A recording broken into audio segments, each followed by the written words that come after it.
rum, bring a gun, sail the seven seas. Thunder all across your path, anything you please. A pirate's life for me, boy, here is on the slum. Away the alcohol says, fight for the rum. Take a rum, bring a gun, sail the seven seas. Thunder all across your path, anything you please. A pirate's life for me, boy, here is on the slum. Away the alcohol says, fight for the rum.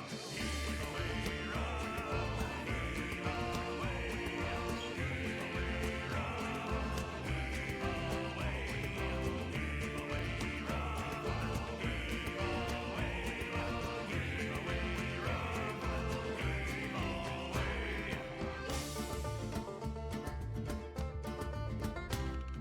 Tar and feather crew we are, hangman's noose we see. Nothing shall oppose a sailor, pirate's life is free. Gold is what I seek, my sister, I keep my mate's back. My rum is strong, it sows my wit, so raise the yellow jack. Take a rum, bring a gun, sail the seven seas. Thunder all across your path, anything you please. A pirate's life for me, boy, hear us on the slum. When the alcohol says, fight for the rum. Take a rum, bring a gun, sail the seven seas. Thunder all across your path, anything you please. A pirate's life for me, boy, hear us on the slum. When the alcohol says, fight for the rum. Heave away, rum. Heave away, heave away, rum. Heave away, heave away, rum. Heave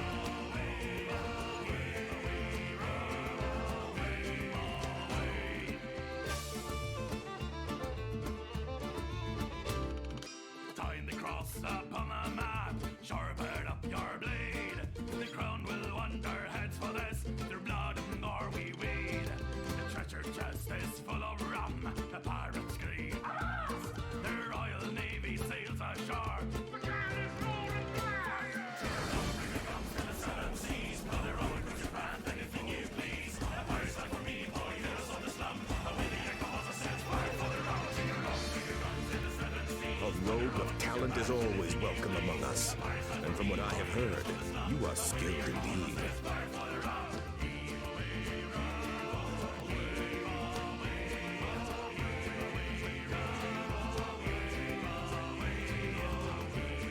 A rogue of talent is always welcome among us, and from what I have heard, you are skilled indeed.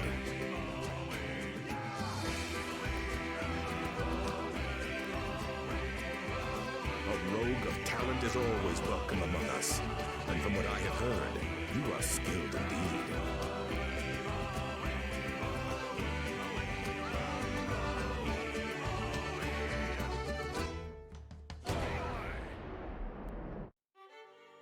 Well, hello everyone.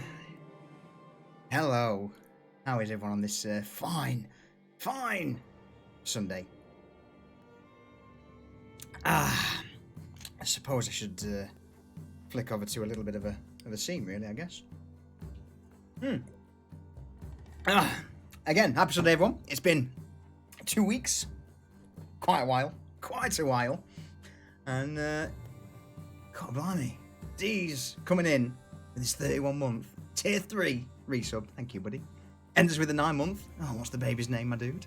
And of course, Sneezer. Nearly as long as Diesel. Among us. And from what I have heard, thank you, I appreciate you are it. Skilled indeed. Oh, Lee, what's going on? With a real sub, no more primes. Thank you, everyone. I appreciate it. So yeah, welcome in. Ale, Shadow, Durs. We've got Mason as well. Hello. I mean, maybe these. A rogue of talent is always welcome among us. Oh, Jump Blanks, thank you. Heard, you are for that gifted indeed. sub. You still not got your postcard yet, Ali? Dude, A rogue I sent of that ages talent is ago. always welcome among us. Everyone And else from got what I have theirs. heard, I'll. you are skilled In indeed. fact, I do need to order some more postcards. It's been a while. And then did you not got yours? All right, I'll get some more and get him sent out. I know Rage got hers. I think a few others did. Sneeze definitely got hers. So, God knows. We'll have a look.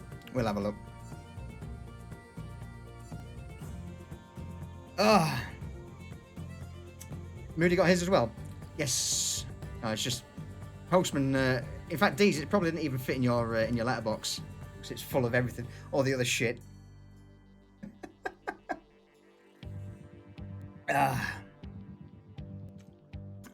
is correct, Sneeze. You are. All right. Let's bring the background music down a bit and bring the crew in. Hello, crew. Hiya. Wow. Watcha. Wow, that's some enthusiasm right there. I'm trying to be subdued. Yeah. Yeah. Why? I thought it'd be funny. Yeah. Yeah. It's not working. It backfired miserably. Yeah. You checked your mail the other day. Yeah, because Sneezer sent me something and I needed to go get it. Fair enough. Oh, all right. Let's bring that down and stick that on. So, 2 weeks ago on the Black Marque, Mitch, what happened?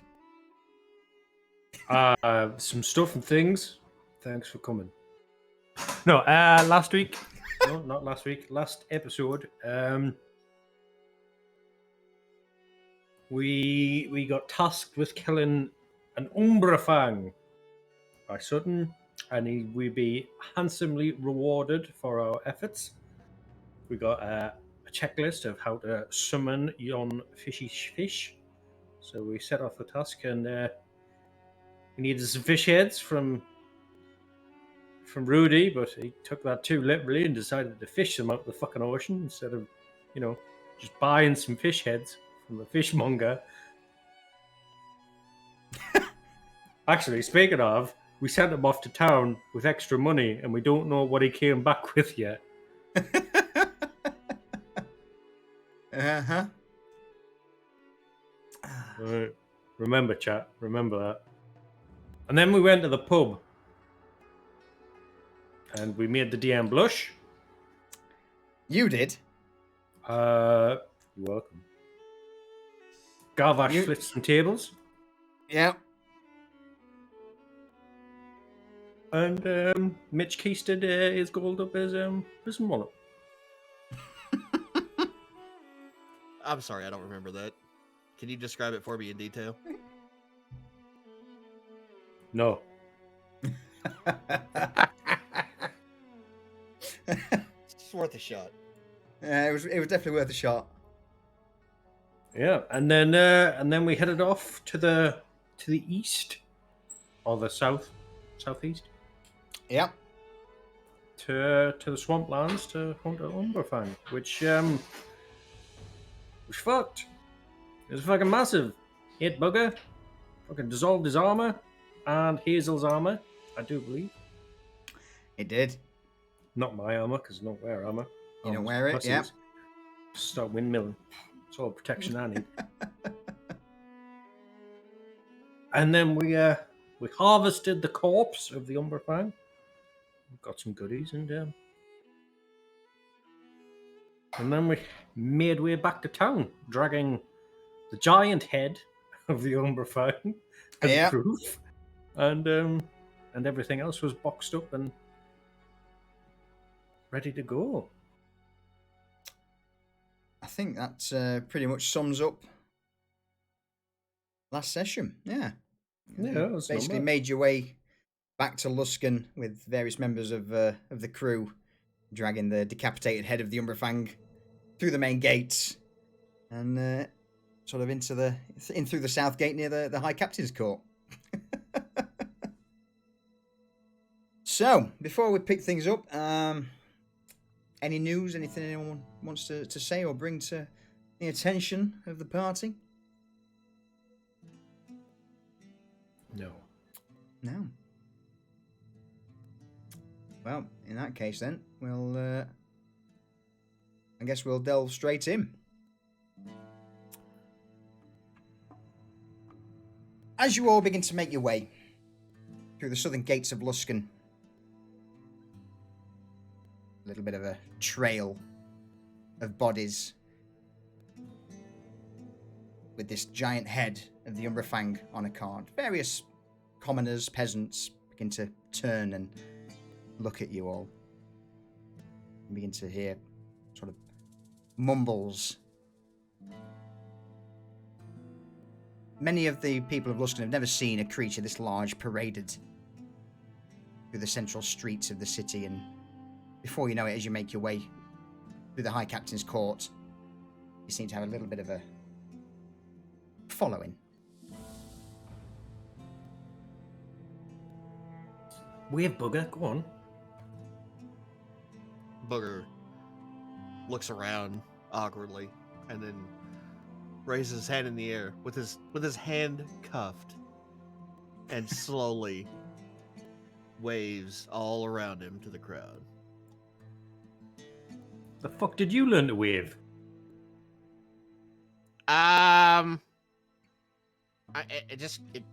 What do you mean? Everybody knows how to wave. That's not waving. I mean, it looks right? It looks more refined. You know what I'm saying?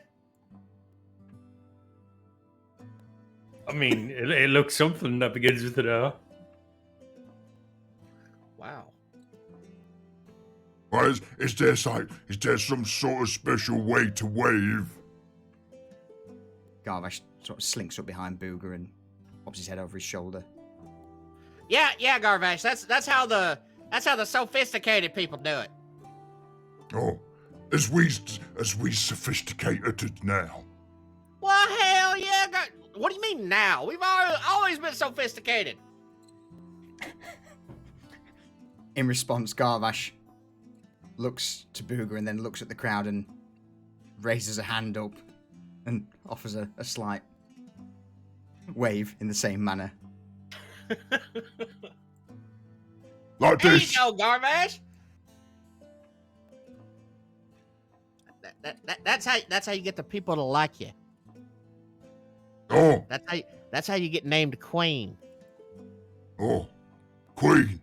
That's like chieftain. Yeah.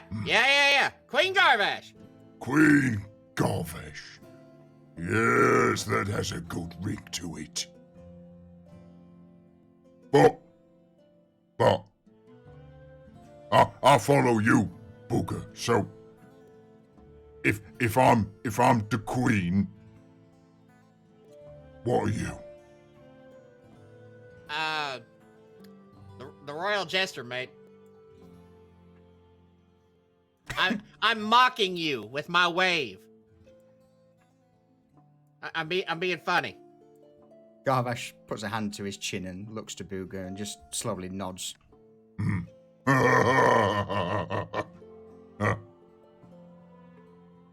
Yeah. Why don't you raise Hazel up above your head and wave her around a little bit? Oh, Garvash immediately, this sort of 8-foot orc, turns to look at Hazel. Hazel is like paranoid at this point because there's so many people, and she's just kind of looking around with her hands on her daggers, waiting for somebody to make a move. Not Gosh. noticing Garvash. So it comes up behind her with a single hand, grabs Hazel's collar and picks her up off the ground and raises her into the air. Hazel yells, "Ah, we're being attacked! What? Oh. oh, where? And with this, Garvash is sort of moving Hazel around, a bit like a periscope in the air above the crowd. Hazel's got one of her daggers out. And it's like, Calm down. We are not being attacked. Garvash is merely showing you off to the entire crowd. oh, Yeah. yeah, I don't like the look of that guy. And she points at a guy like right in front of her, just smiling. Do you like anybody, Hazel? Other than Garvash, of course. She Wait, looks at is that Garvash. supposed to be a secret? I mean, yeah, I like you guys too. Yeah, I likes you, Hazel. Ogre, I likes you as well. And Mitch, Frank, I love you, Frank. Garvash with his free hand just pounds his chest. I repeat the gesture to him. Hazel's eyes cut to Frank, and she glares. Oh fuck. No. I use And then she- thaumaturgy to make my eyes flash red. Hazel, she kind of jumps a little bit, but then, like, with Garvash not looking, puts both of her hands, like, on each side of her mouth and mouths to Frank. But, you know, where it can't be heard, but he is mine. He is mine.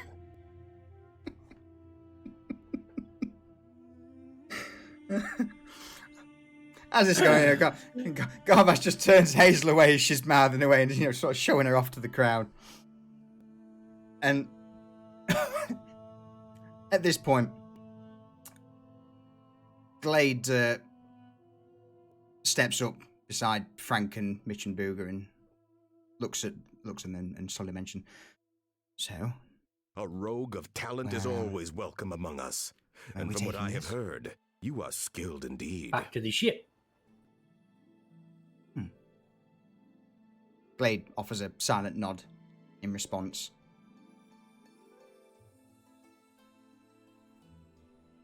The You need head to we make should your way. probably. Oh, sorry. No, go on.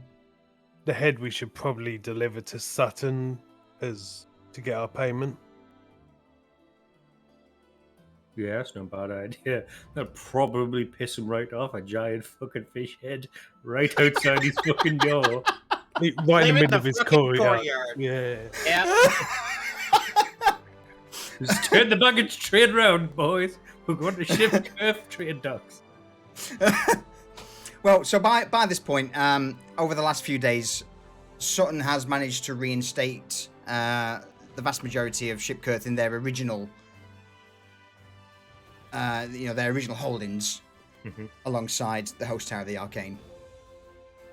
So yeah, if you wanted to deliver the giant fish head, you would There's basically be all, heading back. He used to have the big fucking place where we first met him, right? Yes, yeah, Is that where would we'll be, find him? Yeah. Yeah, so that's sort of just, I would imagine, on the map north of the High Captain's Court. So if you have a look around about there, Yeah, about there. Okay. yeah. So yeah, we're just straight up the road. It's on the way. Yeah.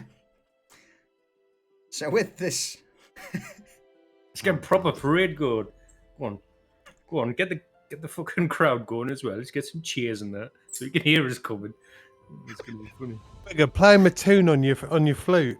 Yeah, okay, play the tune. by this point, the crowd's whooping and cheering, and various members begin to sort of pull out of the houses and shops. By the time you get to the gates of the Kurth offices, I would say it's about 100 to 150 strong of the people of Luskan following you. Oh, God damn it, bear with me. Gotta add 150 peasants onto the map. Yeah. Our work So, is let me- done. Yeah, I've got to change something up. Wasn't expecting this. As always, you can trust Frank to ruin your Yeah. plans. Yeah. Talk amongst yourselves while you're on your way to Shipkirth's courtyard. Hang on.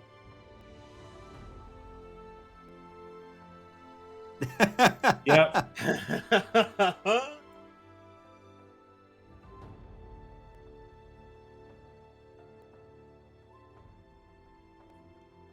So yeah, we got a kind of crowd going. Should we get a chant or something going? what are you thinking? I don't know, something like Black Marque, Black Marque. Yeah, we get them chanting Black Marque as you come in, so they know we're coming. Yeah. That's let's do that. Let's do that. Ole, ole, ole, ole. No.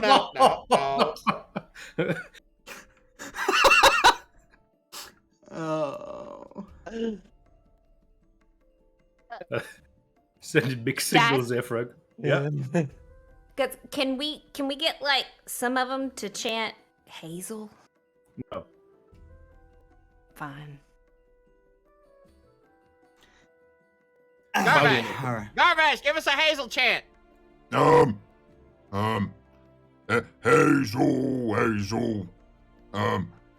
Daggers, so sharp. She'll, stab you in the eyes, and then you'll see dark. Oh, it rhymed. Holy shit, Garbage. Look at you. So, as you all begin to make your way here, hang on, I need to bring fucking Garbash and everyone else in since you're going here first. Hazel, he wrote you a poem. I like it. Can you sing it again? No, I forgot the words.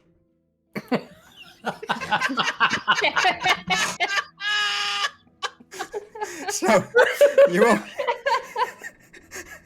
as it's happening, you all begin to make your way through the archway heading into the courtyard of the old Kurth offices. You see the Kurth guards there, just see this horde of people coming towards them and immediately sort of run back as you all pour into the court. Hey, go, what's going on? Who are you? We're the crew of the Black Marque, and we come bearing proof of our murder of a giant fish beast, as requested by Sutton. Why have you got like half the city following you? See the guard there with his halberd at the ready, just sort of spinning it round as all these people begin to flood into the courtyard. They love us. I mean, we come back as conquering heroes with this giant monster head. Why wouldn't they follow us?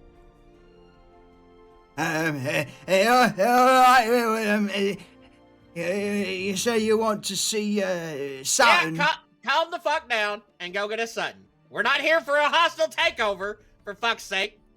Go get Sutton. All right. Yeah, the guard immediately begins to sort of head off at a sprint towards the building. Where the fuck is Sutton's old captain? He at least had a goddamn head on his shoulders. I mean, he's probably got torn off by fucking drowned, right? I mean, probably. A few minutes pass and the the crowd just begins to swell into the courtyard. So now that you are here, And you see at a perhaps distance you care to tell me who you are. Sutton, the door guard, and another man begin to make their way over. And as the three men approach, obviously you see that the man to Sutton's left is The old captain. The old captain. I fucking told you. Fucking hell, you're right. Fucking hell, still alive, are we? As they approach, the old captain offers a glance around the crew and then flashes a large grin. But you do notice that he does have an eye patch over one eye, and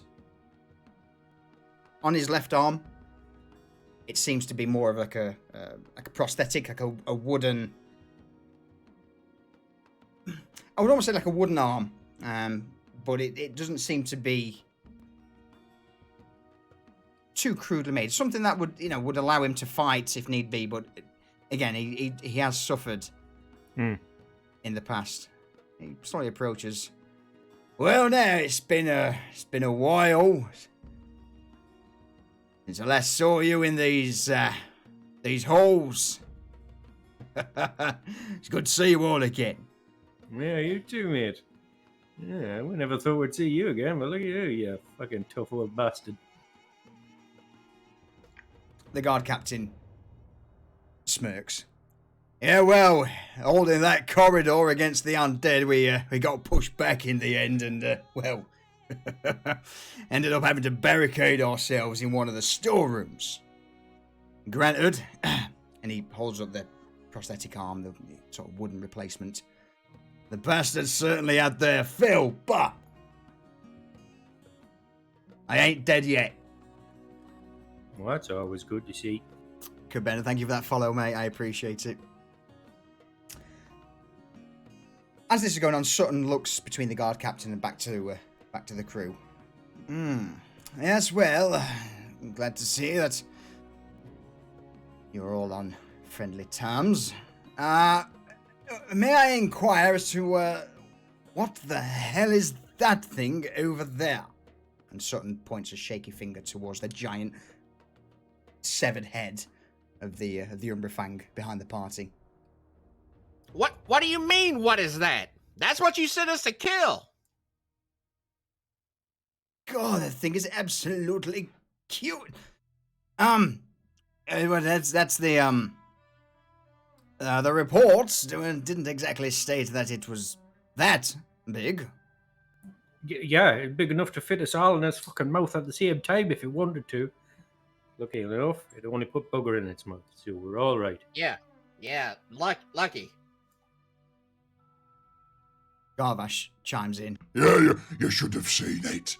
You should have. That booger, he was swallowed by a fish. He was.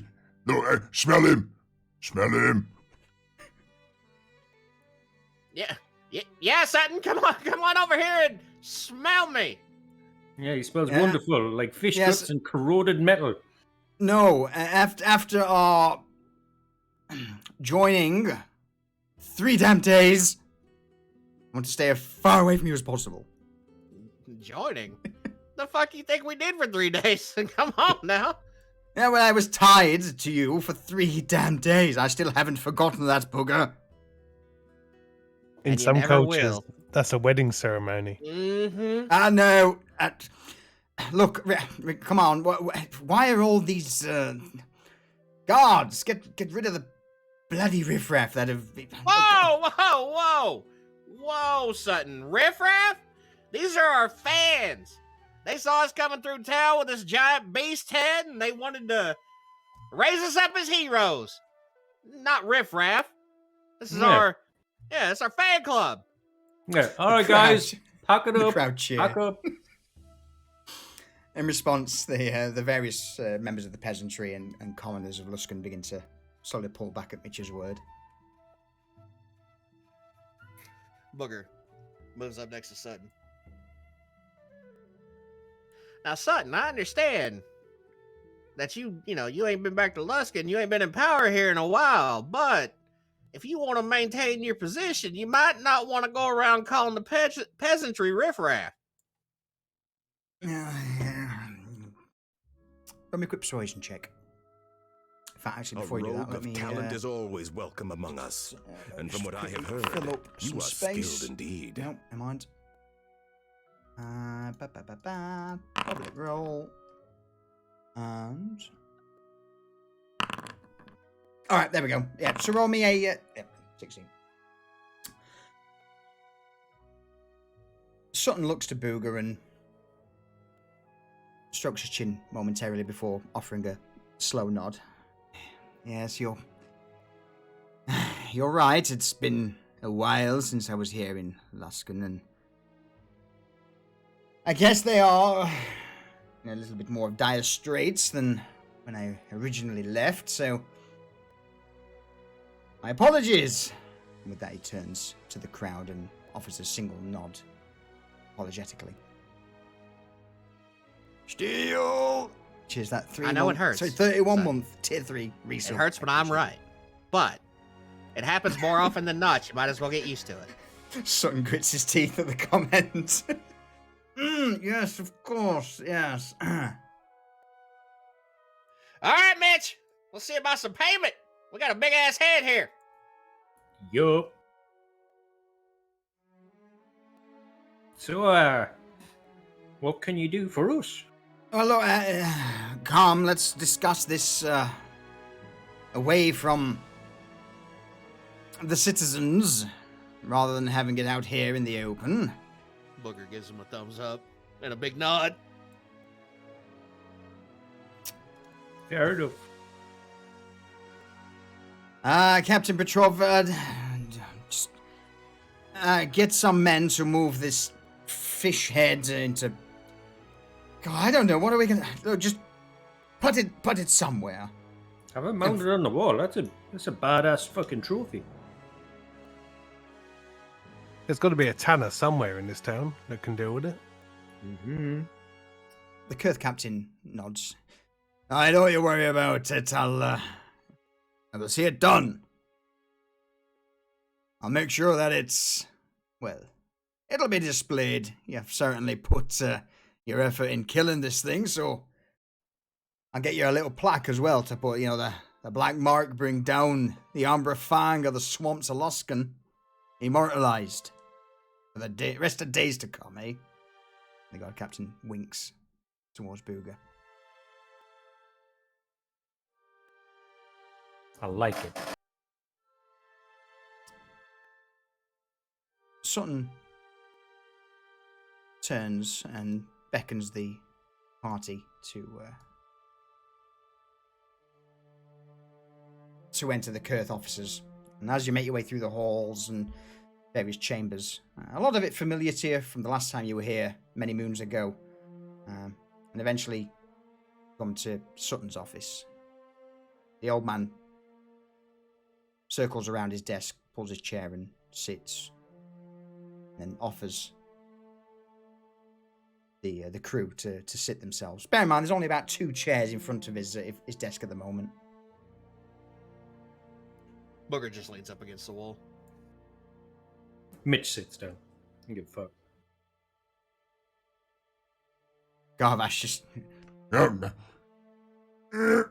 tries to squeeze into this small chair. Bear in mind, it's like a padded leather chair, similar to what you see in the picture, curved back, and you just see Garvash just trying to squeeze his large frame into this chair. Garvash. Yeah. No. Frank. Yes, Garvash. Garvash stands up. This chair's attached to his back end, and he sort of looks over his shoulder towards Frank. Can you just pull? I got it, Frank. I got it. Booger walks over to behind Garvash and starts to pull on the chair. It comes off easily. Mm-hmm. And Garvash offers Booger a nod before just retreating to the corner of the room and just glancing around nonchalantly at the various books. Sutton, in the meantime... No, so go on. I was saying, Booger pats the seat of the chair and says, "Here you go, Frank. Just for you." I look at the chair and I think, nah. And I'll just stand behind Mitch. I ain't trusting that thing.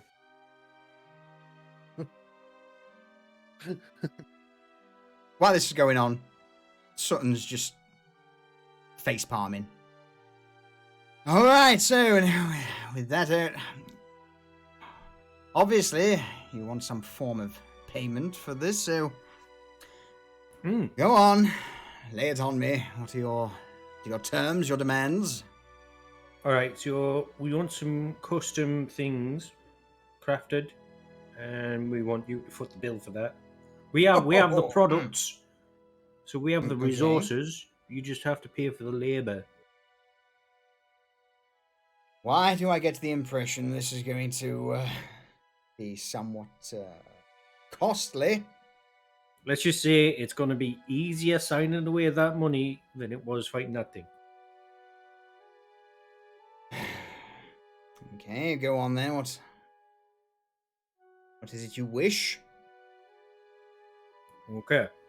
1 set of special plate mail using items that we acquired for Booger here. So you're wanting a trained smith, yes? What, like, Oh, more like an artisan, really, because they're not like we're not really Uh-huh. wanting them to deal with metal as such. I don't quite follow you. Yeah. If it's a set of plate mail, then by all means you're more than welcome to raid what remains of the Kurth armories. No. No. You don't understand, Sutton. We have some magical undead crab parts that we want fused into a set of full plate. So it's gonna take more than some random dude on a street corner to put this together. Okay, so basically what you're asking me then is to engage the host tower to see if some of their smiths would be willing to use these said materials. I mean, how often do those guys get to look and study these things? All right. I mean, that's a pretty tall order, so I'll consider that in exchange for the large fish head that you've dropped at my doorstep. Mm-hmm. Perfect. Then, as far as I'm concerned, business is done. Whoa, Yes? whoa! No. That's not No? fair trade. You're asking me to engage with those of the host tower. You know we don't exactly see eye to eye. I dare say that's, crafting a set of magical armor from the carcass of some undead creature is more than fair trade. Not a set, 3 sets. 3 sets, of course. Yes. Oh. Why? And a shield, yeah. Sutton exhales deeply. Okay. You say you've got the materials Yeah. at hand. It's some closer than you think.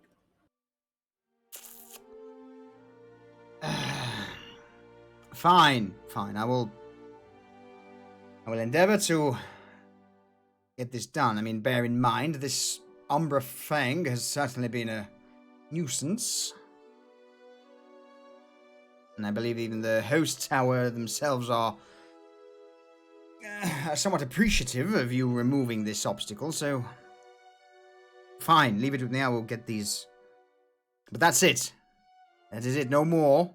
Are you sure? I mean, we're kind of the saviors of the town. I mean, we've got a crowd of followers and everything. Roll me a persuasion check.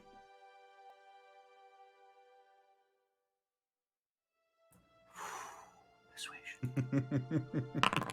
16. Oh, so Sutton remains silent for a few moments and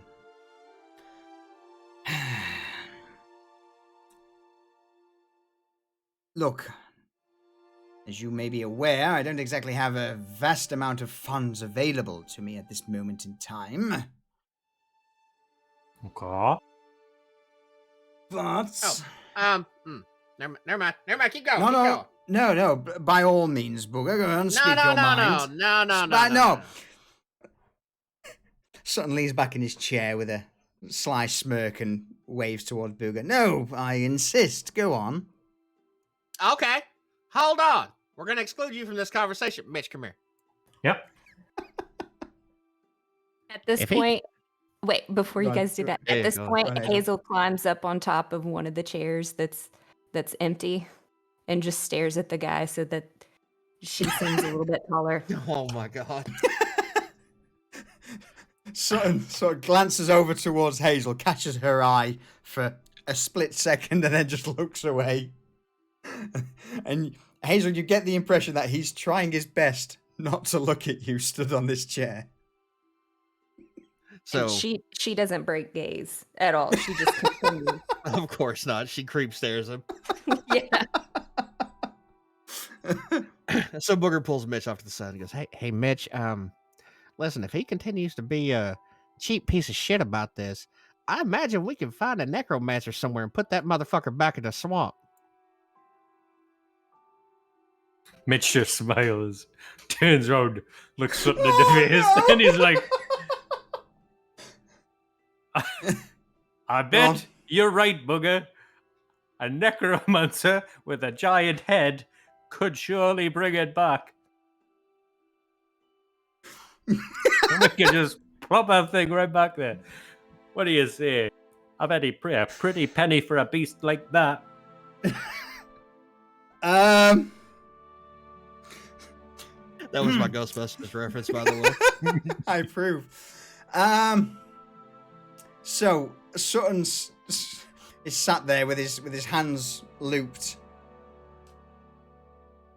with this burning, burrowing gaze from Hazel and Mitch's comment. Roll me a persuasion check with advantage. Booger moves to stand behind the chair where Hazel's at and just has this shit-eating grin, just staring right at Sutton. 13. Son.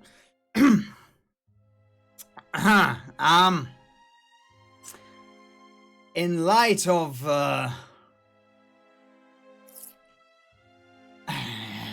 he puts his head to the desk and takes out a small leather-bound book from a drawer.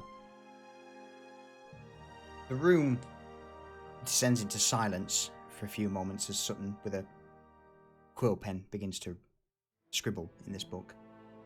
So,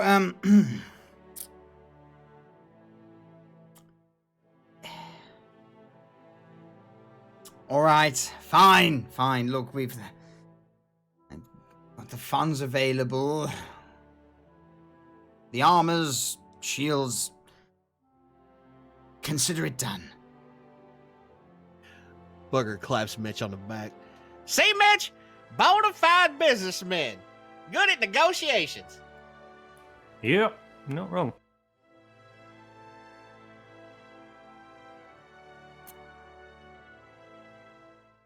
So we have an accord then, yeah? Yes, Yes, of course. Sutton extends a shaky hand over the table towards Mitch. Mitch grabs his hand and he goes, well, you wouldn't mind fleecing the rest of this stuff for us, would you? Bear in mind, Mitch's meaty paw has got his frail old hand in his.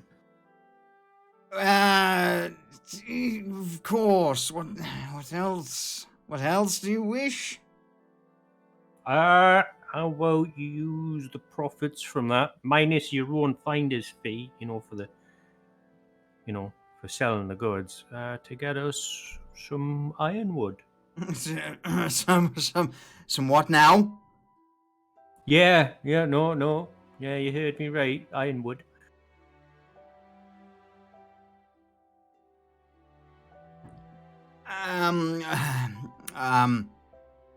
I don't need much. I mean, like, I don't know, maybe 20 tons of it. Sutton immediately pales, his eyes go wide. Bear in mind, his hand's still in yours, Mitch. Roll me a strength check.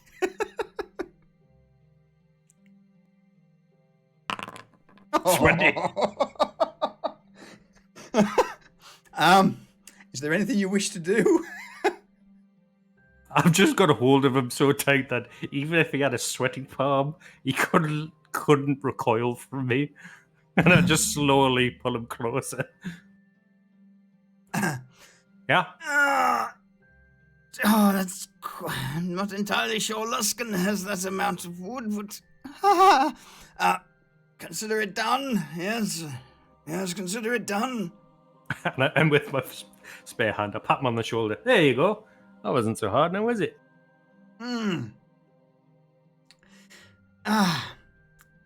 Sutton pulls his hand away and cradles it in his lap momentarily. So, 3 sets of armor, a shield, and then the ironwood. Yes. 20 tons of ironwood. 20 tons of ironwood. Very well. So, if I may. Yes. That's a lot of wood. roll me a insight check. Someone.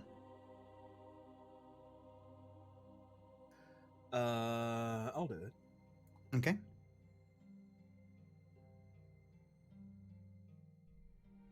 With advantage. Oh no. You see Sutton begin to slowly choose his words carefully, and you get the impression that he's definitely trying to put whatever he's about to say in your lap, Booger. Sutton leans forward, both arms crossed on the desk, and he I'm certain you have the means to transport all this wood yourself, yes? Not with us right now, but we do have the means to transport it. Marvelous, good. So in that case, as long as we No. Hold on now, Sutton. Are you trying to lay the cost of shipping this shit off on us after we just did this job for you? Plus any of the job that you're going to ask us to do?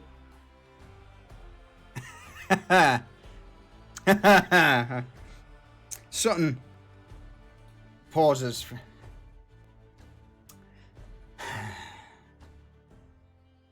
All right then. There is a slight issue in fulfilling that request. Which is?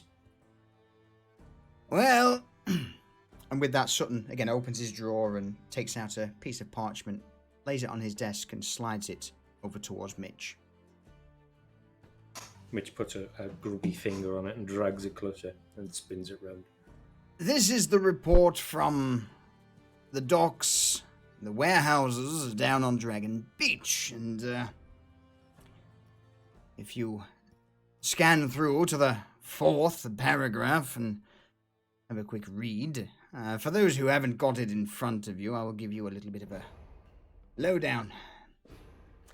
Obviously, with Orlais and her minions being laid to rest, there are still elements of her activities in Laskin, and while the city guard have managed to clear the vast majority out, there seems to be a slight issue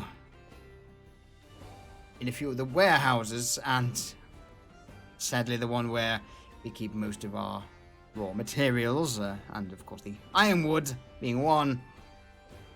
Various dock workers have gone missing, and due to that... Oh, motherfucker. Yeah, various, well... Don't pretty it up for us, Sutton. Speak plainly. If you wish the ironwood out of the warehouses, you've either got to get a crew yourself to fish it out, or solve the problem that's been happening down there. Basically, there seems to be something that's to go on. Yeah, I was just gonna say something. Double finger is very vague. Has there been any reports about what this might be? Just something. That is extremely unhelpful, Sutton. Thank you. Roll me a perception check.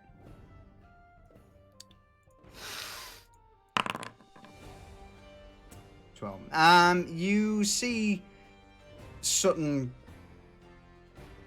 slowly close his drawer, and just you catch a slight glimpse of a few of the documents in there. Sutton. Yes. If you're gonna send us to do a job, even if it's for our own benefit, I expect you to be completely upfront with us. If we get in there and there's a fucking surprise, there's gonna be a goddamn Umbra Fang out in the goddamn swamp. I need you to be upfront with me about what this is. All right, fine. Well, look, I'm not entirely certain of the details, but there are still a few of the undead that are roaming in They seem to be exiting out of the sewers close by to the warehouses on Dragon Beach. Oh, good. The sewers. Yes, it's, look, if they're very similar areas to where we once made our escape, if you remember. Mm-hmm. Vividly. Yes, so I would appreciate it, and he says this through gritted teeth. I would thoroughly appreciate it if you could solve this one last issue for me, which would certainly cement my hold over Luskan. Well, since your priorities align so closely to ours, I think we can accommodate that, don't you think, Mitch? Yeah. Yeah, I think we can do something about that. Also, since we're going down into the sewers, I ain't got to fuck with taking a bath. What, we're going now?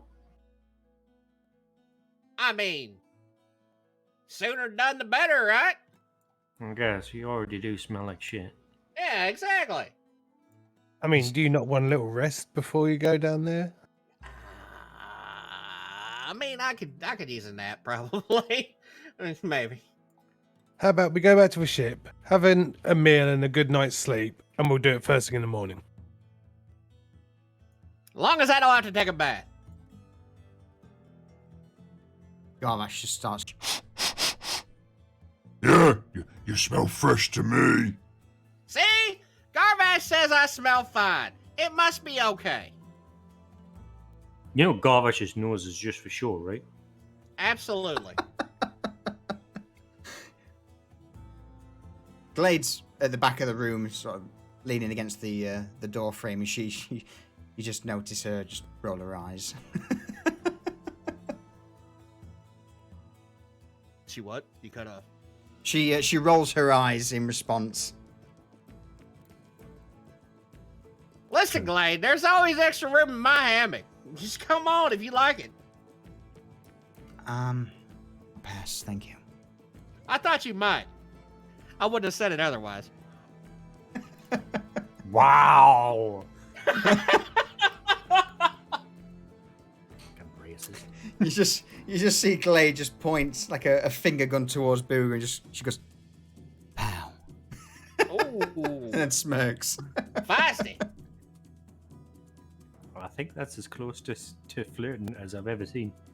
Yeah.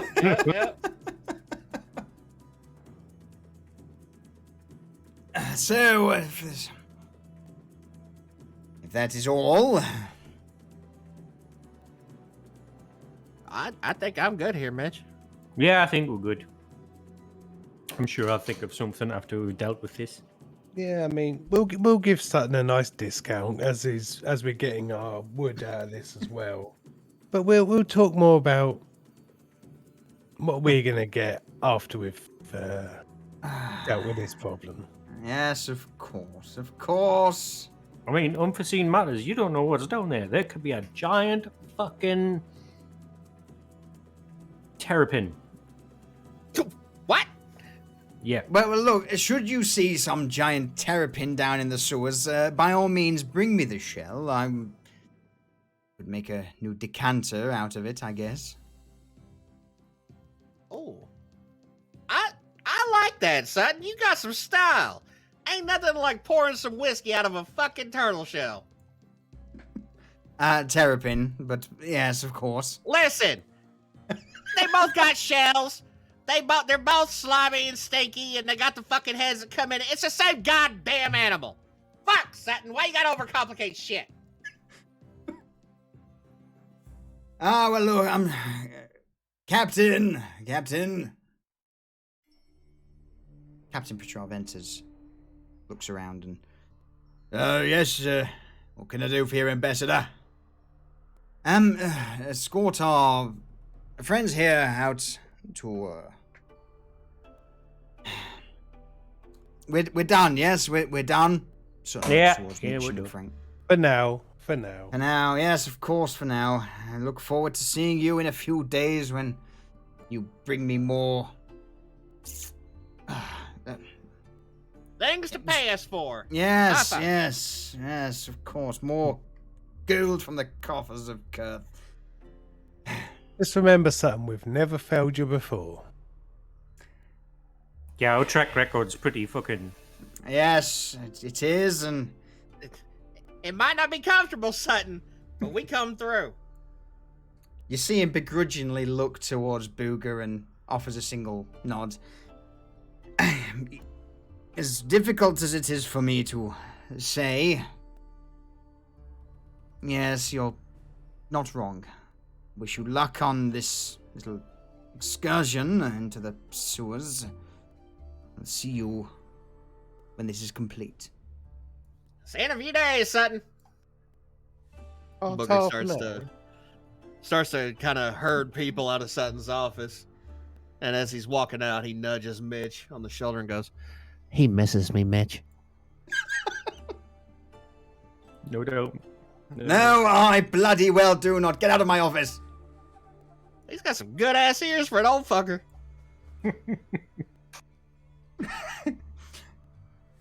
Roll me a perception check, Booger. Mm-hmm.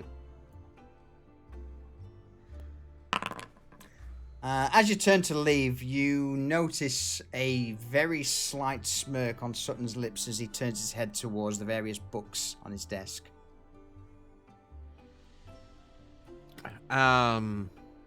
So after we're away from Sutton's office, Booger sidles up behind Mitch and Lee. He kind of puts his arms around their shoulders and huddles them in. I think he's trying to play us, boys. He's not quite as upset at this term of events as he seems. Oh, I know. He's a shady bastard. He's always been a shady bastard. He is a shady bastard. That's why I left things off on a shopping list. Stupid fuck.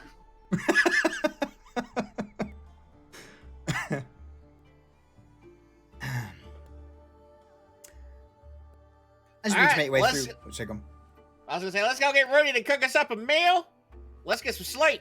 We got some fucking monster killing to do. Yeah, I don't want fish today. I think I've had enough of fucking fish. Yeah, fuck that. I want some beef, some mutton, Steak. pork. I'm sorry, what? Steaks. Oh, Big, I thought you juicy said snakes. No, steaks. Oh, okay. And potatoes. Taties. It's no cheese. Oh, you should have kept your mouth shut. As you begin to make your way back through Luskan, it takes roughly half an hour, 45 minutes for you to return to Dragon's Beach docks, and you begin to board the Harlot's Revenge. Delilah sees you approaching down the docks, and she raises her hand in greeting. Ah, welcome back. How did it all go? I mean, not bad. Booger smells like shit, but not bad. Ah, what's new? Eh? Yep, fuck you. She's in a good mood today. I guess so. Look, the captain's been out of my hair for a few days since he's been in his chambers recuperating, so I've actually been able to get things done rather than him leering over my shoulder. So,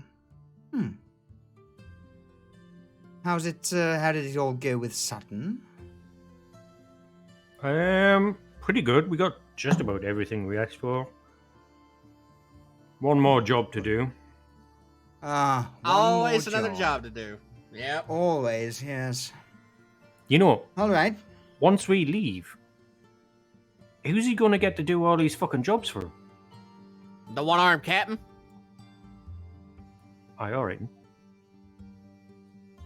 I mean, why don't we like stay in Luskan?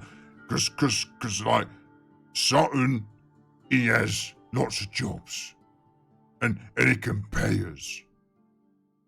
No. Nah. No. We don't want to be bound to one city necessarily. Like we're pirates. We roam the waters, Garvash. What are you thinking? You want to become landlocked? Boy? No. I was Alright just then. thinking of the cold. Yeah, to go. Think of it this way, Garvash. If we stay here, Mm. we'll fight once in a blue moon. No, If we go out on this No. steed, we can be fighting all the time. yeah, no. Right, we're leaving. We're leaving. After this Say- joke, Garvash. Sailors, stop. No, we're going now. Garvash, No. we've got No, a fight no, in the no, no, morning. no.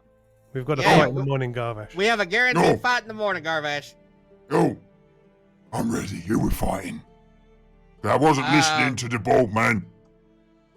Well, honestly, it could be anything. I'm guessing vampires or undead. Probably fucking a mountain of fucking drowned that are just still stuck in the fucking sewers. Yeah, Controlled by what? Could be out.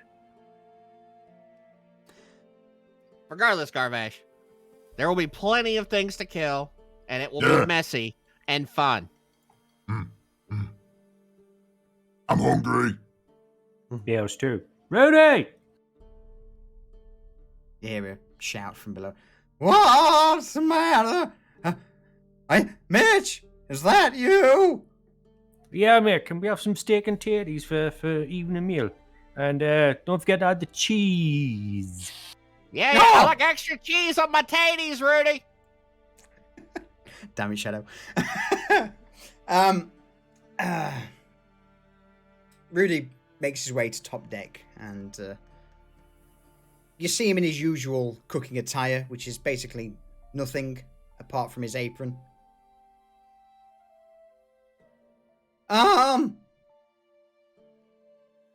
You say you wanted steak? Yeah, with cheesy potatoes. Yeah. Yeah. Well, hey, that reminds me. That Yeah? reminds me. Yeah. Does So, it remind you that you got some artisanal cheese down there, Rudy? I got some brie. I got some double Gloucester. Do you want some of that? That's like a sort of. Well, you want? I don't know what the fuck double Gloucester is, Rudy. Why don't you? Oh, why don't you are educate in the for a crew? treat. You are in for a treat. So, hey, Hazel. At this point, Hazel has both of her hands in her mouth, like where her fingernails are, and just biting them.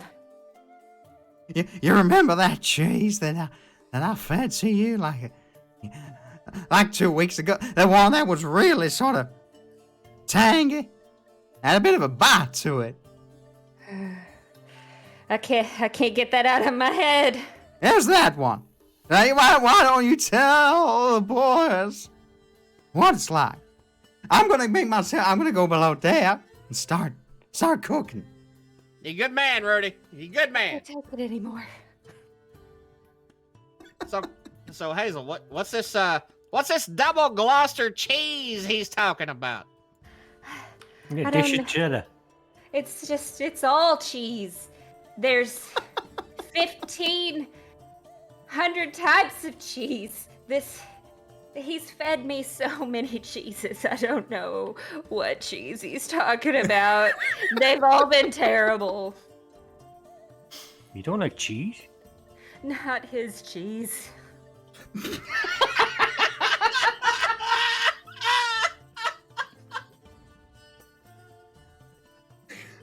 There it is.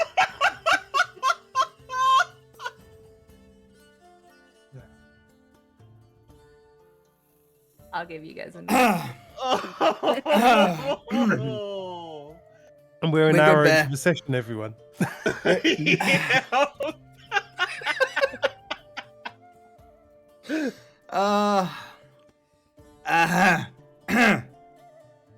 We're good, Bear. We're good. It ain't easy being cheesy, Bear.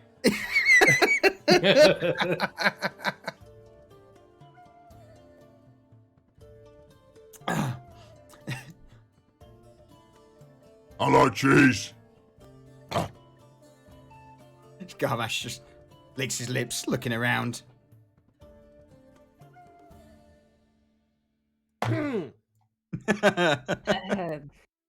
Hazel. Why don't you ask Garvash what kind of cheese he likes? Garvash? Yeah. What, What, Hazel? I heard you like cheese. Yeah. Do you like butter too? I love butter. I love it. What It's like- what are some things that you put butter on? Yes. Oh God. Oh no! Oh, we fucked up. Yes.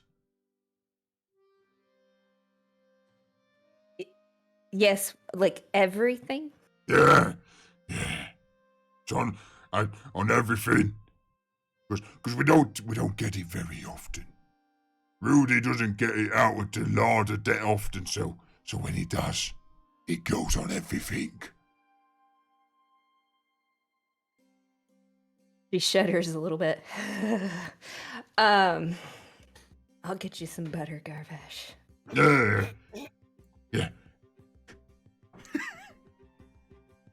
Yeah, yes. You go put it on her biscuits, Garvash. Ours appreciates it. I also like the timing of the music. You guys can't hear it, but it's a sort of comical song. It fits perfectly. Yeah, so if you can, you can sneak it out. I'll seize it. Why? Why does this always get fucking weird? Garvash, Whenever you it's can- gone. Oh, go ahead. Because somebody makes it weird. We're not going to name that. that person. Garvash, What's? Yeah, yes. if I get a whole bunch, we can just put it on all kinds of things. No. What, like pork leg? Yeah, pork leg. I've never had it on a pork leg before. Nor have I. But it's probably good. Garvash.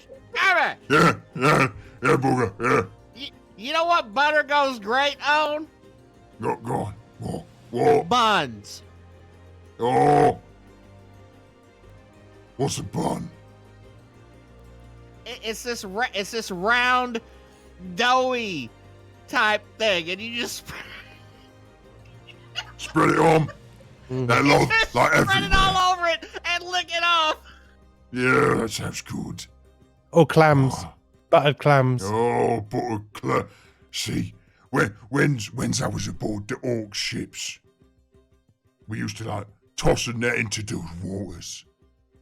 And we used to fish up clams in shallow waters. But we didn't have no butter. So I just... So what the cook used to do is just like throw all the clams in some water that was boiling. And then I'd take these clams out. And then I'd... Yeah. You get the clams when they're hot, and you just Yes. put butter all over them. No, see, And we then had no you just- butter. You just ate the clams, Garvash. It's so good. Yes. Oh, yeah. See, we had no butters. So I just used to stick them in my mouth. Suck all that clamminess out. And on that note, I'm going to call a toilet break. Holy shit! Yes, please. Yeah. So, on that, we will be right fucking back. Jesus Christ. Hold me a second.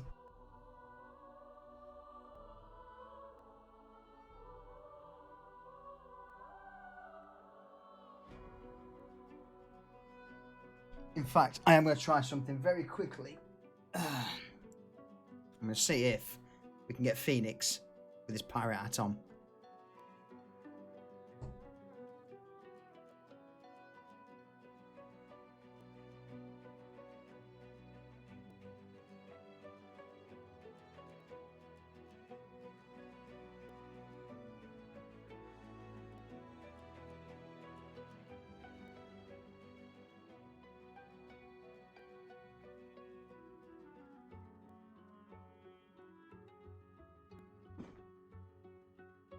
The answer to that question is a resounding no. We'll be right back, chat. Oh, chat, we're gonna need to find something as a palate cleanser.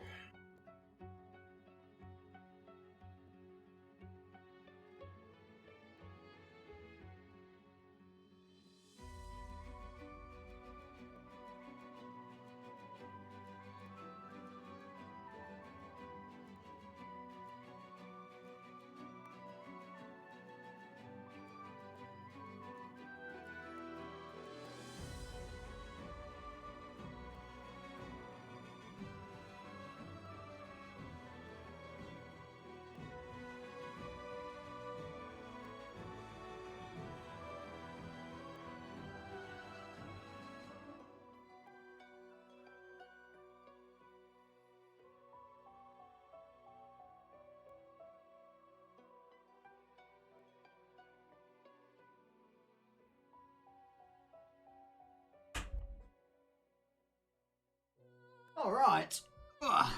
I've returned. Welcome back. Thank you. Anders, have you tried Balcones Brimstone? I've seen it at the liquor store, but I haven't got it yet. Welcome back.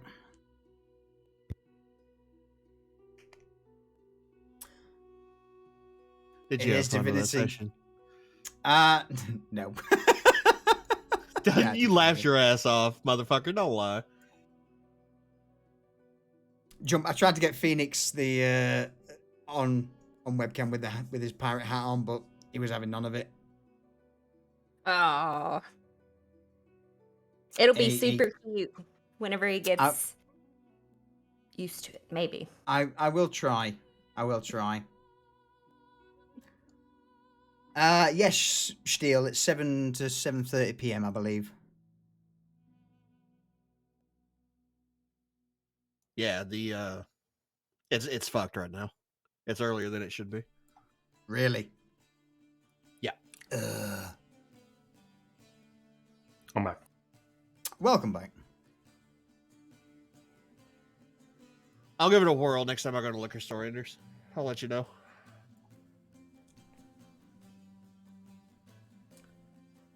All right. I think we're just waiting for Lee. I'm here. Oh, welcome back, sir. Ah, biggest sneezing fit in the world, but I'm here.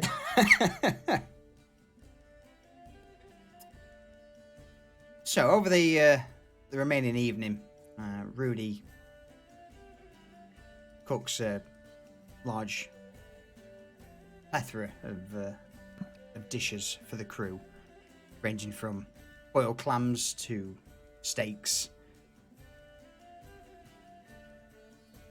You're not entirely certain how he managed to get hold of the materials or the ingredients, but it certainly seems to be a man who is. Roll me an insight check, quick. Got it. Yeah, insightful as fuck, boy. You feel sorry for anyone who had to converse with him on the docks to acquire the materials and ingredients. But that's all you really can gain from it as you wolf down the evening meal. As night slowly begins to fall,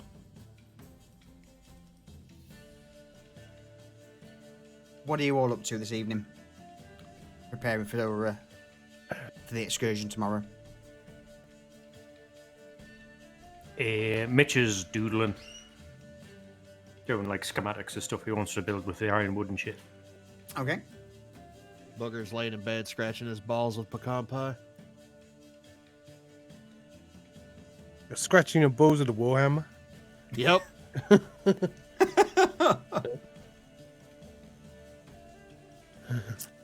Hazel, what are you up to? Hazel is going to try to sneak into the kitchen to grab some butter to put in her bag of goodies. Roll me a stealth check.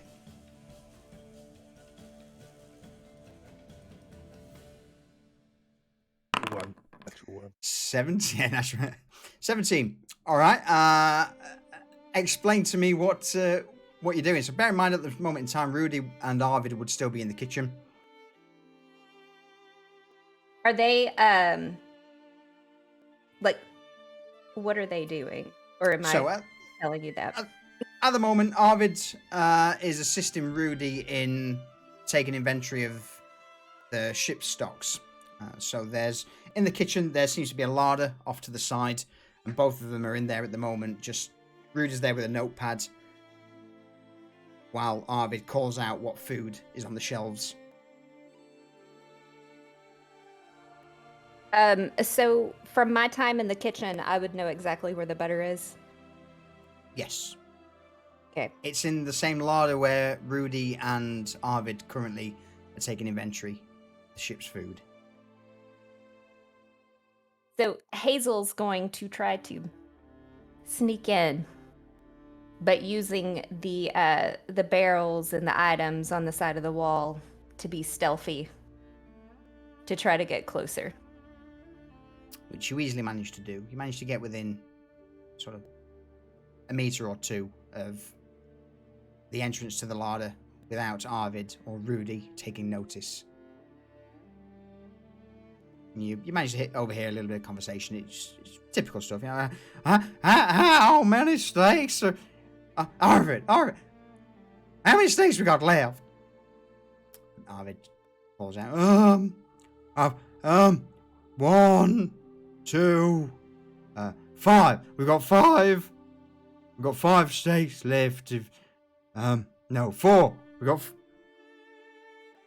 6. So she's sitting here thinking to herself, this is going to take all night, and looks over and sees like a potato, because she's waiting for them to move to be able to get the butter, because she'll be seen if they're still there. So she takes this potato and just lobs it across the kitchen over to where there's just a bunch of pots and pans and things, just to create a ruckus to distract them.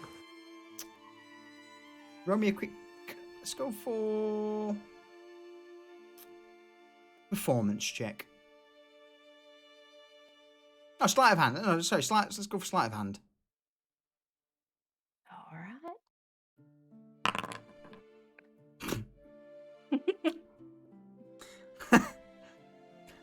So, as the potatoes launched across the room and ends up splatting against the wall, immediately Arvid and Rudy turn around, rush out of the larder, and all you hear is as Rudy leaves the kitchen. A rogue of talent is always welcome among us. It must have been a ghost, Arvid. It must have been a damn ghost. Quick! They're throwing... Smells like potato. Oh, they're throwing...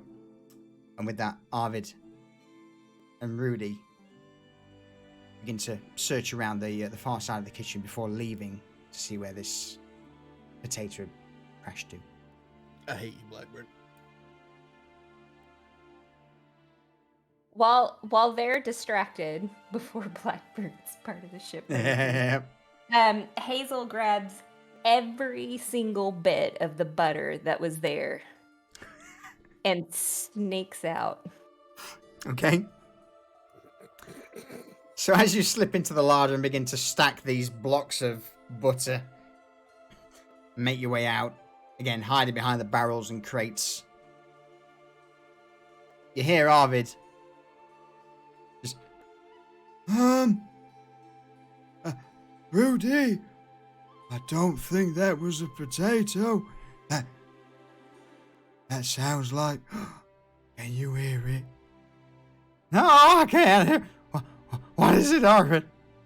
It's the sound of my great-grandpappy. Yeah. Arvid. He's trying to tell me something. He's trying to talk to me. He's saying, Arvid, have chicken tomorrow.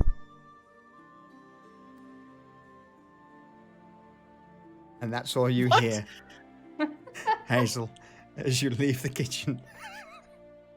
Hazel Hazel just shakes her head and continues to where the hammocks are because that's where she had stashed her bag, and I'm assuming where Booger is also scratching his Yes. Yeah. So all of your hammocks are in the rear of the Harlot's Revenge, in the sort of the officers' quarters. So she's not trying to be stealthy at this point. Like, I mean, she's gotten past all of that. And she just, because she's made it into the area that she needs to be in. And she runs over to her sack and starts cramming the butter in it. Booger, rubbing the handle of pecan pie against his balls, looks over and goes, "What the fuck are you gonna do with all that butter?" Don't worry about it. She snaps at him while still just shoving it into her sack. Oh, okay. You do you. Wait, Booger. Yeah, what? Just stop what you're doing for a second. Can I ask you a question? I just can't. Stop. You can't concentrate while I'm scratching my balls with pecan No. pie. Is that what you're saying? I keep looking at it, and I don't want to. Listen, this is my hammock. I can do what I want. But fine. I'll just close my eyes. And she puts her hand over her eyes, and she says, "Do you know where Shandy is?" And she's got like this heavy ass sack just kind of draped over her shoulder because it's just full of butter. So no, I don't know where Shandy is. Did you come in here to stuff that butter in that sack and now you're just gonna leave with it? It is in my sack. Yes. Where? This seems like an unnecessary step. Why didn't you just take the butter where you're going? Well, I got other things in my sack that I need. That is now covered with butter. I didn't think about that. But it might, it could enhance it. Do you have like some baked taters in the sack? I do got some potatoes in there. But that's not listen, let's not talk about what's in my sack. I need to find Shandy. Hazel, I don't know where the fuck Shandy's at. I don't keep track of hardly anybody on this ship, much less Shandy. Can you like tell me in a general, like somebody to go talk to, or Mitch might know. Do you just stay in this hammock all day and you just don't know who is who and where is where? Listen, I'm Booger Jackson. I'm built for like 3 things: fighting, sleeping, and pecan pie eating. That's my place on this crew. I fight, I eat, and I sleep. And you rub things too inappropriately. Listen, in your hammock. I was in the mouth of a fucking fish monster. I need a bath, but we're going into the sewers tomorrow. So, listen, things itch.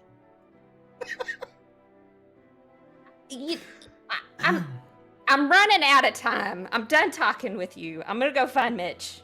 Take your sack of butter and go find Mitch. And be sure to explain to him what's in your fucking sack. I don't have to tell anybody what's in my sack. Mitch! Mitch, she's got butter in her sack! Shut up! Get the fuck out of here and let me do my ball scratching. Hazel just stomps out of the room.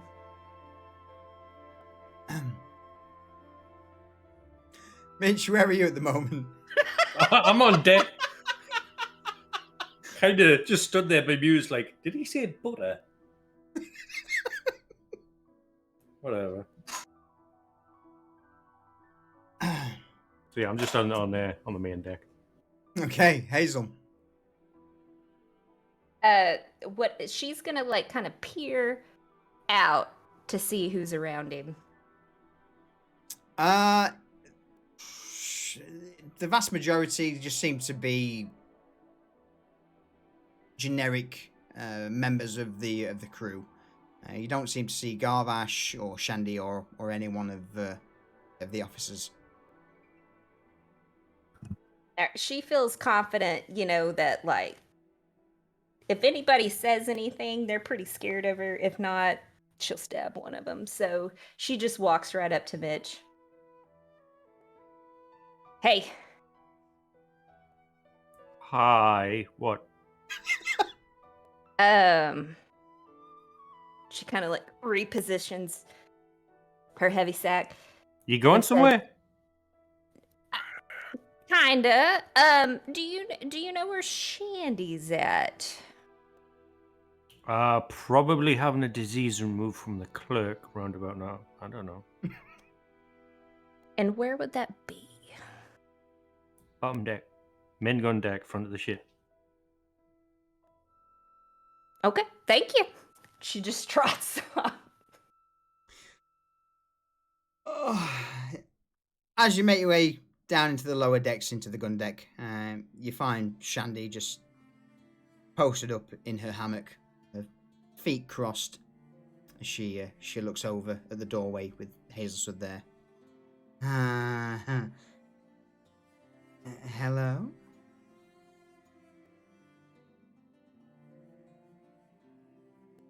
Are you alone? Yes. At the moment. Oh, what is? What do you want, darling? Can you like come here? I need to, or can I come there and ask you something? Yes. Let's go on. Let's have it. Wait. Can anybody hear us right now? Shandy looks around. Oh, there's no one here, darling. It's just me and you. She pulls her like to a corner of the room to whisper in her ear. So now that you are here, perhaps you care to What tell me who you are.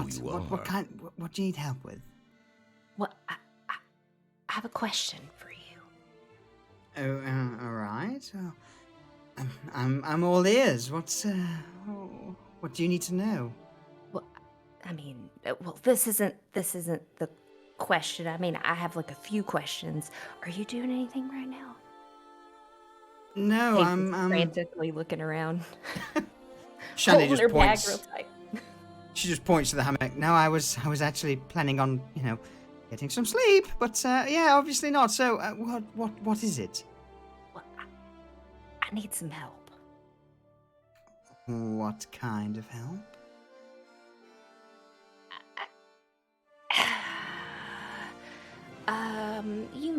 Like I need to be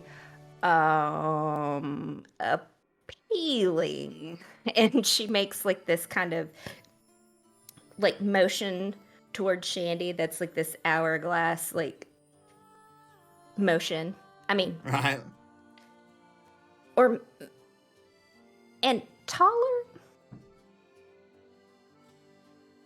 And then she pulls her shirt out and looks down and says, and a little bigger.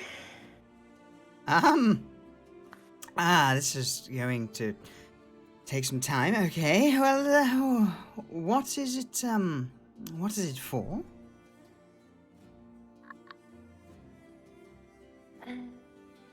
There's someone's attention that I would like to get, and I think all of these enhancements will get me there. Oh, yes. Arvid, yeah?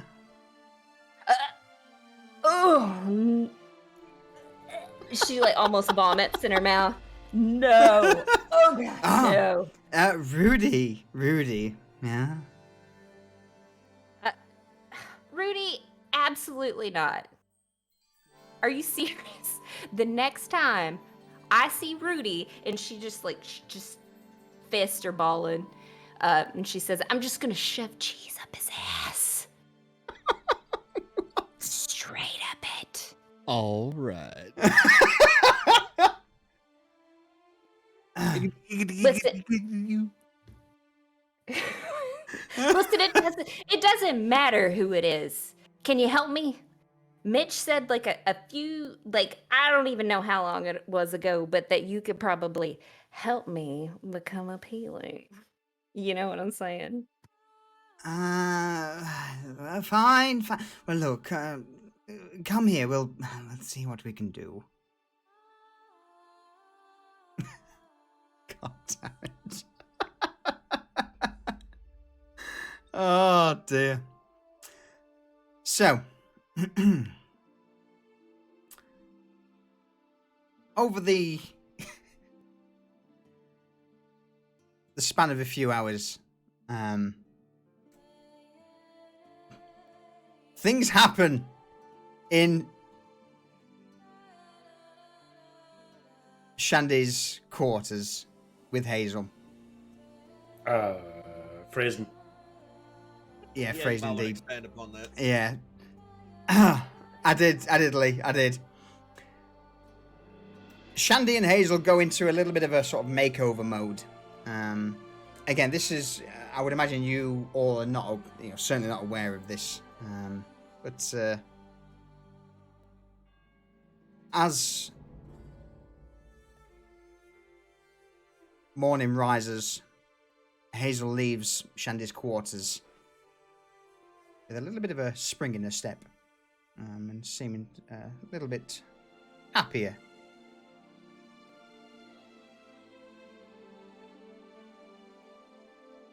And with that, and a new dawn, you all begin to make your way back on deck after having breakfast, and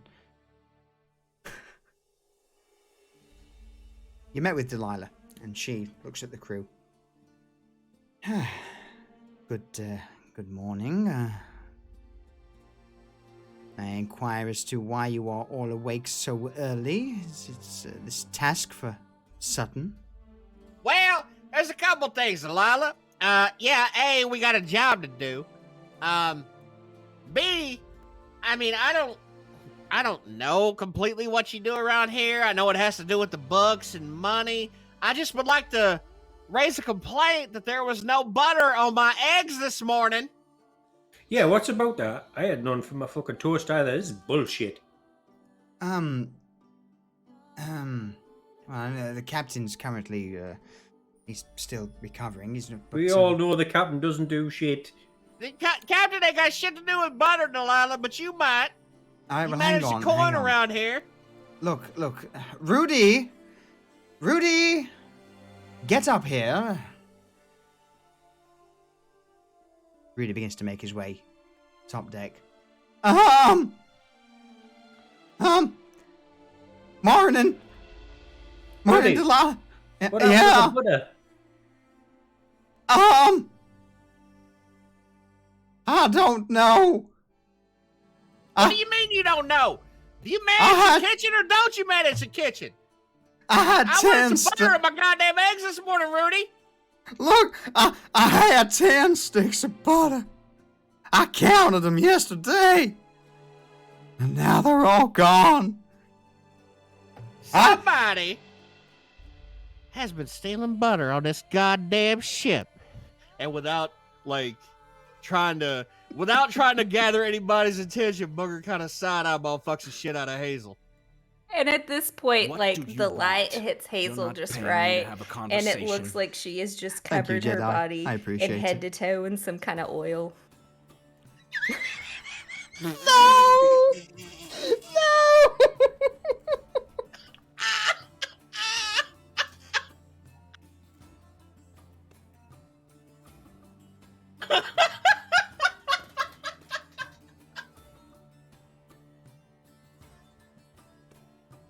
I don't even know where to go. I don't even know how to deal with this. get your ass into town and buy some more butter. I got to have butter on my eggs in the morning, man. It gives me energy. Of course. Yeah. I'll do it immediately. And you see Rudy just make his way. Sort of almost jumps the railing of the Harlot's Revenge. Can't do with that music. But yeah, you see Rudy just jump the railing onto the docks and just bolts straight down into Luskan.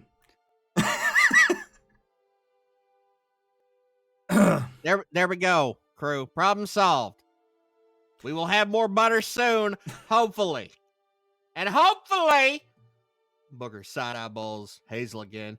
It'll stay in the larder for use on eggs and toast.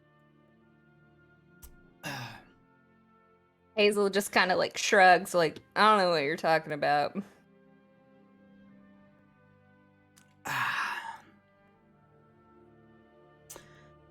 I don't even know what's happening anymore. I don't even know. So, is there anything anyone wants to do before you leave the ship?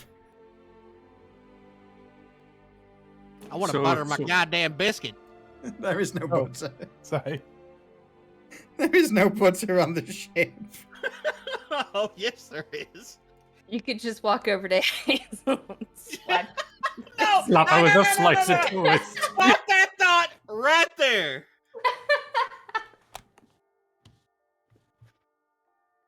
We've gone too far. Okay, as I take it on your armor hasn't arrived yet. No. Right. No, No. we're going in naked. Well, I'm going to set my floating resistance to necrotic. Okay.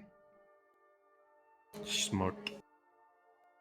No, so the armor will take a few days to not so much days, but wait, yeah, you're not sure. You're not sure. It's but as the morning comes, the armor's definitely not been delivered.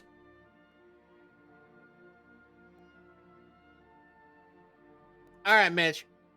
What are we doing about this this sewer problem? I say we just head straight there. Fucking have a look around. Do we hit the warehouses first, or do we hit the sewer first? Sewer, I'd say. Okay, all right. If that's where they're coming from, then better nip the bud in the fucking cause, and then we can see if we can pilfer from the fucking warehouses. You know what I'm saying? Pirate Yeah, life. I do know what you're saying. Pirate life. All right. Roll me a survival check. So as you begin to navigate your way through the warehouses, bear in mind, Sutton didn't provide you with a map of where exactly this issue's been occurring. He just gave you a sort of rough area. Well, Mitch said we were Go going on. to start in the sewers, so we're not going to start in the warehouses. Okay. So you're heading straight down into the sewers, yeah? Straight down into the sewers, yeah. Okay. In that case, where are you entering the sewers from? The closest thing, or? No. He said it was the sewers that we used to escape his place, so we'll probably enter where we exited last time.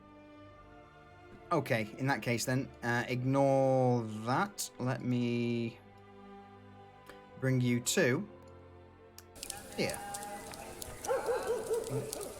Hold on, we promised Garvash a fight, so include Garvash Yep. with it. Garvash, okay. So you're taking Garvash with you, Vincent. Yeah. and Vincent. Okay. 'Cause I like So- Vincent. As you begin to make your way through Luskan, through the docks district, with Oh, Vincent and Chuggy. Garvash, Hey, Chuggy. Oh. All right. Okay. We have a random combat encounter. I like it. 10,000 channel points. Fucking. Oh. All right. So, in that case, actually, yeah. You make your way through the Dragon's Beach warehouses and eventually come to a large sewer pipe, which is the location where you had exited before when escorting Sutton out of Luskan. By this point, the area around the entrance is pretty dilapidated. A lot of the buildings are in ruins, and it seems that there aren't many people around, if any.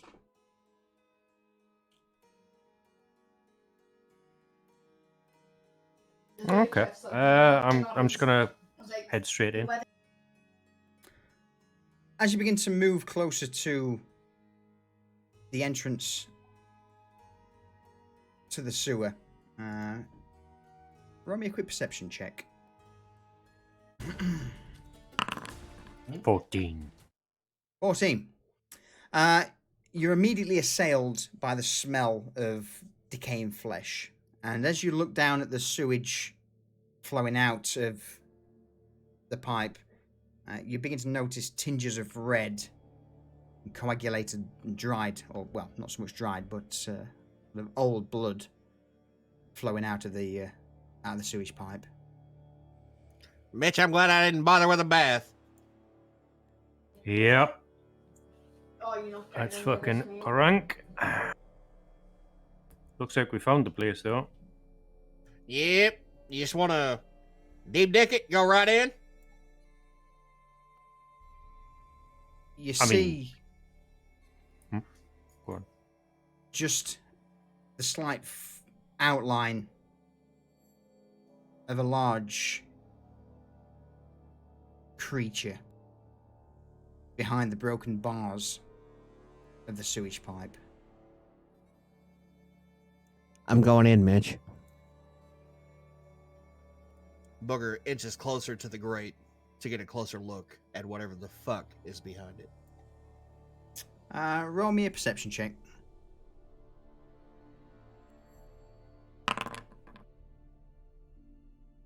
11. It's enough. You see this large creature begin to slowly move towards you. And as the morning light hits it, you realize this is a creature you fought before in the bowels of the Red Maiden. It seems to be one of the large amalgamations of flesh, blood, and various other bodily fluids stomping through the sewer towards you. Booger takes pecan pie and taps it on the grates that are left in front of the sewer. Come on, big boy! Come out and play! You just hear echoed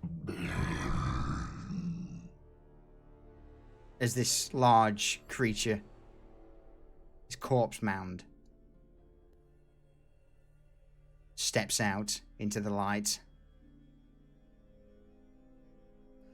Booger, remembering the battle at the bottom of the Red Maiden and knowing that this is a remnant of Orlais and her foul magics, immediately goes into a rage. In that case, roll me initiative.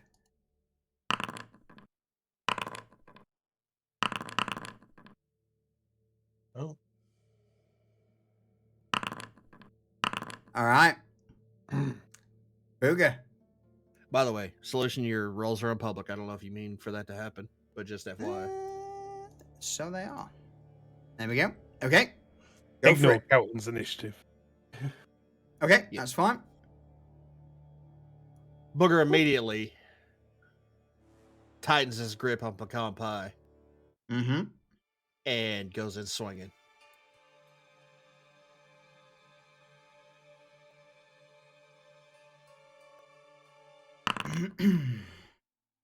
That's certainly a hit. So, as Pecan Pie slams into the form of the corpse mound, 10 is a hit. Okay, I thought you were gonna have more there. All right, Booger swings for the second time. The follow-up swing. Oops. Same attack roll. Whew. 8 damage, okay. Crap damage. I'm gonna re-roll that Okay. with my butcher's bid, Yeah. and I just have to hit damage, right? Yeah. Yeah. 10. 2 more. Any further Didn't actions? Yeah. So add 2 to that 10, and add 2 to the 10 before, because I forgot to add it for my Okay. rage bonus. Done. No further actions. So as Booger slams Pecan Pie into the shambling mass of blood, corpses, bones, and ichor, the creature doesn't seem too damaged by it and just looks down towards Damn, him. you smell like my nutsack. Frank.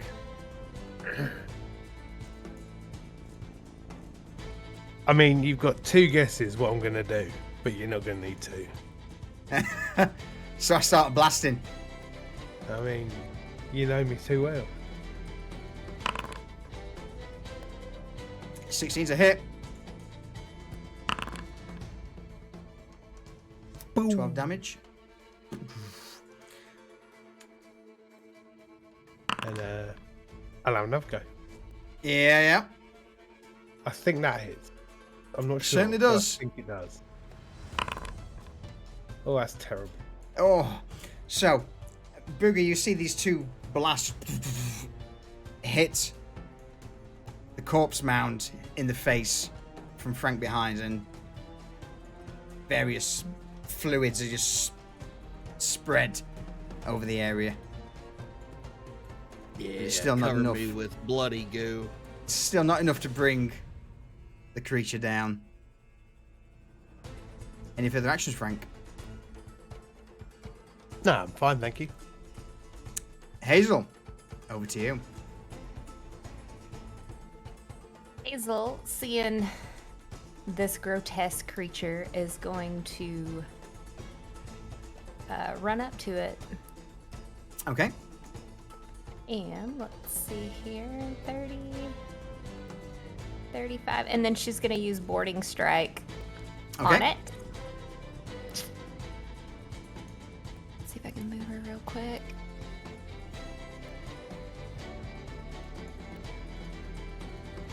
And then use Sneak Attack. And So with its attention focused on Booger, it doesn't notice Hazel closing the gap. pulls out her jewel thief and is gonna stab deep into that creature. Okay. 23 will do it. Okay, let's do the sneak attack damage. Ooh. Holy fucking hell. shit balls. Oh, 40 points damage. Oh. All right. What happens as you as you carve Jewel Thief into it? Oh. It's not dead yet, but bear in mind this well- thing's like a massive corpse, as coagulated blood and bones. She jams the dagger into it, but it goes in real far, and she's about mid-arm length inside of it, and it's like, it just goes up with it, and then just takes it out. It just kind of shakes off the gunk. Any further actions? Yes, so she is going to next pull out her vicious dagger with the other hand, because she's ambidextrous, and is gonna try to do the same thing. Okay. 16's enough. It's a large blob of rotting flesh. You can't miss it. 5. She may not be as good with her left hand. Yeah, but that 5 added to the fucking 40 that you already did Yeah. is fucking great. 45 it for damage. Hazel. Jesus. So as Hazel carves out a mass of rotting flesh from the corpse mound, it turns its attention to both Booger and Hazel. Its first arm, this large, swollen abomination, just flashes out towards Hazel. And she sees this, correct? Second. Oh yeah, you see it coming. Okay, so she's gonna use evasion. Okay. I don't know what he rolled though. Evasion. What's evasion do? Click on it so we can see. Uncanny dodge, the one you're thinking of. Yeah. Oh. Where is it? Frank It's with under. the Is assist. it under skills? Should be under Active abilities and features. Okay. features. Yeah. So uncanny dodge. It should take half of it. Of Well, the damage. It rolled an 11, so it certainly doesn't hit you. So you don't need to use that. No. So I'll get rid of it for you. So as this arm comes down towards you, Hazel, you manage to just dip out of the way at the last second. Booger, the other arm lashes out. Ooh, lashes out towards you. Wait, hold on. I don't have my Necromancer's plate yet. Let me unequip that. Correct. Well, just you'd be on equip it anyway, but just -1 to your, so you'd be on 17 AC. No, you'd be on 18 still. No, you wouldn't. Really? 16. Yeah, you'd be on 16 because of the acid. Unless you're not wearing any armor at all. I mean, I thought the acid ate away the entire armor. That's what I was Uh, basing it How many times? It hit you 3 times, so you'd be on -3. So let me change that to 15. Regardless, with a 21, it hits you. This on. Yes. large arm with sort of bones protruding out of it slams into you for 15 bludgeoning damage. So 7.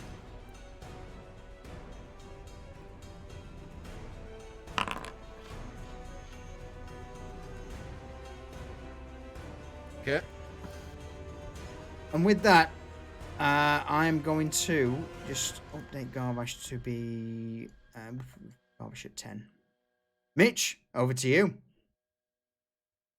I'm gonna flank around this thing and stab it in the side with Edris. Okay. Move 25 feet Yeah. and give it the old pokey. Pokey pokey. 11. It's enough. Really? It's not. Yeah, it's a large, slow-moving mass of rotting flesh and blood. For 12 damage. 12. All right. Second attack, 15. Yeah. Or 16 damage. 16. All right. So, with Edoris biting into it, bits of the corpses inside and various globules of blackened blood are just being cut through and spraying all over the area, Mhm. and slowly beginning to shrink in size. Because I've got key points for days, I'm going to spend a key point. Uh-huh. And flurry of blows. Crit fail. Oh, so just as you begin to punch into the corpse mound, it's actually going to engulf you. I need you to make me a Constitution saving throw. So as your fist buries into the mass of decaying flesh, 16 is not enough. You feel yourself beginning to be drawn inside of the creature. You are currently grappled. shit. Well, in that case, I'm going to start fucking flailing and headbutting with my second flurry of blows to let Okay. it go. 18 18. Yep. for another 7 damage. Okay. There we go. So yes, you are currently, you got one like arm buried into the mass of the corpse mound, and it's slowly starting to draw you inside of it. All right. With that, Garvash, is that you done, Mitch? That's me done. So Garvash has got a 30-foot movement, so he's gonna sprint towards it. He's then gonna dash to getting close.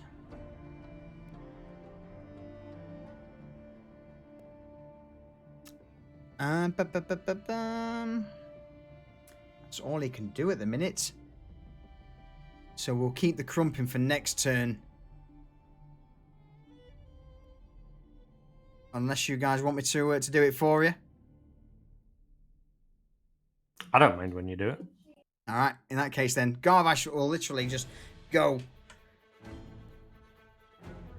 balls deep, and he sets off at a sprint towards the corpse mound, axe at the ready.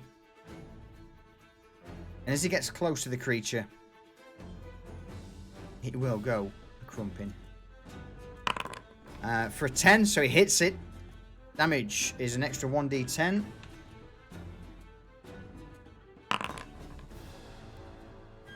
Oh, that was fucking terrible roll for Garvash. Absolutely terrible. Oof. 2d8 plus 5 plus 1 plus 1d10 for crumping. He rolled 2 twos. 2 twos and a 1. And a 1. That was awful. So the axe bites into the corpse mound. Yes, come on. Go down. All he manages to do really is just stick his axe into the creature. Not causing a great deal of damage. Too much butter. Booger, over to you. Well, Booger's gonna keep doing booger things. And pecan pieing the shit out of this thing. Okay. Yep. 9 damage. I gotta. Why am I targeted? And no idea. So followed up with the second attack. Yeah. Yeah. Okay, now 18 damage. Oh. Yeah, that first one should have been an 11. It still would have been remember enough. after this. Yeah, I'll add remember it in. after I'll add it in. Okay. And then Booger's done. So the pecan pie slamming into the creature, you knock off one of its arms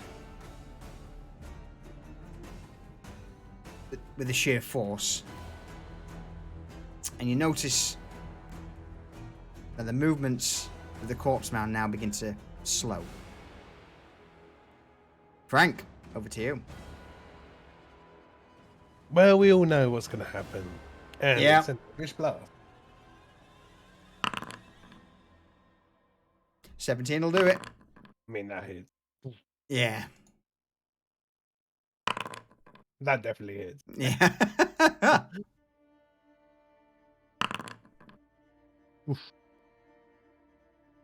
All right, badly injured.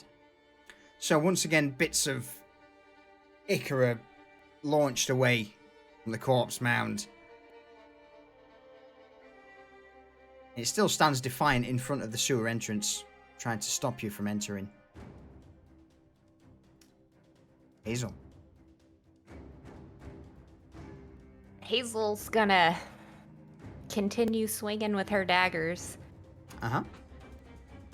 and she's gonna pull out the jewel thief again, even though it's just still just slightly dripping and dirty, but it's still useful.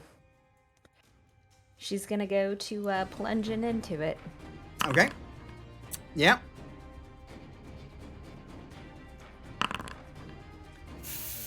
What the fuck is Fucking that hell. roll? I like it. It's that level 2 blindside. It's ridiculous. Yeah, it's fucking filth. 43 points of damage. Holy shit. What the fuck? My That mobility daggers. is broken. My daggers are real strong. I mean, that's, again, it's a good roll, though. It's a good roll. So, she's not done there yet. She's gonna try again with her left hand. Okay. 24 will hit. 7. Okay. And that's it. That's it for Hazel. Just dripping with the gunk from the monster. In retaliation, with its remaining arm, it will certainly lash out towards Hazel. 23. Oh, that's gonna hit. And It's gonna hit. Is it a new round? Do I still have an action? You got a reaction, yes. Or a new round? Yeah. So I'll use the uncanny dodge on that one. Okay. So it should be 21 points of bludgeoning damage. So as this large fist of bone and flesh slams towards you, you manage to duck out of the way at the last minute, only catching a few of the sharpened bone shards. So that's half damage, I believe. Yeah.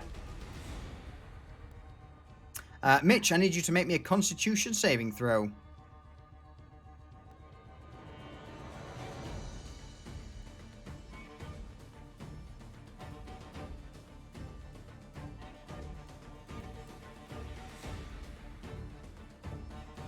Mitch? Sorry. I'm back. Got know. problems.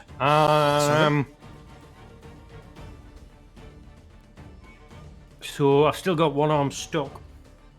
But I got one So arm- you are currently being drawn into the creature, so I need you to make me a Constitution saving throw. Okay. And I'm gonna use my inspiration. Okay. 13's not enough. You are drawn fully into the creature, and you begin to feel the various corpses and bones and blood just begin to weigh down upon you. You take 2d8 plus 4, 11 points of bludgeoning damage, and you are now currently grappled, blinded, and restrained, unable to breathe, as you are now inside the corpse mound. Okay. So yes, you are now fully engulfed within the mound.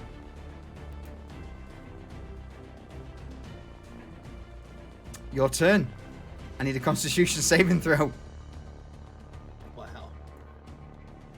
Wow. I mean, I just rolled, right?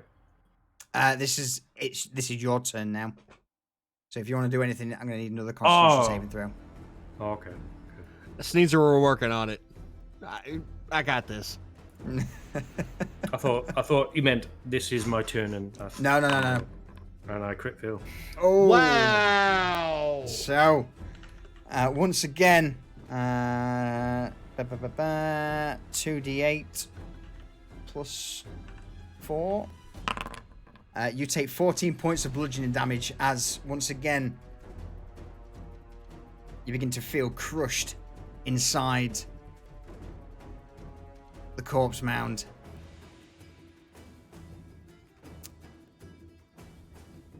Garvash. Gets to crumpet. Gets to crumping. I'll roll this publicly so we can all see. Battle axe plus 1. Attack. 19 hits. Damage. So minus 5 would be 14, which is still enough. With an extra 1d10. Woo! It's close, but it's not enough. Garvash. Howling. Get off, bitch! Just begins to hack away at the massive corpses.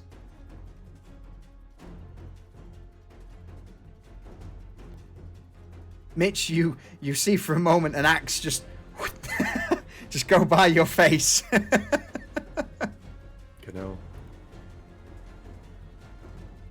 Booger, over to you. Mitch, I'll save you! Booger goes in swinging. Yeah. What happens to the creature? It just crumples into a mass of blood and bone, and the booger keeps swinging. Oh shit. Okay. I got you, Mitch! Mitch, roll me a dexterity saving throw. 26. Yeah, you're fine. Free yourself!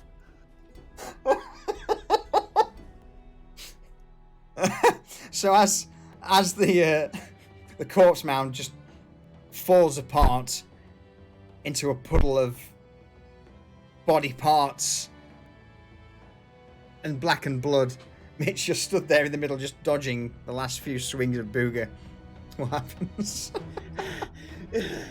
I told you, Mitch. I told you I had you. I got you, Mitch. No, you're not gonna drown on my watch. Booger, stop it. Booger, stop. Booger, stop. Huh? Booger, What? stop it! What? What? Oh. Oh, hey, Mitch. Mitch wipes gore off his face. Trying to fucking kill me? No, I was trying to save your goddamn life, Mitch. I'd appreciate it if you were a bit more respectful to my efforts. Next time you swing, try doing it with your friggin' eyes open then. There was fucking blood and shit everywhere. Listen, it happens. It happens, Mitch. But the important part is, I saved your life. You nearly ended it as well, but I guess thank you. All's well that ends well, brother. I smell like death. Let's get this fucking done. Don't we all? We ain't even got in the goddamn sewer yet.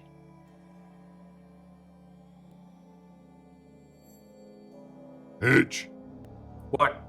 you smell terrible. Mitch picks up a bone and just throws it at Garbash's head. It just sort of hits him in the head and bounces off. Ow! Thank you for that, Garbash.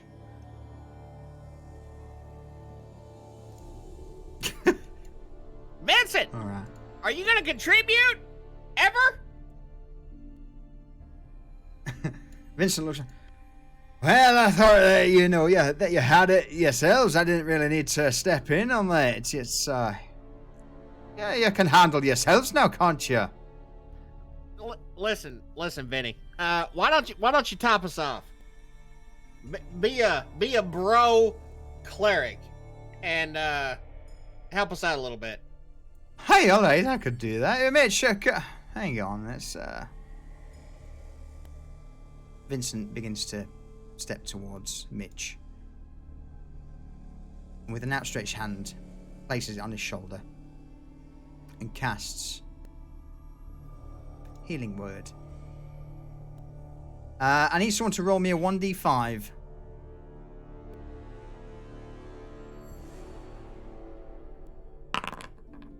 So he will use one of his third level spell slots to cast Healing Word on Mitch. I will also use prestidigitation to clean some of the gore off Mitch's Okay. Everything. and body. So, 3d4.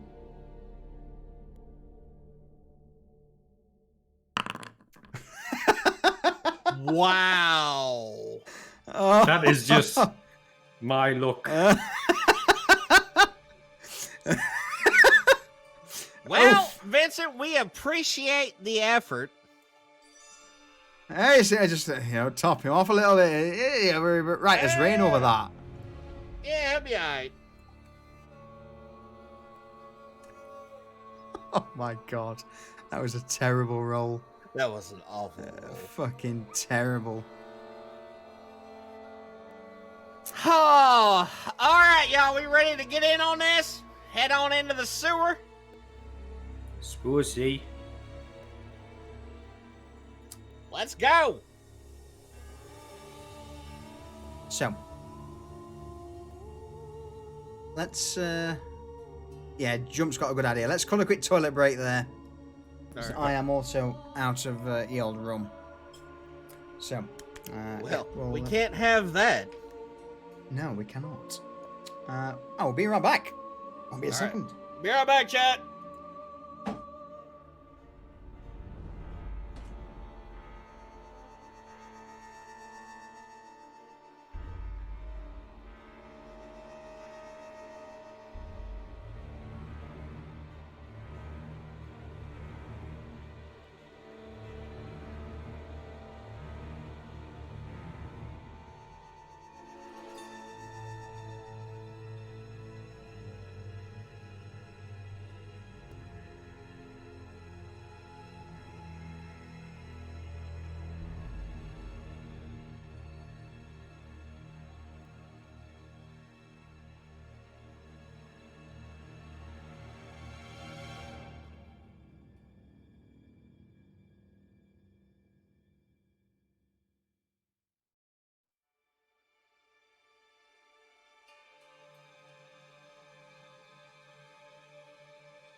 Oh, that was a good pee, chat. It was needed. I don't think they need to know that.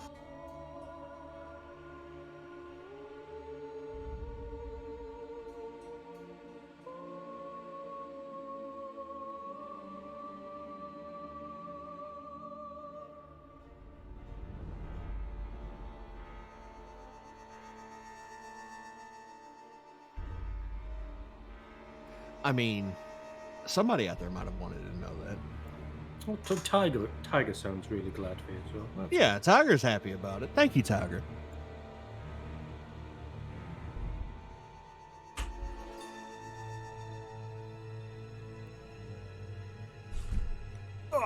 I have returned.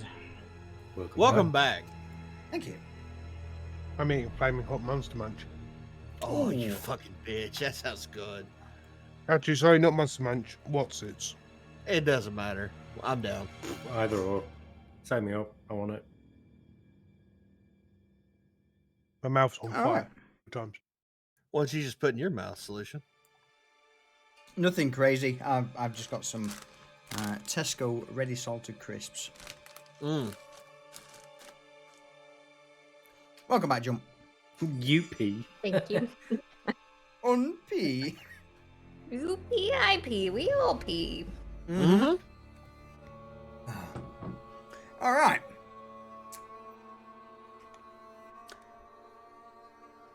As you begin to make your way into the sewers of Luskan, you're met with the occasional drowner, the drowned corpses. All of them seem to be making their way slowly towards the docks district.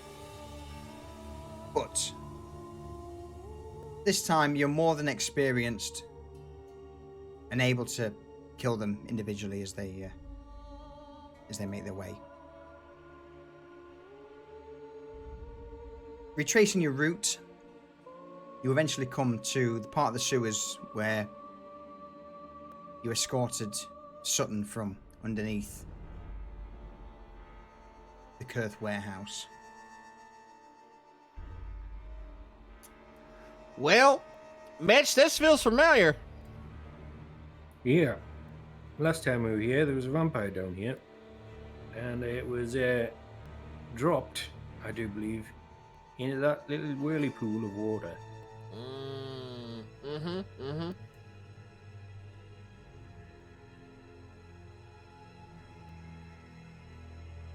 Sorry, 2 seconds. This is taking me a bit longer to eat than I expected. Wow. Professional streamer, chat. Oh god, that was dry. That's what she said. Just put a little butter on it. Yeah, Yeah. should have done. Yeah. Just scrape it against Hazel. You'll be all right. So in It'll the have old a little bit of an aftertaste, but sorry. Go ahead. No, that's all right. I say in the old chamber before, there doesn't seem to be much in the way of activity. There doesn't seem to be any drowned, and overall it's pretty quiet. Roll me an insight check. Before we do that, Okay. Booger takes pecan pie and slams it twice against the nearest stone and yells, "Hello! Come out and play!" The sound echoes through the sewers of Luskan.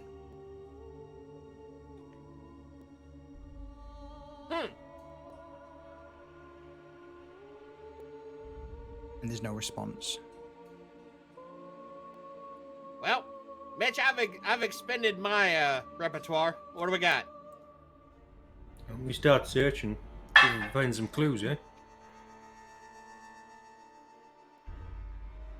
You said inside check solution. Yes, please.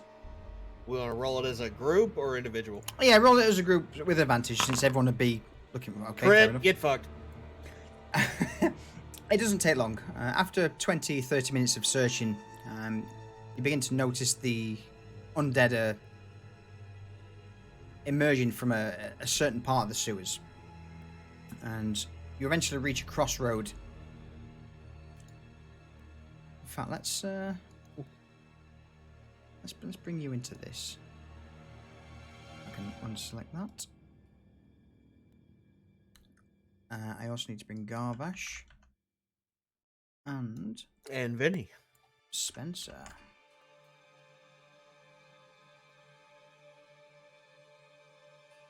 You reach a point where there's a crossroad, and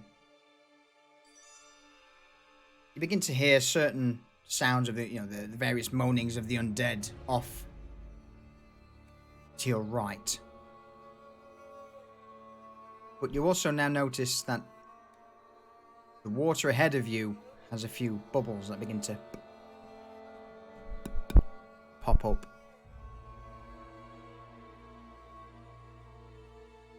It couldn't be alive, could it?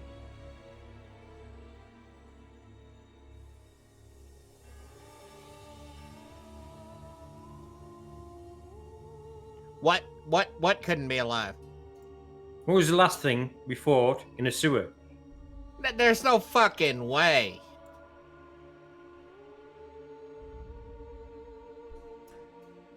You can thank. Oh, this is the random Shuggy. combat encounter? For this. Okay, Roll me all right. initiative. Let me clear that random combat encounter then. That was from Chuggy, by the way, not Stu. It was from Shuggy, yeah. Yeah, okay. Initiative. Yeah. Crap.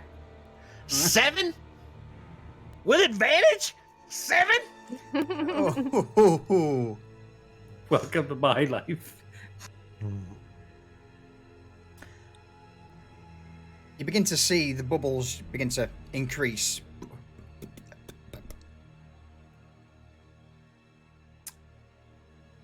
And you see a single tentacle just break the surface of the water.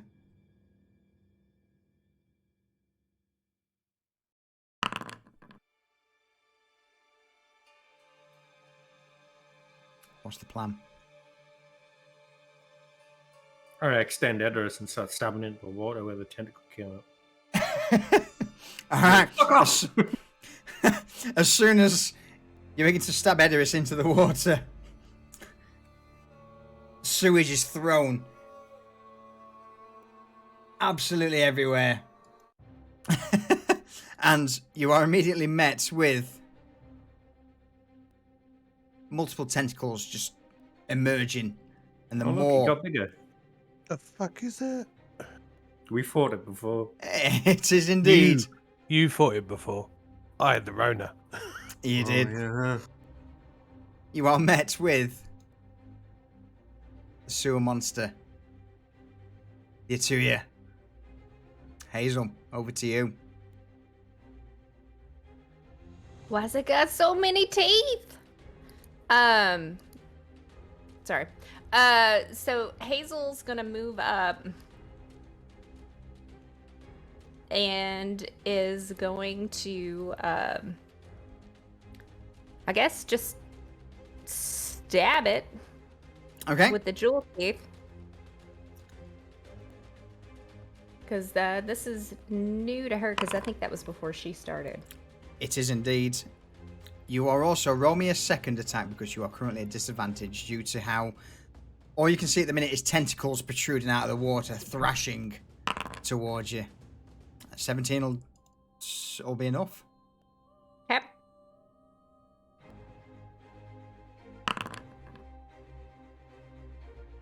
So as you slash the jewel thief, you manage to cut into one of the tentacles, just carving through it and sending it flopping to the side of the sewer. And even then, it just seems to have a life of its own where it just trembles on the floor for a few moments before eventually stilling.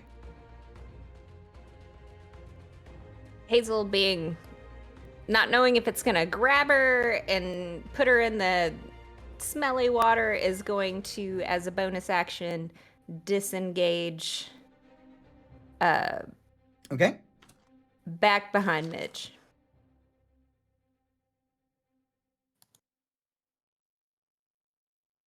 And that's it for Hazel. Okay. Frank, over to you. Okay.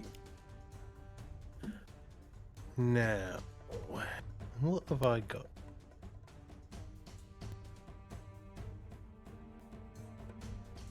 We'll just have to blast it.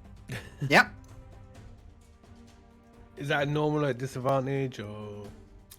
So from where you are at the back shooting it, you can see the mass in the middle. 'Cause it's currently in the middle of the water, so you could quite easily just shoot it at the center. So you would be at just a normal roll. That'll work for me. That'll work. 12 damage. That won't work. Oh,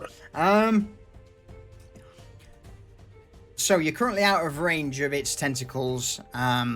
You see several tentacles begin to shoot towards you, but they stop just at the last minute, not being able to reach you. Lucky bastard. That's why I fight at range, baby.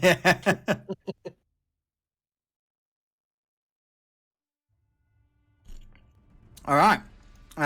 But in that case, what I'm going to do is I'm going to give it a legendary action due to your crit fail.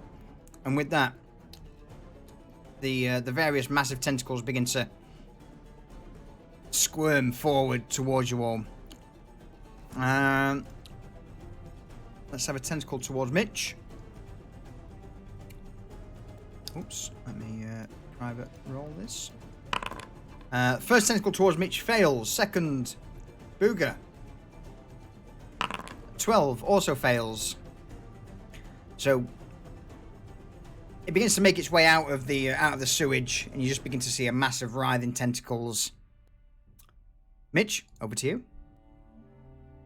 Okay. So to hit the main body, would I need Edoras at full length, yeah? Correct, yes. So I'll keep Edoras fully extended. Fully Okay. erect, as it were. Yep. And attack. Engorged. Engorged. 12. 12. Not enough. Okay. Second attack.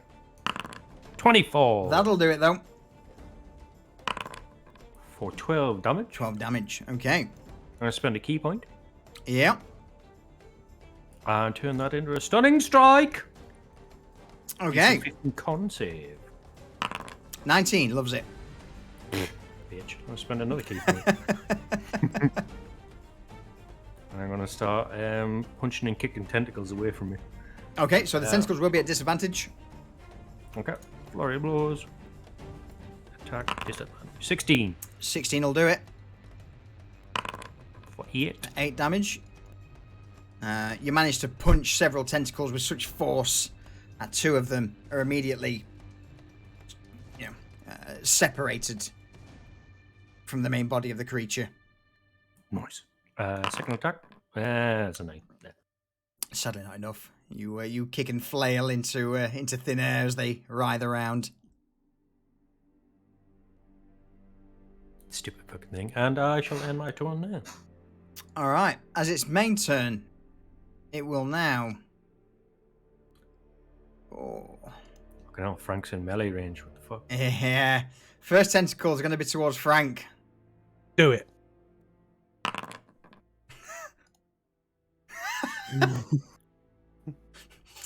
It just slaps into the wall. Good decision. Real good decision. Yeah. Second tentacle towards Booger. Mm-hmm. 19. That's a hit for sure. All right. For 16 points of damage. Bludgeoning and piercing. Okay, I took half of that. Yep. Wait, All right. no, I don't. I'm not enraged. You're not enraged. You take the full. Yeah. And last but not least, let me just double check what it can do. With that, the creature lunges out of the water towards Mitch, with its maw outstretched towards him. Bitch. 17. Not enough. Not enough. Oh. All right. And with that, Booger, over to you. Where? So am I in range of this thing? Where I'm at? You're in range of its tentacles. As it tries to slap out, to, bite Mitch, it then drops back into the water. So you would have to get closer to it to hit its main body. So basically, if you hit its tentacles where you are now, you're at disadvantage. If you get closer, you're at advantage. Well, Booger, having been slapped by this tentacle, flies into a rage and immediately jumps in the water with the beast.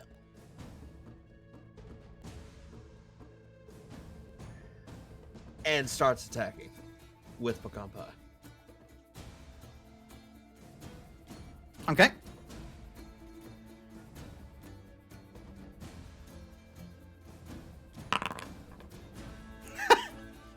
That'll do it. So you begin to slam pecan pie into the slimy body of the Atuya. Second attack. Yeah. That'll hit. Yeah.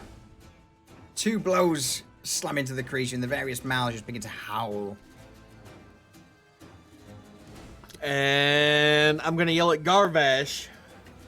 Garvash, get in the water with me! Fucking kill this thing from the middle! Yes. I mean, it's got tentacle. Oh, all right. I'm coming. And then I'm done. And with that, Garvash will begin making his way into the water.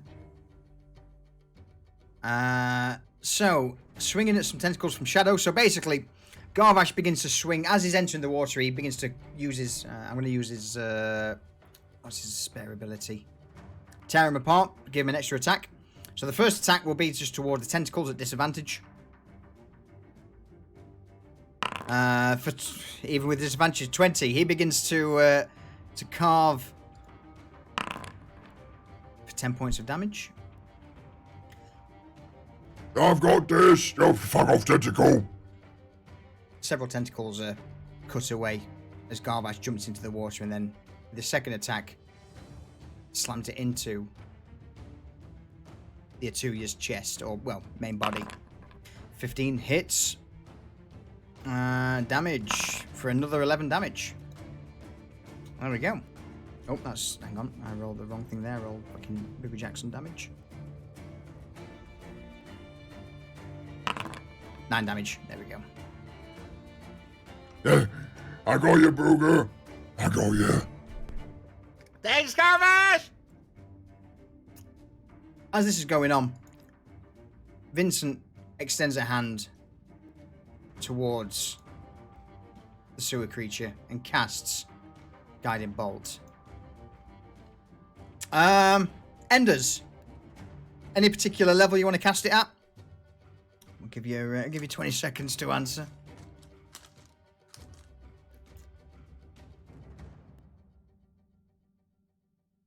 High as possible, or just normal?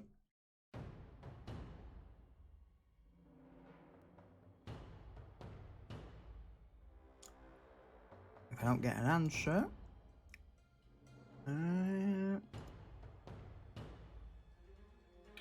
someone roll me a 1d5. Oh, I got it. Hockey.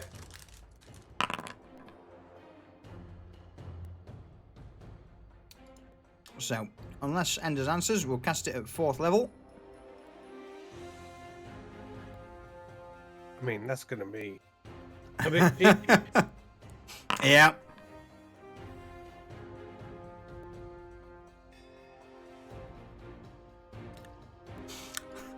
Or not. So, as Vincent begins to cast Guiding Bolt, one of the tentacles slashes towards him, and his hand's just knocked away at the last minute as it impacts the wall of the sewer, causing bits of masonry to break away.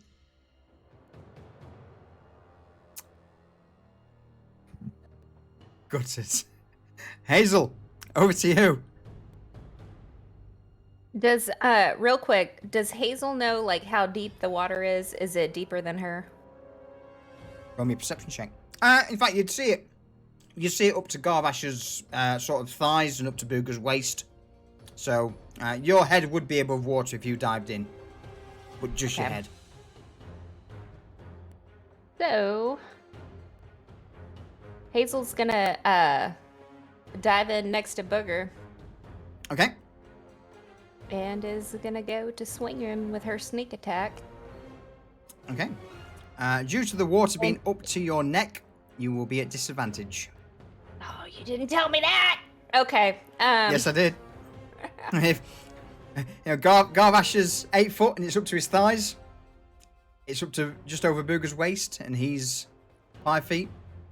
If Well, you're 3 I'm- feet, I'm still effective at piercing things when I'm up to my neck in water. you certainly are.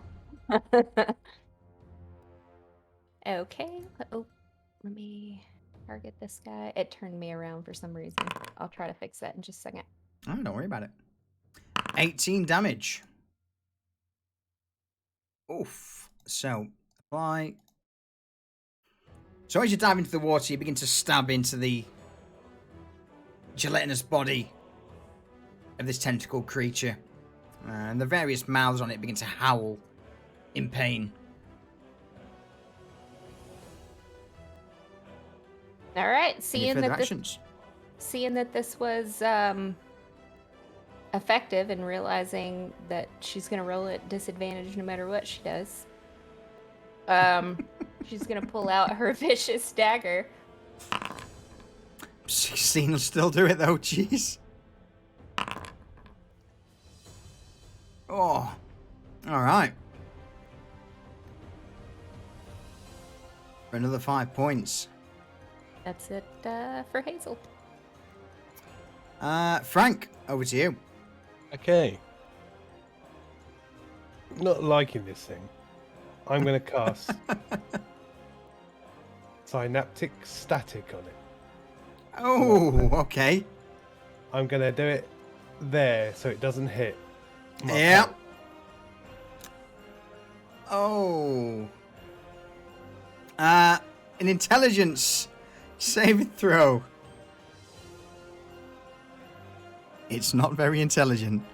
It's got an intelligence of 6. Nice. So it's smart enough to be affected, but not smart enough to do anything about it. So I will publicly roll this. Two. Okay, so damage is going to be 26. Okay. It also Ouch. has muddled thoughts for 1 minute. During that time, it rolls a d6 and subtracts that from the number of all its attack rolls and ability check, as well as Constitution saving rolls. All right. Ouch. That is a fucking good spell, sir. Mm-hmm. So you begin to see the various tentacles just writhe around, and they don't seem to be focusing on anyone in particular. The creature dumbfounded momentarily. Any further actions? Do you want to roll the d6 or shall I? I'll let you do it. Slash it. So would you subtract 3 from anything you roll, basically? Okay, I will -3 on everything I roll for in future.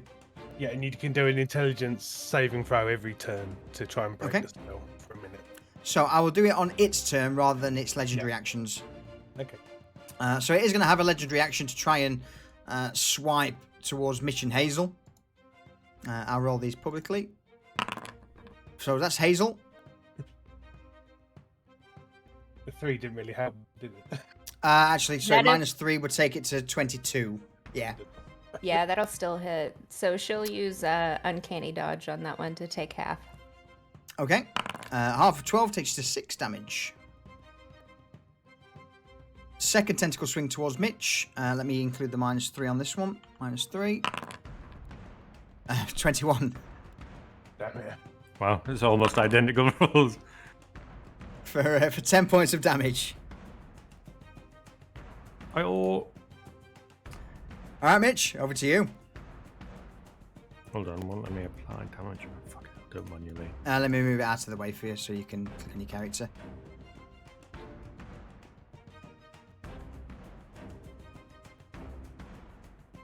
You got it? Oh, you're over there anyway. Thing. So I'm just gonna start stabbing again. Okay. Actually, has it moved backwards? No. It's still where it was originally. Oh, okay. I've just moved it back a little bit just so Diesel and Hazel Oh, can be okay. seen. Booger and Okay. Hazel can be seen. Roger, Roger. In fact, let me move them back a bit. There you go. So that's where it will be. And with Edra still extended, you want to stabby stab? Okay. 11. Nope. Not enough. Just as you stab into the water, it just seems to shift itself to the left slightly. Second attack. Crit That'll do. for 22 damage. Oh. Ouch. Okay. You know what? We'll spend a key point and we'll turn that into a stunning strike. Okay, so it's a what is it? Constitution saving throw -3. Yeah, that's correct. Okay, so -3.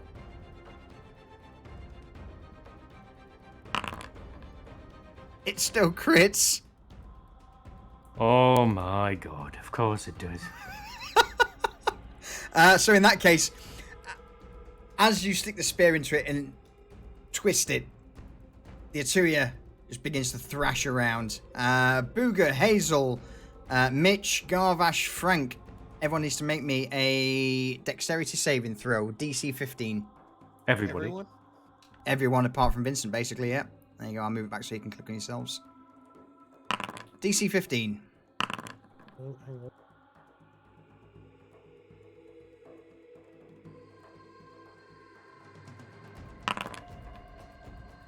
Wait, did I do that wrong?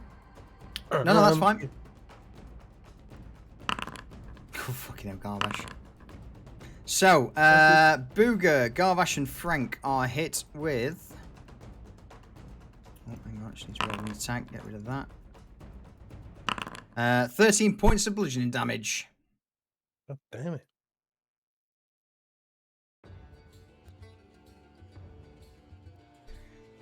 So the various tentacles now with 13? Mitch's... 13, yeah. With Mitch's spear and the twist just throws this thing into its death throes, and the tentacles begin to thrash around the confines of the sewer, hitting Garvash, Booger, and Frank.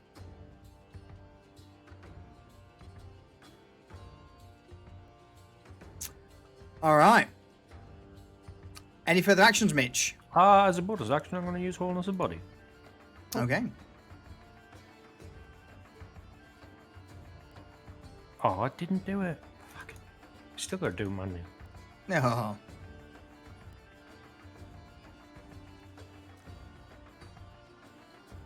In response to Mitch's spear, the Atuya is just going to thrash both of his tentacles towards the dwarf. First one for 10 misses. Second one, 13 misses. Third attack would be its bite. The only person it can go for would be Booger, Hazel. Both of you roll me a 1d10. Would be. Just force a shot 1d10. Lowest number is going to get bitten. All right. Oh, who's that for? For Booger and Hazel. Okay. Yeah, sorry, you fucking You were just got you cut off, yeah. Just Yeah. got cut Really? off here, so yeah, Alright, we so- didn't. We were in the dark there. All right, sorry about that. Booger, you are going to take a bite from the Atuya. No, you're not.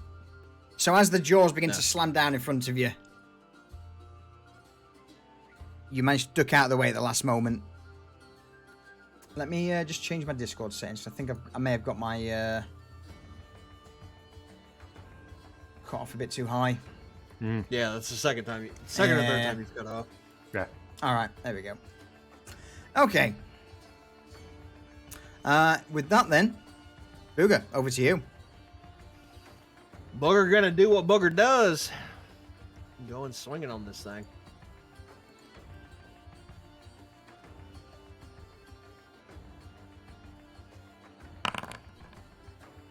$17 will do it.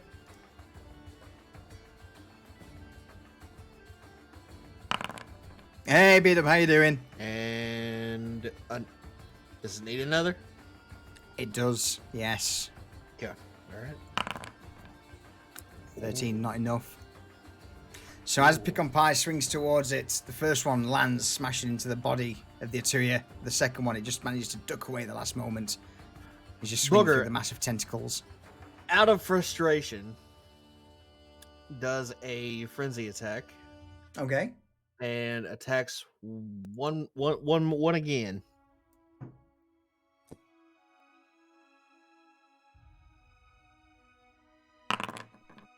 Fuck. 14's actually enough. Is it good? Thank God. Yeah.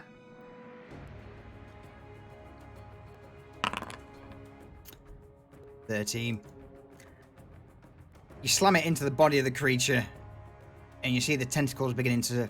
So now Go that limp. you are here, perhaps you'd care to tell me who you are. But it's not enough to kill it. Oh. So as my final vocal action, Booger's just gonna Okay. yell, "Somebody fucking kill this thing! I want to get out of this fucking water!"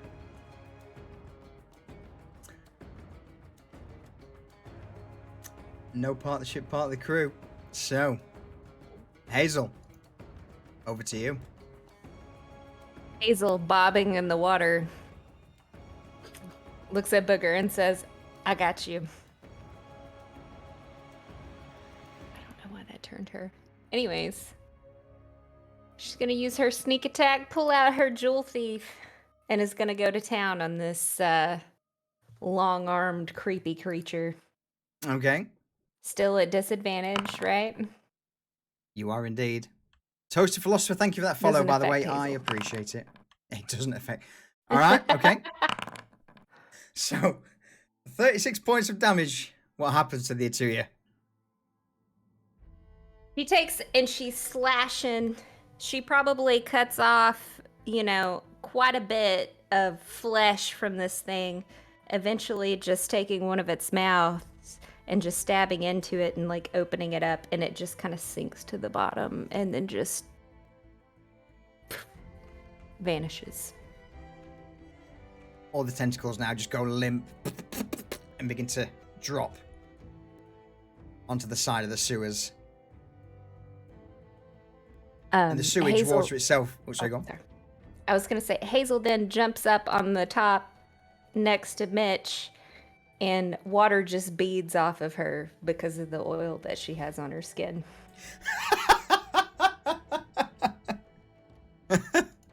Sorry, now I'm done.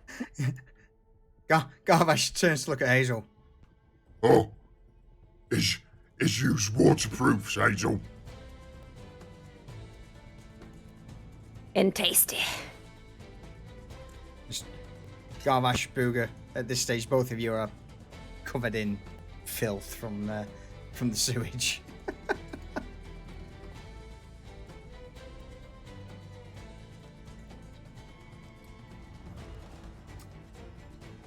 All right.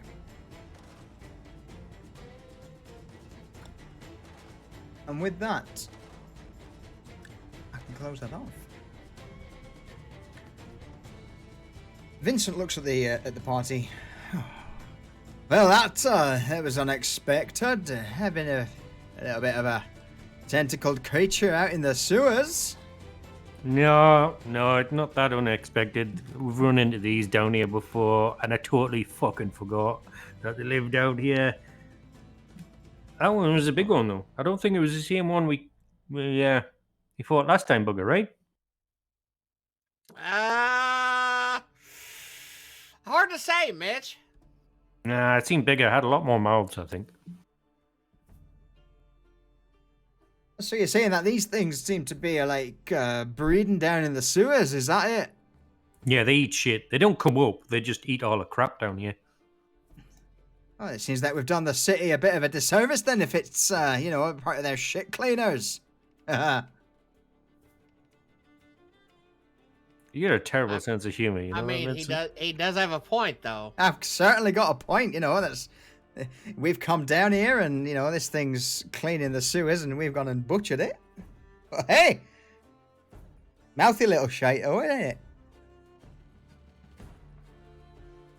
Mitch just walks away. There's enough dad jokes for one day. Garvash gets out of the sewer, sort of pats himself down from all the filth and looks to Mitch. So,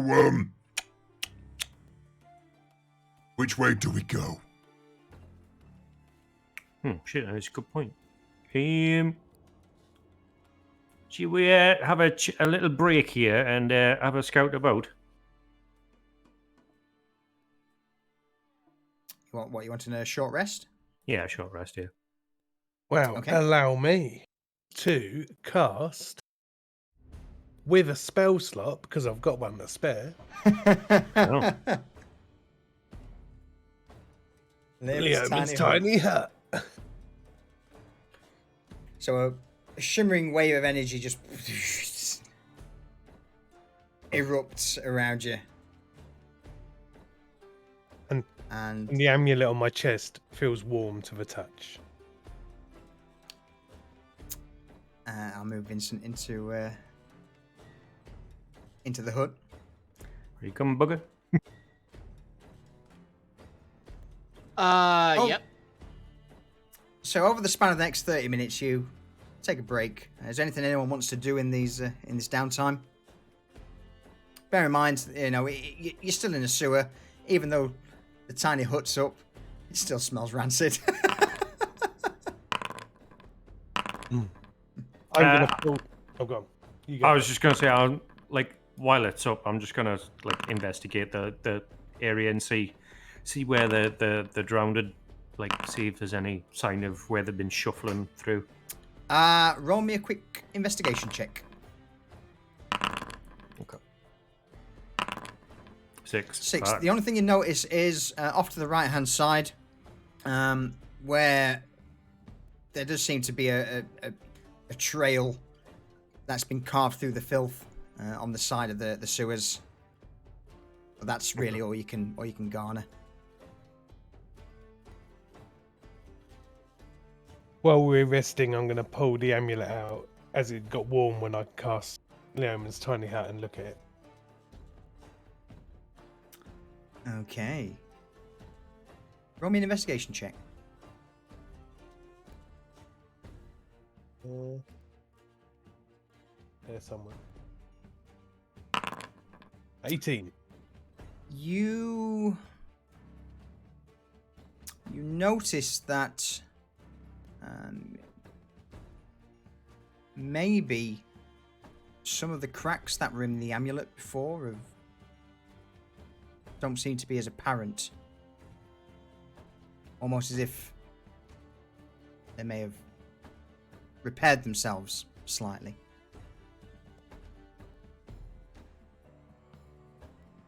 Take note of this and tuck the amulet away again. Okay. Any further actions from anyone? No, I'm good. No. Actually, I'm gonna ask, can Vincent detect evil? He No, I don't think he can. doesn't have detect good or evil. No, No, he doesn't. Okay. no, sadly not. Okay, worth a try. I mean, if you want to do something with Vincent, you're more than welcome to. If you ask him. I look at Vincent and I go like, yo, That's gonna Oh, do yeah. for you. you getting any evil vibes come from anywhere down here? All right. I mean, we're in, we're deep in a sewer, so it's not exactly. I wouldn't exactly say evil, but I feel fucking dirty. No? Oh, okay. Worth a try. I was just wondering if you could feel evil presences and I don't know how clerics work. No, yeah. Some of me, the pastors and vicars of the church might be able to, but let's just say that my choices in life have denied me the ability to detect that. Fair. Otherwise, you wouldn't be with us. I mean, hey, well, yeah. I mean, I've got a point there. Yeah. Well, Right. if nothing else, well, at least allow me to do this for you. If we go, you think that we're close to our destination? I think so. Maybe. Closer than Well. we were. Booger, Mitch, Hazel, do us a favor, just gather close. Okay. Okay. Hazel's holding her nose. So, I can, if need be, cast Stone Skin on you. That'll make you a little bit more resilient to damage, but I can only do it to 2 of you. I'll take it. All right. And with that, Vincent lays a hand on Booger and casts at 4th level Stone Skin, which basically makes you, Booger, immune to... Oh, sorry, you're resistant to non-magical bludgeoning, piercing, and slashing damage. All right. Hazel gives a look to Frank, and it's just a look of, is it okay? I just nod to her. Lay it on me. And with his last 4th level spell slot, he'll do the same to Hazel. So, Hazel, you're also Did you say immune? resistant, so you take half damage to non-magical bludgeoning, slashing, and piercing damage. what So happens basically if raging I'm? then. Yeah, what happens if I'm enraged? Because I take half already. Nothing. Yeah. It's just, Okay. So, and this doesn't count as an action or a reaction. No, it's just he's cast he's used two of his spell slots. So basically, you take half damage from bludgeoning, piercing, and slashing damage. For you, that's real good. Yes, real nice. Booger, I will allow you to take a third of the damage then, if you're raging. But you've got to do the maths yourself. Yes. Yeah, I'll do it. It's fun. Just joking. So immediately, Hazel, Booger, you feel your skin harden, and it takes on a little bit of a sort of stony texture. Well, that'll last for about an hour, so I'd recommend that we get a move on. Just get a shimmy on to the right, I guess. Just follow the trail. Roll me let's go with history, because you've been here before. I got it. I wasn't here before though. Better. Roll it with advantage, because most of you were. Okay. Half of us were. Yeah. 18. 18. You spend the next 10 to 15 minutes moving back through a path that Mitch and Booger had been through before. And Frank, you managed to notice what appears to be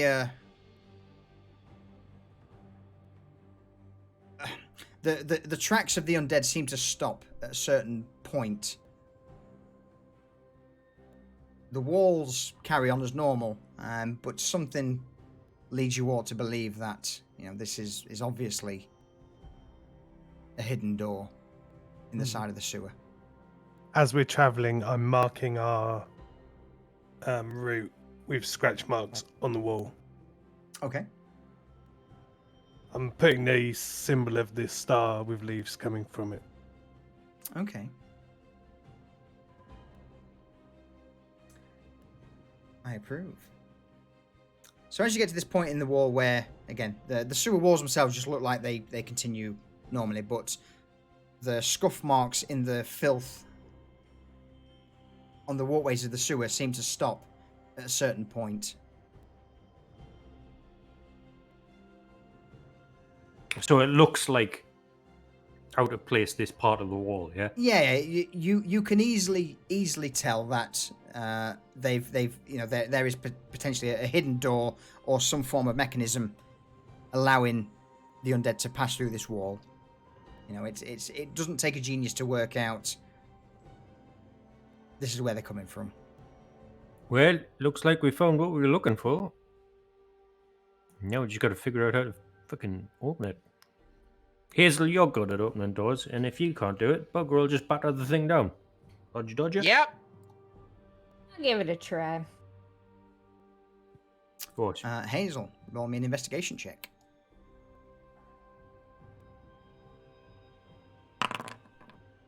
$17. You begin to press various bricks in the wall and look around. And while you can see certain bricks have a gap and there's a seam of a door, you can't find a way to open it. Do you guys want me, there's some gaps here. I can, poke my dagger at it and try. But that's really all that I'm seeing. Give it a go. Fuck it. All right. She's gonna try to poke her daggers into the slits. Okay, roll me a sleight of hand check.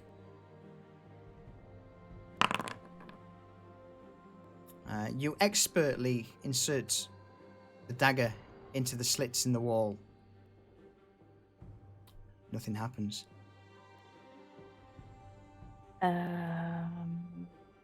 She looks back to Mitch across her shoulder as they're kind of inserted into the slits and says,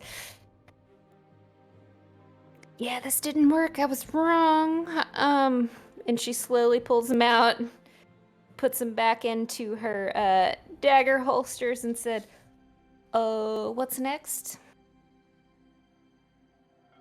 We use Bugger's key. Okay. And she slowly steps back. So, Booger steps up and does max damage to whatever the door is. Okay. Hold on, I gotta roll max damage. So 10, 12, 16. As you plant pecan pie into the wall of the sewer, it immediately caves inwards. And as the bricks settle and the dust clears, you glance into what appears to be a small corridor with various grates that act like doors in front of you.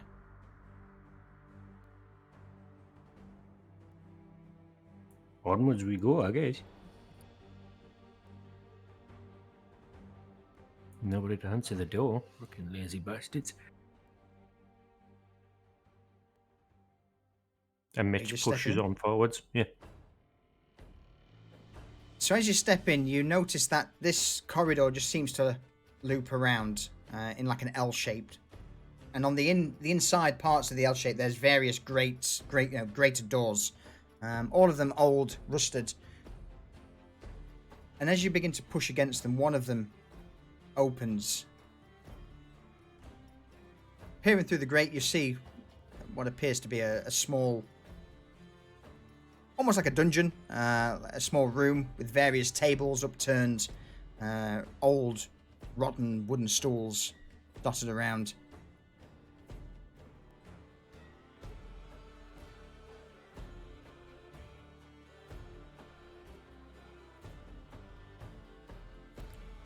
And just off to the right, you hear the footsteps. Son of a bitch.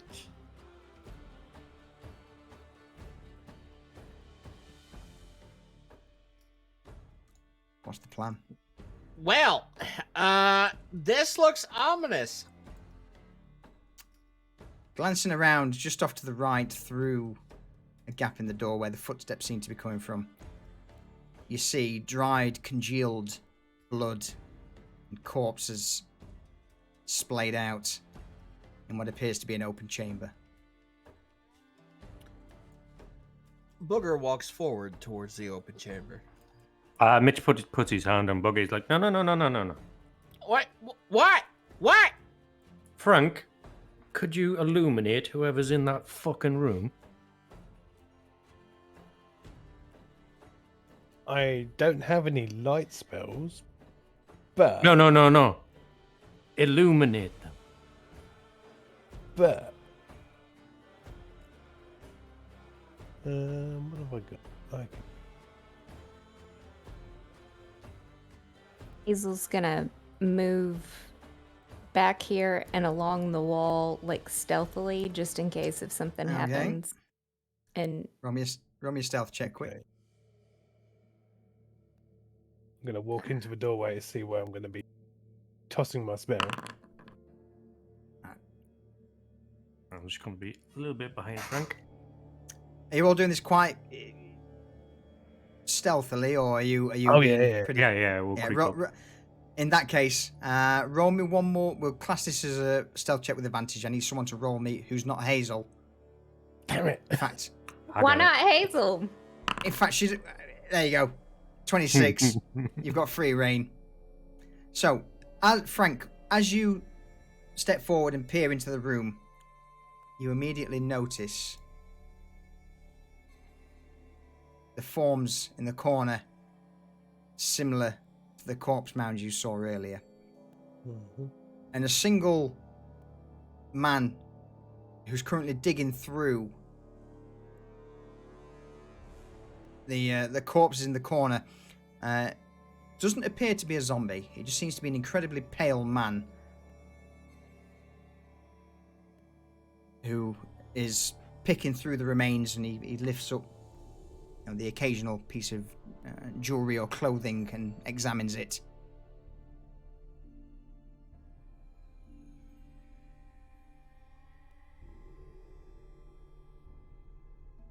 Okay, I'm going to.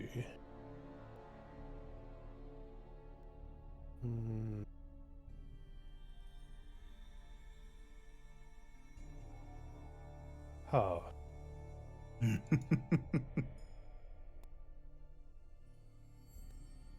wall of fire. Okay. But I'm going to cast it not as fire, as radiant. Okay. Oh, okay. And I'm going to. Oh, how do I do it? Oh, that's perfect. Absolutely perfect. Hang on. So a wall of light A erupts. wall of radiant light across the room there. Okay.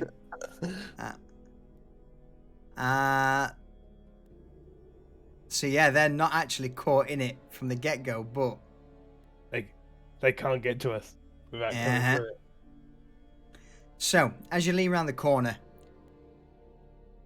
and with a trace of your hand, this burst of light just erupts in a wall, and it seems to be like a mix of both golden fire and blinding light just erupts, and you see these two corpse mounds just slowly begin to crawl away,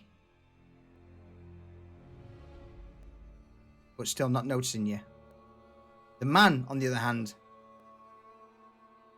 immediately turns around and looks towards Frank, and you see this gaunt expression, multiple teeth missing, bloodshot eyes. Is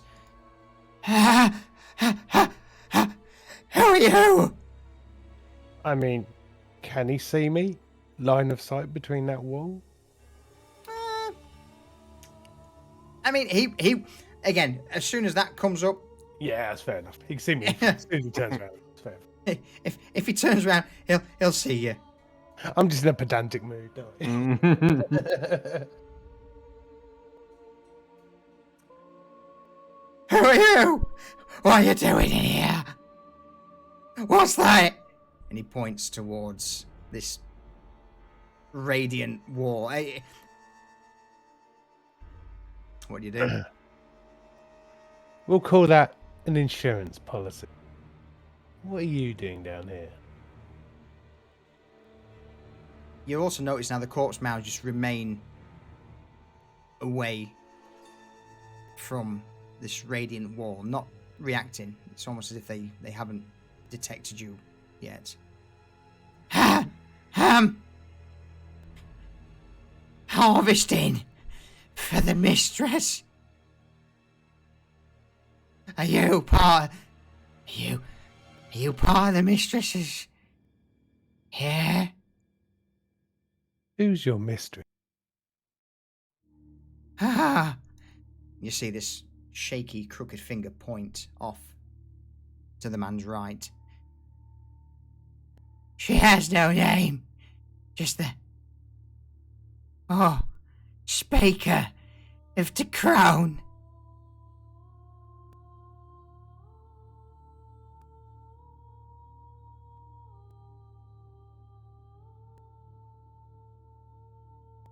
The crone. Wasn't that what that The hag's image, the hag's friend? Hmm.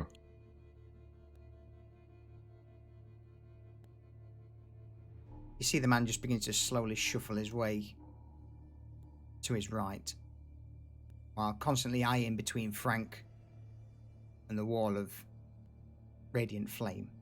And again, the corpse mounds just seem to instinctively move away.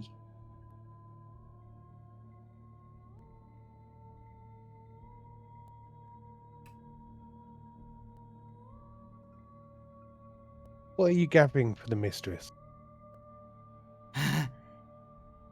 Parts for those. And he points again towards the mounds of corpses that are moving. They're not ready yet. They need more. Mistress says no more raising zombies and to put them all into those things. What does she intend to do with them? Well, you know, you're one of the mistress's followers. You need to escape, to get away. Since Orlay's no longer here, we need to go.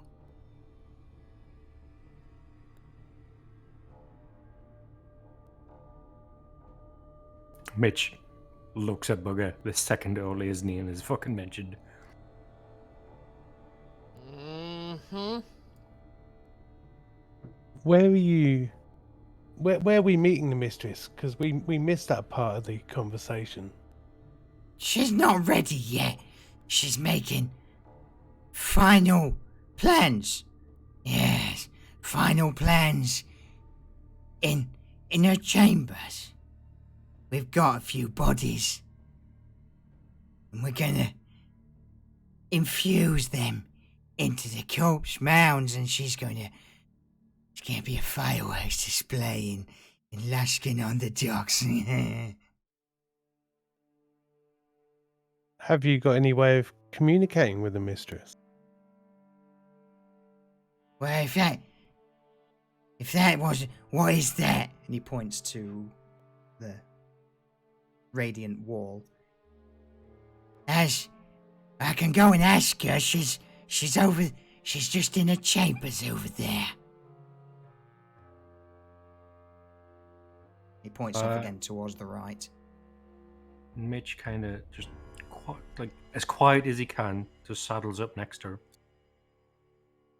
As you get closer in the darkness, you see that this man is very much malnourished. He's almost skin and bones, but you can immediately tell he's not undead, and his eyes have got that sort of glazed look. Any bite marks on him?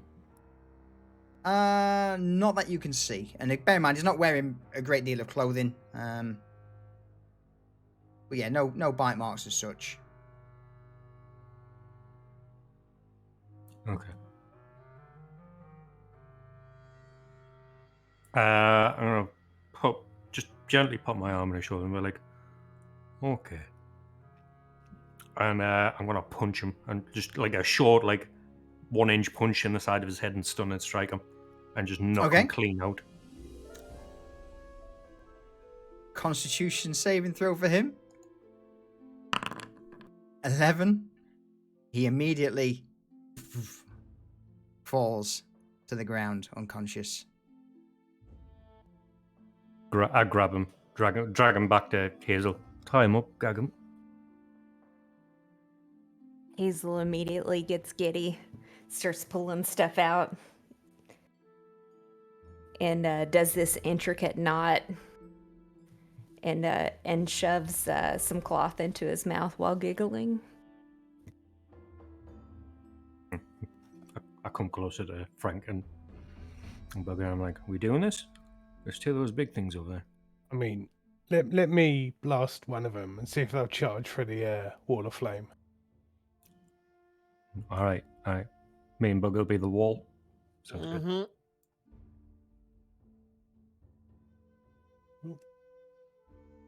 Fire gun here.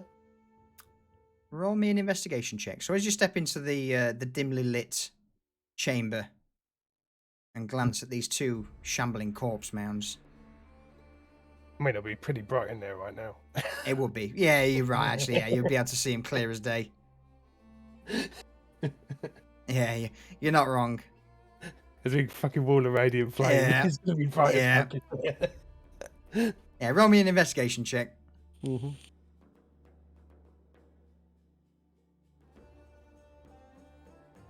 Anyone in particular? Or... Yeah, I got it.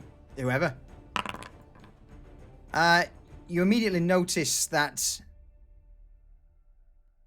these are a lot smaller than the other corpse man that you faced as a guard, and there are various barrels amalgamated into the forms of these creatures.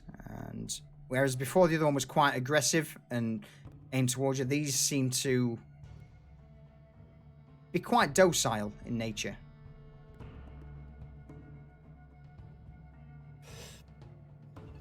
Booger reaches into his pocket and pulls out a silver coin and throws it at one of them and yells, "Oi!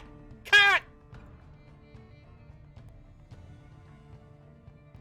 The coin flies through the radiant flames and slams into the corpse mound. Corpse mound itself continues to move away, flinching. But Booger's voice carries through the various chambers. You damn right it does. Who is there? Who are you? What the fuck was that? I don't fucking know, but that was subtle as shit. Roll me initiative.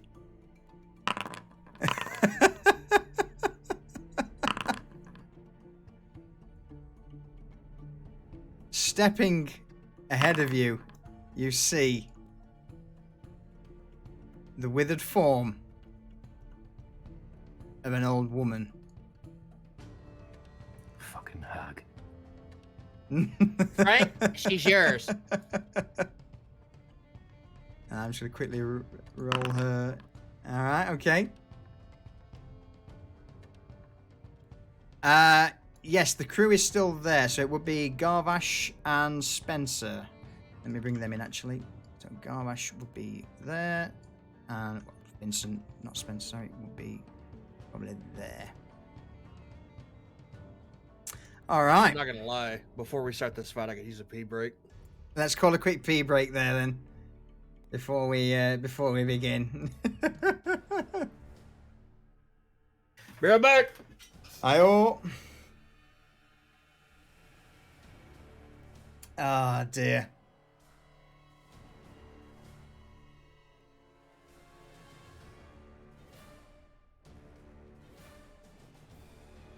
Fucking hags everywhere, man.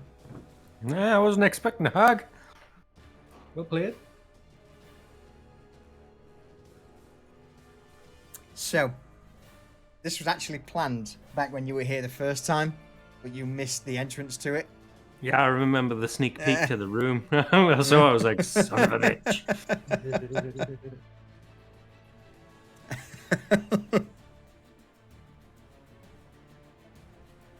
Ah, dear.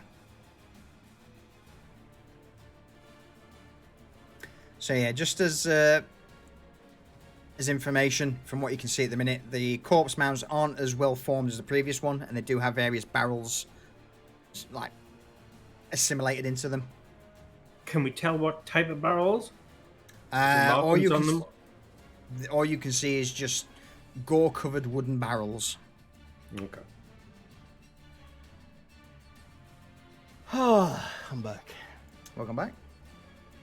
Chat, if you don't have a good ice chest, I highly recommend it. All right, Mitch, over to you.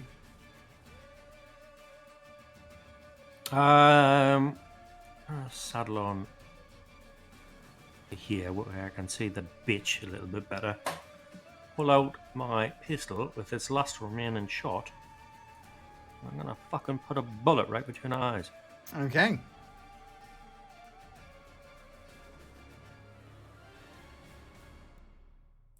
It's run out of its designated ammunition. Oh, hang on. Let me just add one to your ammo. I know you have one left. I had one left, but you've Yeah, got you to have it in your inventory, yeah. Yeah, huh. 16. 16 towards the hag is enough. Oh, yeah. Wow. Wow. Oh. That's a chief beef shot. That's a hot Yeah. one.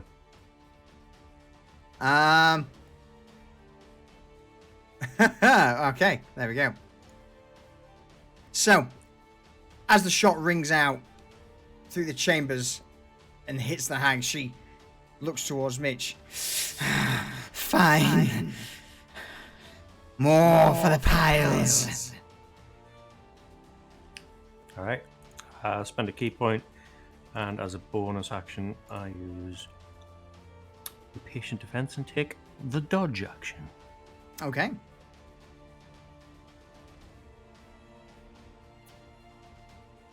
And after learn my turn. Not to worry. Hazel. Over to you.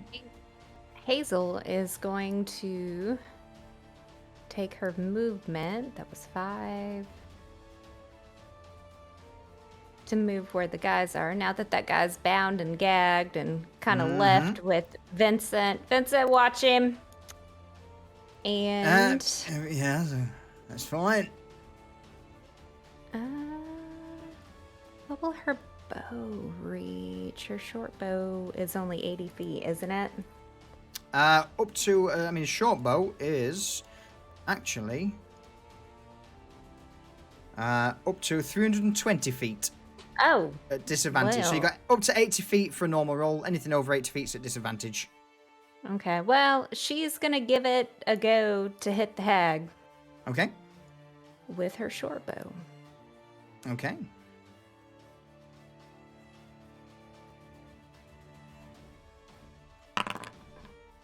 '18's a hit. Would the So- arrow get ignited from the fire? No, because it's not fire, it's radiant light. You're a very good point. I've forgotten what a spell I cast. So as the arrow sticks into the shoulder of the hag, she sort of looks down, plucks it out,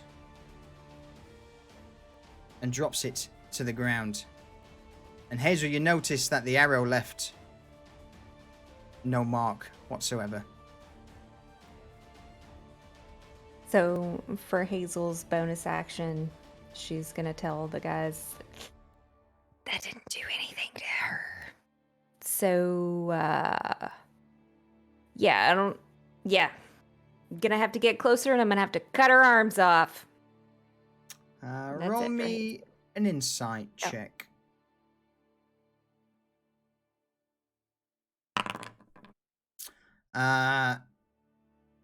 Do you know the difference between Mitch's pistol and your bow? I mean, I feel like I probably do because Mitch has taken me under his wing per se. Mitch's pistol is a magical +1 pistol, and that seemed to cause damage. Your short bow is not a magical weapon and didn't cause damage. So, guys, only magical things are gonna hurt this thing.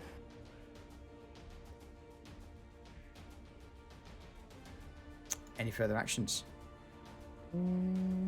That is it for Hazel because she's not within reach.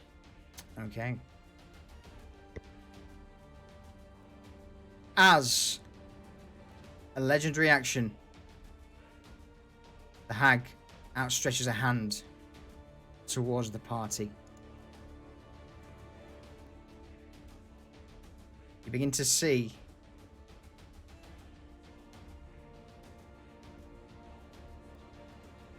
energy form around her hand.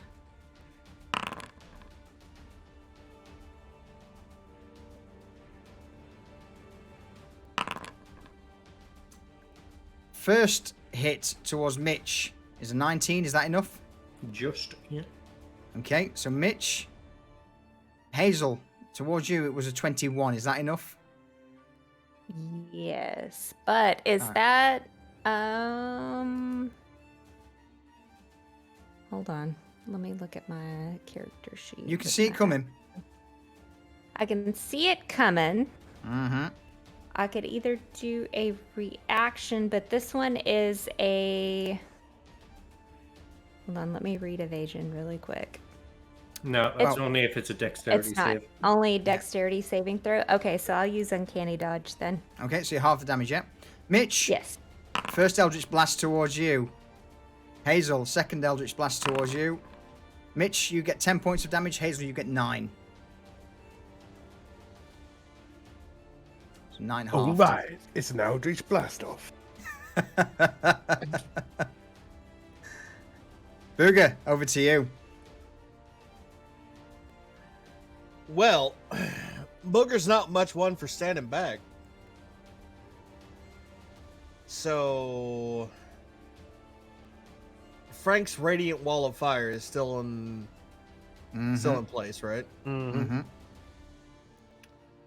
Booger's going to fly into a rage. Okay. And he's going to charge this thing. Okay. You're charging through the radiant wall, yeah? 100%, yeah. Okay. Frank, do you want to roll some of that there damage for Booger? Sorry, mate. The DC No, 17 listen. dexterity saving throw. I made this choice. Yeah. Dexterity saving throw. Hold on. With Yep. advantage because I know where it's at. Yeah. Yep. So that's not going to be enough. I'm sorry, mate. No, it's fine. Holy shit! Why didn't you wait a turn, you fucking idiot? Or That's use your wand of magic missiles. No, that's just the way it goes, man. Hold on. Let me figure out. I can't math. It's radiant damage. Okay, I got it. 28 damage. Yeah, I got it. And Booger starts wailing on this thing. Okay. Go for it. Hold on, I keep fucking it up. So good, man. 13 is enough to hit it.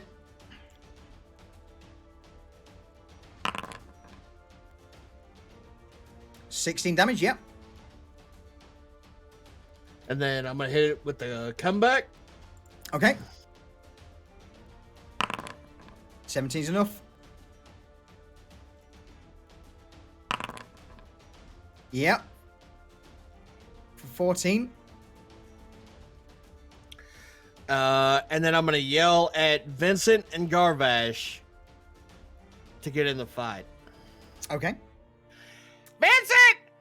Garvish! Get your ass in here! Heal me and kill shit! I'll move them up just so that they're in the area. Yep. All right. Any further actions? Nope. All right. The hag is going to use her second legendary action.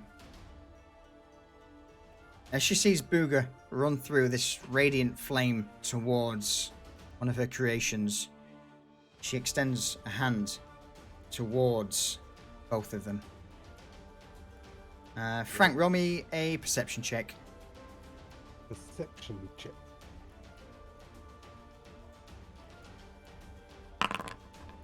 I know, fuck all. You see nothing.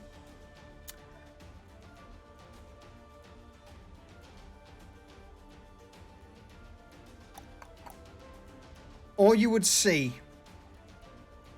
as you begin to try and peek through the wall of radiant light is a slight flame in the palm of the hag's hand as she outstretches it towards Booger and the fleshy construct. Any reactions?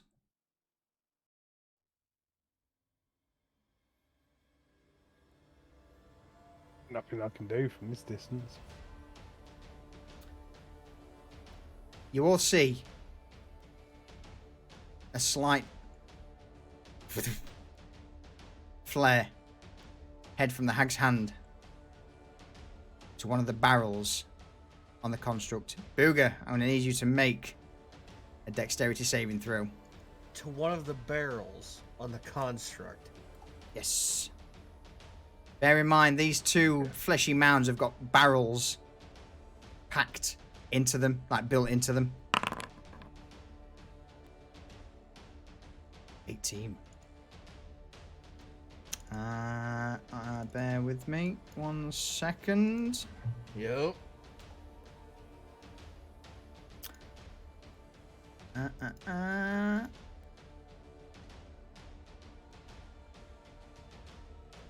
There we go.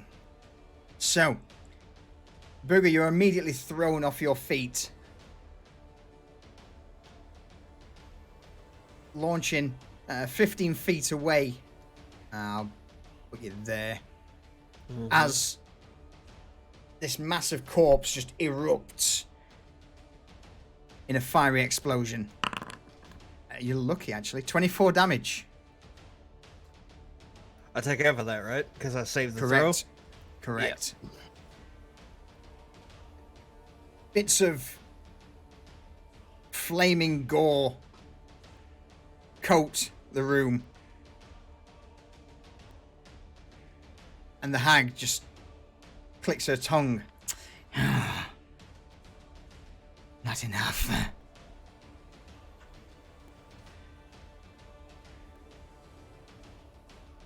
Frank. As Booger gets exploded back, he's just gonna yell, Vincent! Frank, over to you.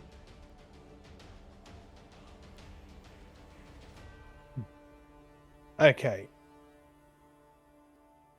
I'm gonna release the wall of flame spell. Okay.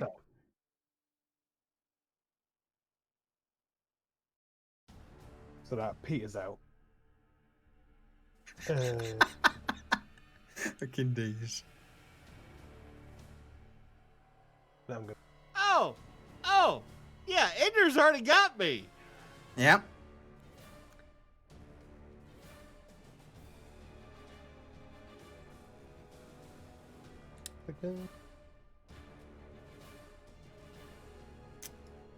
Okay.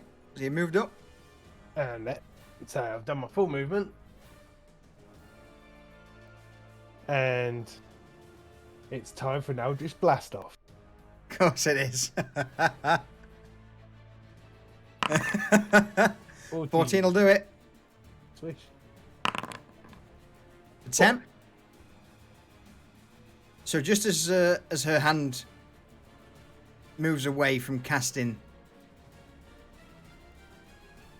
the small spark of flame, she's hit with an Eldritch Blast from Frank.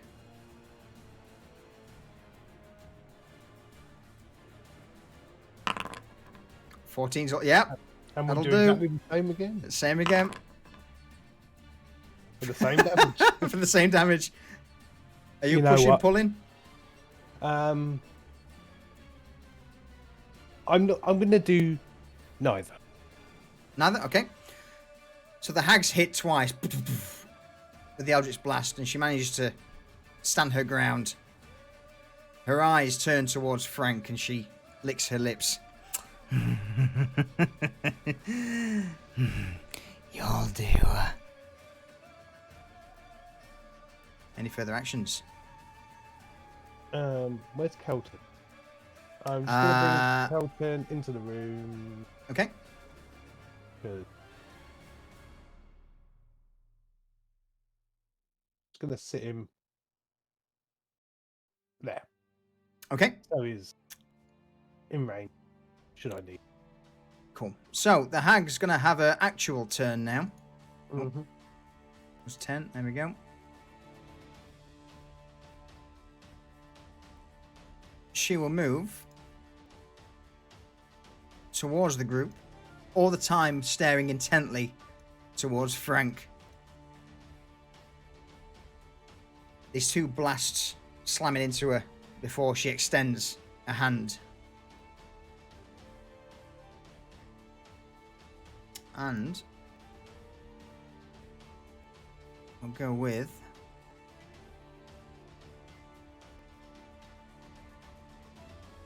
that Oh dear. A blast. No, she's not. No? No. Counter spell? So, just as she extends her hand and icicles begin to form around, roll me a quick insight check, Frank. Insight or Arcana? Arcana, sorry.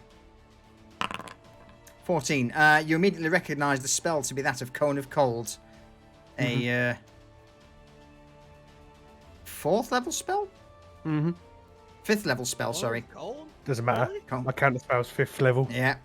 Get shit on. You immediately recognise the spell that she was attempting to cast to be that of Cone of Cold. Move, that's her action done. Mm-hmm. Garvash, no part of the crew, so Vincent. As he steps into the room, seeing Booger blooded and bruised.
All right. That, I think we've got one audio back at least. Should have my microphone back on that. Yeah, perfect. So, let's quickly sort the rest out.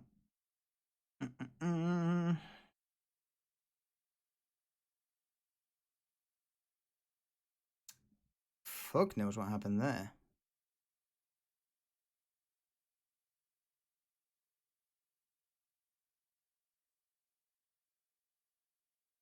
Can you hear me at all, chat?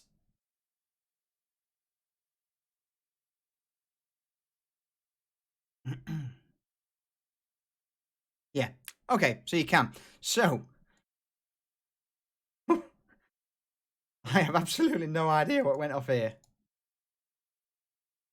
What about the Yeah, scissor? okay. Right, you can't hear you on stage. Yeah, Oh, Hello. there we Oh. go. We can hear you. Hello. Oh, God knows Hello. what happened there. Or you've missed a doozy. We've had the kazoo. We've had some singing. Oh, gutted. Get fucked.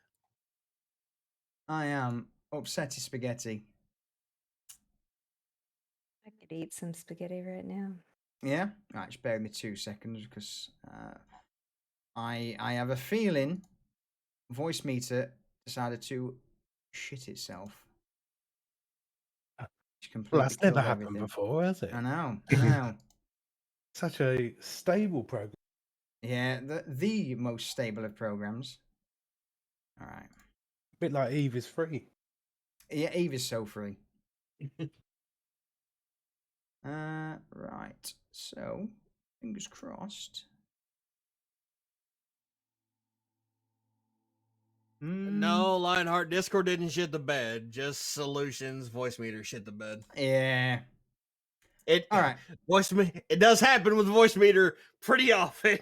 Do you know what? It's actually quite rare for me to Yeah, voice but if meter you're having shit audio itself? problems, Oh, voice yeah, meter is probably the root cause. absolutely. All right, bear with me. No, you're good, man. So we've currently got no combat music. So Let me unmute your stream. oh no, yeah, I know it's not working for a fact. So I'm just quickly grabbing Okay. something Okay. else. Ba-ba-ba-ba-ba-ba-bam. We'll just do some background music. Yeah, I mean, you can hit Yeah. those. There we go. That'll do.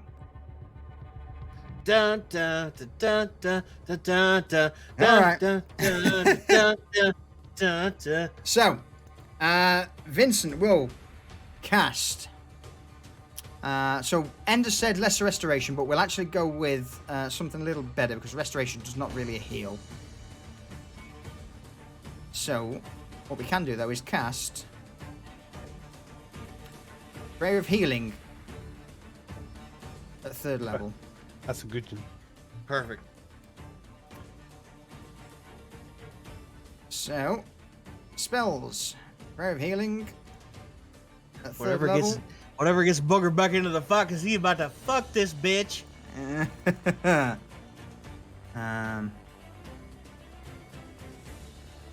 Actually, no, sorry, that's a 10-minute spell. He's going to cast Healing Word at 3rd level. So, Jesus, 23 HP recovered. Wait, really? Yep, He must have got nearly Max. max roll on that. 8. Yep.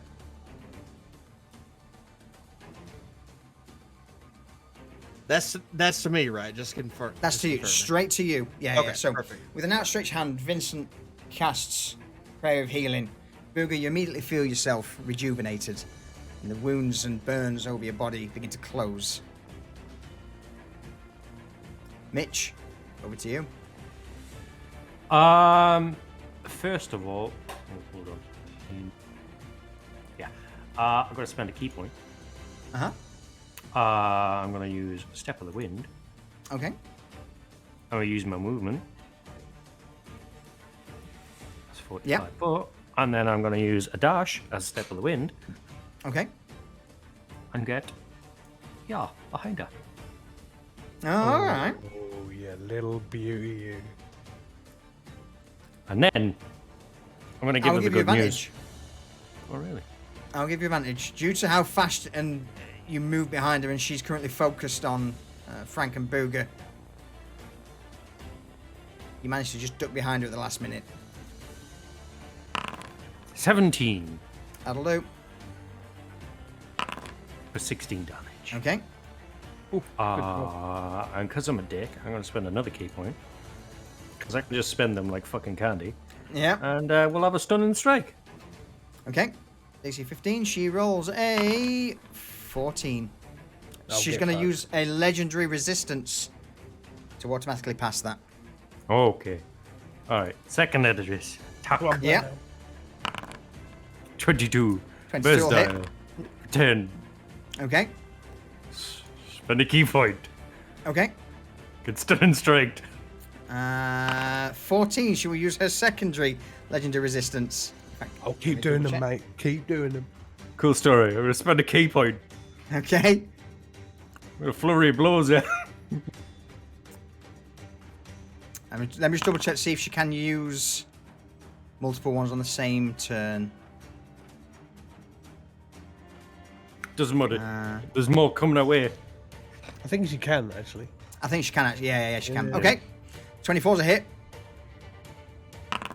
6. 6 damage. Yep. I'll spend a key point and turn Yeah. that into a stunning strike as well. All right. I'll public roll this one. 18. Ooh. Second flurry of blows attack. Okay. 12. Not enough. Okay. It's always next round, mate. That's 2 of the resistance is gone. Loving it. She's shitting kittens roundabout now. This is kittens. I like it. You are having a legendary action though for that. Hold on, I got somebody at my door. I'll be right back. I'll turn him round, having been stabbed multiple times in the back. she grips her hand towards Mitch and attempts to cast a spell. Make sure I'm not on private yet. I need a Constitution saving throw, Mitch. Unless there's a counter spell. Yep, do it. Counter spell? Yep. Roll me an Arcana check. Hang on. I need to find it.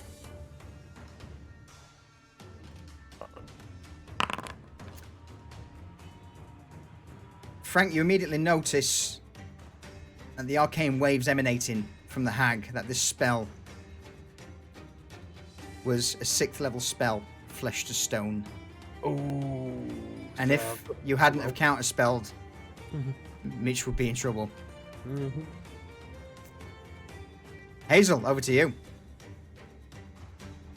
All right. Hazel is going to move 35 feet beside Frank. Let's see. You can dash as a bonus action, by the way. Yeah, I'm trying to think if... So boarding strike's half of my movement, so I could go 20 here, be within range, correct? I believe half your board strikes- movement rounded down. Yes. So So it it's would be 50 still feet. 15. Okay. Let's just go ahead and use a dash then. Let's come in behind her right here. If I move right here, do I still have, even though I'm up against a wall, I still got her? Yeah, you're still Okay. within. All right, sweet. Okay. So, because it's within 5 feet, she's gonna target you, sneak attack from behind with the jewel thief. Okay. And since I haven't used my inspiration, I'm gonna use it. 25 will do it. 20 damage, yeah. 32 in total. And that'll be it for Hazel. Okay. In response to being stabbed again, the hag turns. Annoyances everywhere. Begone. Oops, that's not where I wanted to place that. She will attempt to cast a spell around her. Mitch, Hazel, I need you to make me a dexterity saving throw. I I will will use use my evasion. inspiration. Yeah. And I'll crit. Okay. Hazel? And let's see. Saving throw. 16. All right. You both take. In fact, Mitch, you take nothing. Hazel, you take 4 points of ice damage. And then is that halved or? That's halved or already. half that is, okay. Yeah, so it's 8 damage total. Halved is 4. Okay. Yeah. And that will be her legendary action. Booger, over to you. Okay. Booger's gonna charge in and attack the hag. Okay. Yep. I'm gonna do a little bit of this. And a little bit of this. That'll do. Oh, 17. And then Being I'm assaulted gonna on all hit her sides. again. Yep. 12. She managed to just knock Pecan Pie away at the last moment.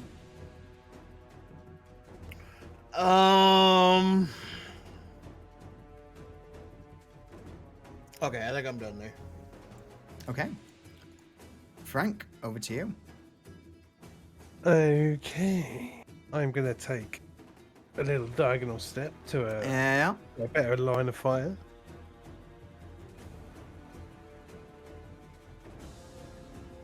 and I'm gonna come out blasting. Okay. I'm gonna take a punt and say that hits. A rogue That of certainly talent hits. is always welcome among us. And from what I have heard, you are Hey, skilled Scott, indeed. thank you for that 29-month resub, my dude. And I'm also gonna smash her head into that wall next to her. Okay. So an additional 1d6. An extra 3 points of damage. I'll allow it. In fact, it's not magical, so that actually doesn't damage Doesn't it. do any damage, does it? Yeah. And a 13. Which will 13's not enough. Yeah, it's just a miss. So as the first one blasts her into the wall, she manages to just roll away at the last second to the side as the Eldritch Blast slams into the wall beside her. Any further actions? No. Thank you. Okay.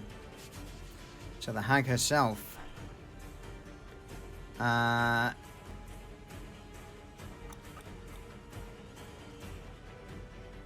She is going to.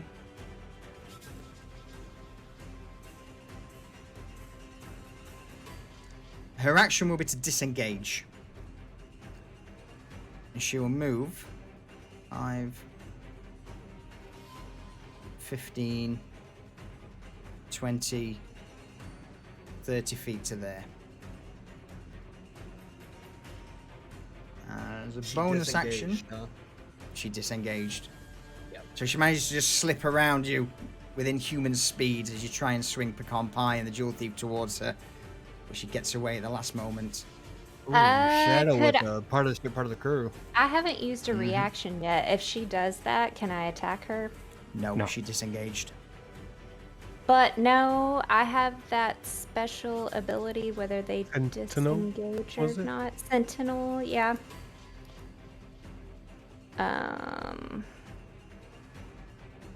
Yeah, when you create. Yep, creatures Yeah. provoke opportunity attacks from you, even if they take the disengage action before leaving your reach.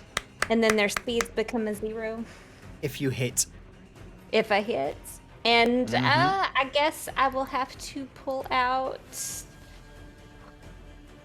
I didn't use my vicious dagger because it's not a new round, so I can't use my jewel thief. So You can use your Jewel Thief. You can use your Jewel Oh, Thief. can? Mhm. And to do a sneak attack as well. Not right? sneak attack, no. Not sneak Oh, attack, 'cause that's an okay. action. Okay, so I don't have her to target, so I'll use my jewel thief. Okay. Do 40 I no have more. advantage anywhere? Do I have advantage? I don't think I I do. believe you used it. I did. Here we go. Wait, no. Hold on. She didn't roll with advantage before. She still got inspiration. No, doesn't I matter. did. No. I did before. No, but you said it's you were fine. going to, but you didn't. It's enough to keep her in place. So just as the hag tries Yeah. to make her escape, you plunge the Jewel Thief into her leg. And she drops to a knee momentarily. Unable to move. And 8 points of damage and 0 speed. Well Just played. saying, Jeff. You still have inspiration. Oh, I didn't use it? Okay. No, I thought I you did. didn't roll with advantage.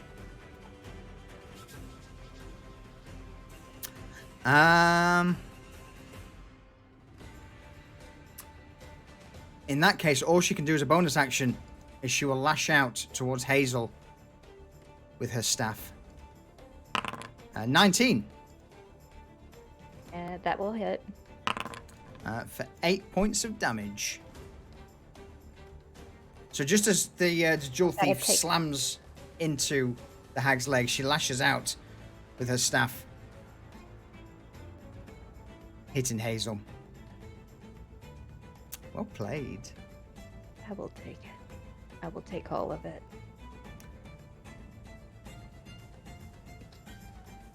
Okay. As this is... So go on. Nothing. I'm just another jump black comment. Never mind. Okay. So, Vincent steps forward and with a hand outstretched begins to chant.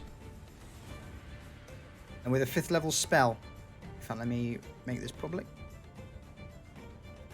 Will attempt to cast Hold Monster on the hag. She needs to make a wisdom saving throw. Which she fails. Which she fails. So,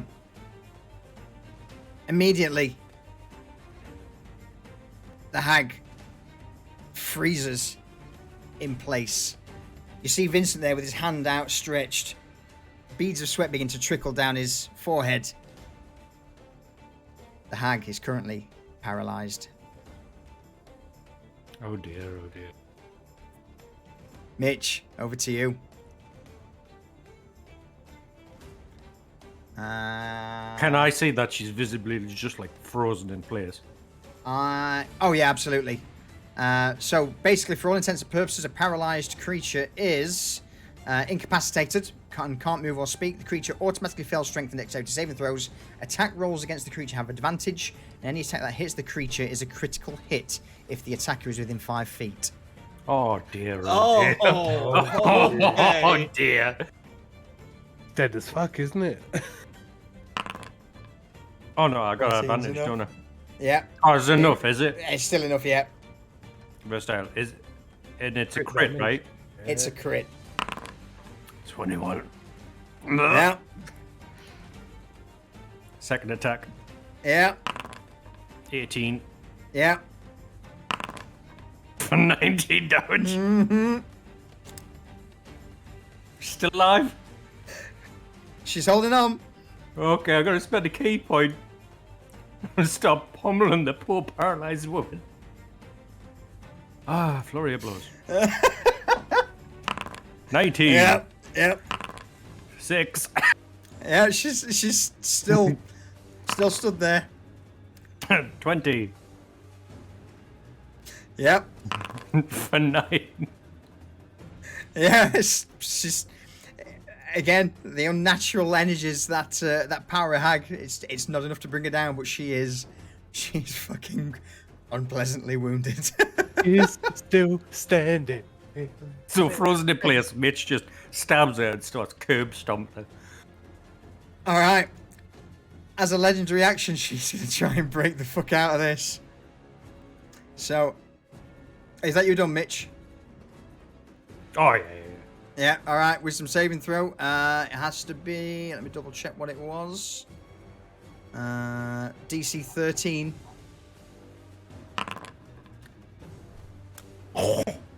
Hazel, over to you.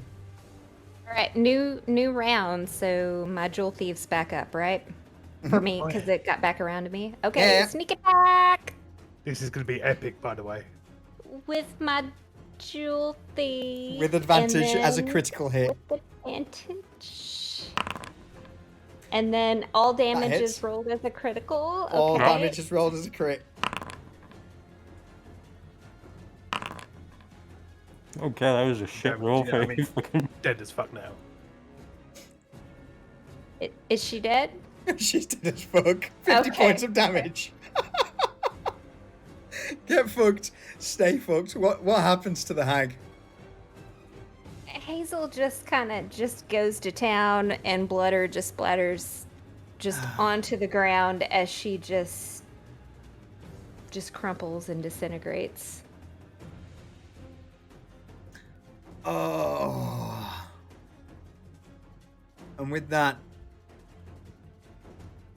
Vincent releases the hold monster, and the hag just drops to the ground. Carved, butchered, dead.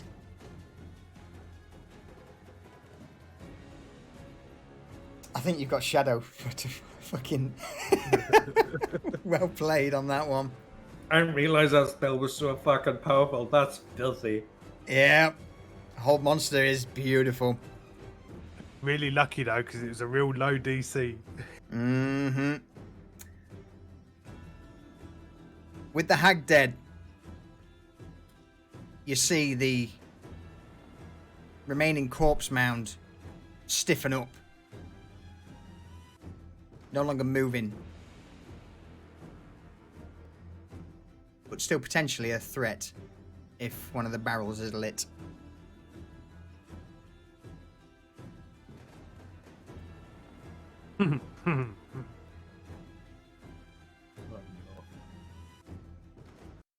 Oh man, that was that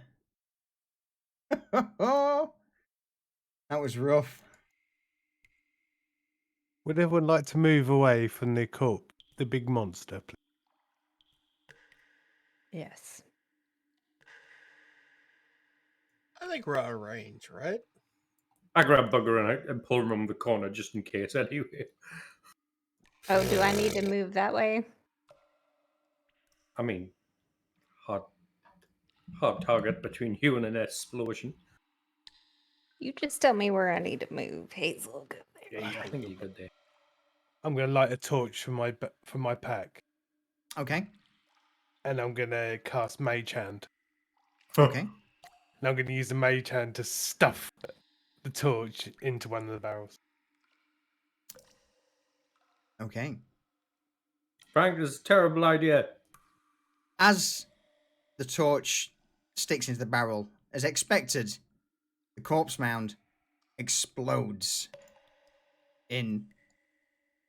Let me just quickly.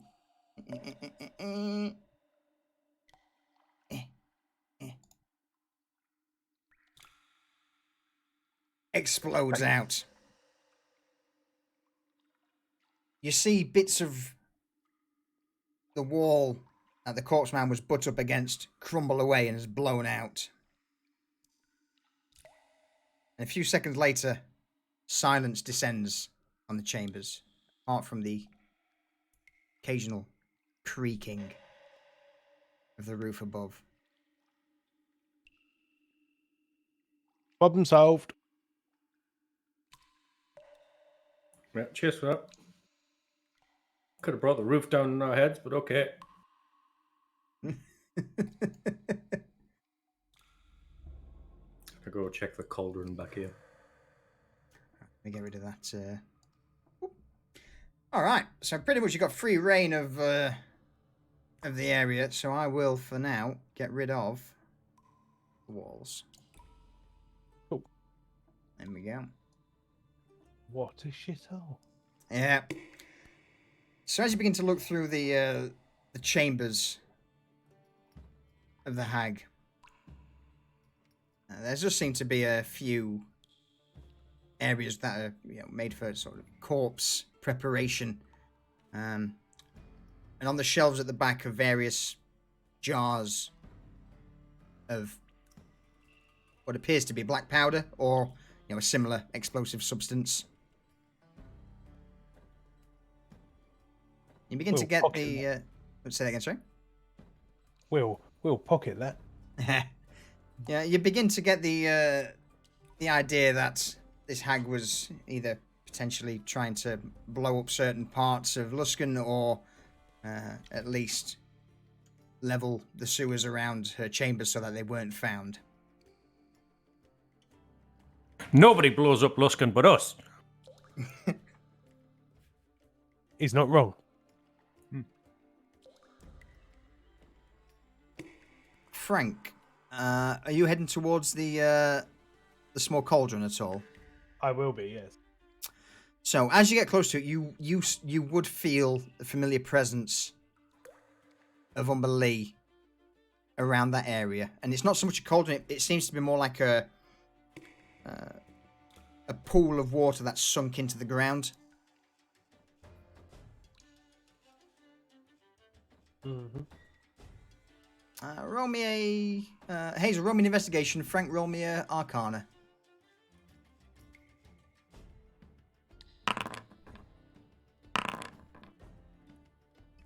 Hazel, around the edges of this pool, there seems to be 4 small statues. All of them show the appearance of... in fact, you would actually recognize them to be the visage of Umber Lee, the manifestation that you saw on the ship a few weeks back. Various tentacles, a female top half that forms into various tentacles below. And Frank, you also would notice that this pool seems to be potentially a way of conversing with Umber Lee. Vincent! Vincent, in his heavy chain armor, steps into the room. Hey, Frank, what can I do for you? Oh, Your order required proof of the sea bitch. fucking hell, that's a...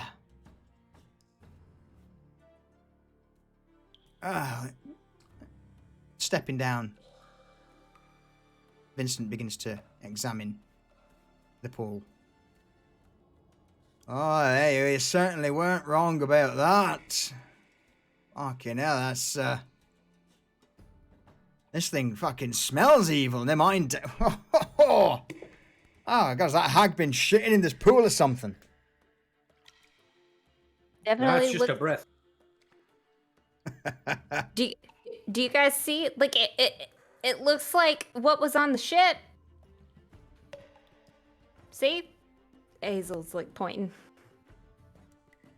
Which comes over, pats her on the head. Well done, Hazel. She smiles. So, I guess from what you're saying, that, that hag's one of fucking Amber Lee's lackeys. I believe so. Well, it looks like Orlea was connected to Umberlee if that was the case. That would explain why she said we've thwarted her plans twice. If No, only she could hear us now. Oh, smells like someone died. lots of things, Garvash. Lots of things. Yeah. Yeah. I didn't get a chance. By the time I got close, you crumped her in.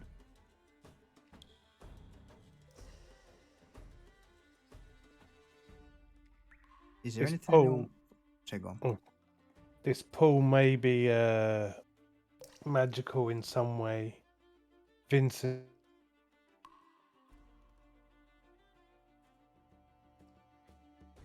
Yeah, say that again, Frank. I didn't quite catch what you said there. Have you got the ability to dispel magic? Hey, I can get rid of that. Or at least I can give it a go.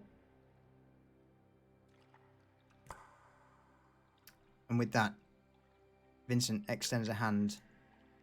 And with he's still got his 4th level spell slot, so it will cast Dispel Magic at 4th level. You see him, with an outstretched hand, begin to try and dispel whatever magics are over this pool. And after several attempts, burning both of his 4th level spell slots, he looks to Frank and shakes his head.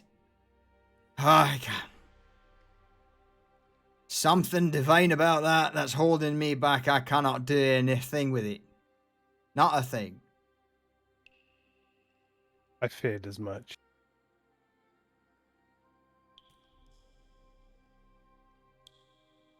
What are you going to do? Destroy it?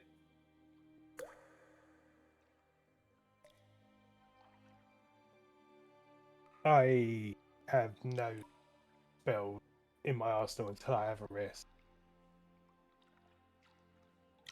Is there any leftover barrels kicking about? Oh yeah, there's quite a few. So especially in the room with the corpses, there are several barrels tucked away in the corner. Some that would be too big to easily carry. Why don't we just A fucking rogue bury of it? talent is always welcome among us. I like your And thinking. from what I have heard, Podge, This thank place you. is I evil. appreciate We it. can't have Thank you anyone for that prime. stumbling on it. Yeah, fuck this whole room. We'll just fucking level it. Garvash grins. So, are we blowing it up? We're gonna blow the whole thing up. The only way to be sure. Yes. I like explosions. You'll have to carry our emaciated friend, though, Garvash. I don't think he'll be able to walk out. No, it's naught but a twig. I Yeah, can carry him with my little finger. Yeah. of that, I have no doubt. All right. So with that, I would imagine you all begin to place the remaining barrels of explosive powder. Mm-hmm. Mm-hmm. Are you stacking them all into that one room, or are you placing them around? How are you doing it? Nah, we want rid of this whole fucking room, right?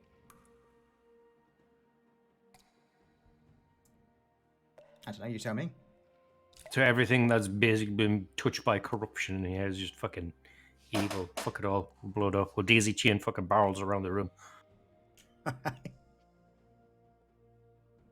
We're gonna destroy some more Alaska. Okay, leaving soon. Not my problem. So, you begin to move the various barrels.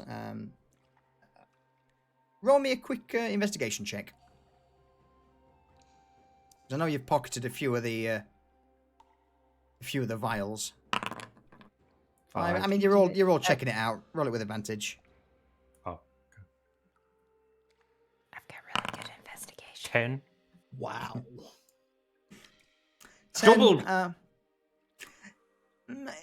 While a lot of it seems, the vast majority of this powder appears to be black powder, but there are a few other elements in there that you're unfamiliar with, Mitch. Is that Jude, all of them, or just certain ones? all of them. All of the barrels in the room appears to be a mix of black powder and something else. But at this moment in time, with a cursory glance and with how pressing time is, you can't really tell at a glance what else is mixed in there.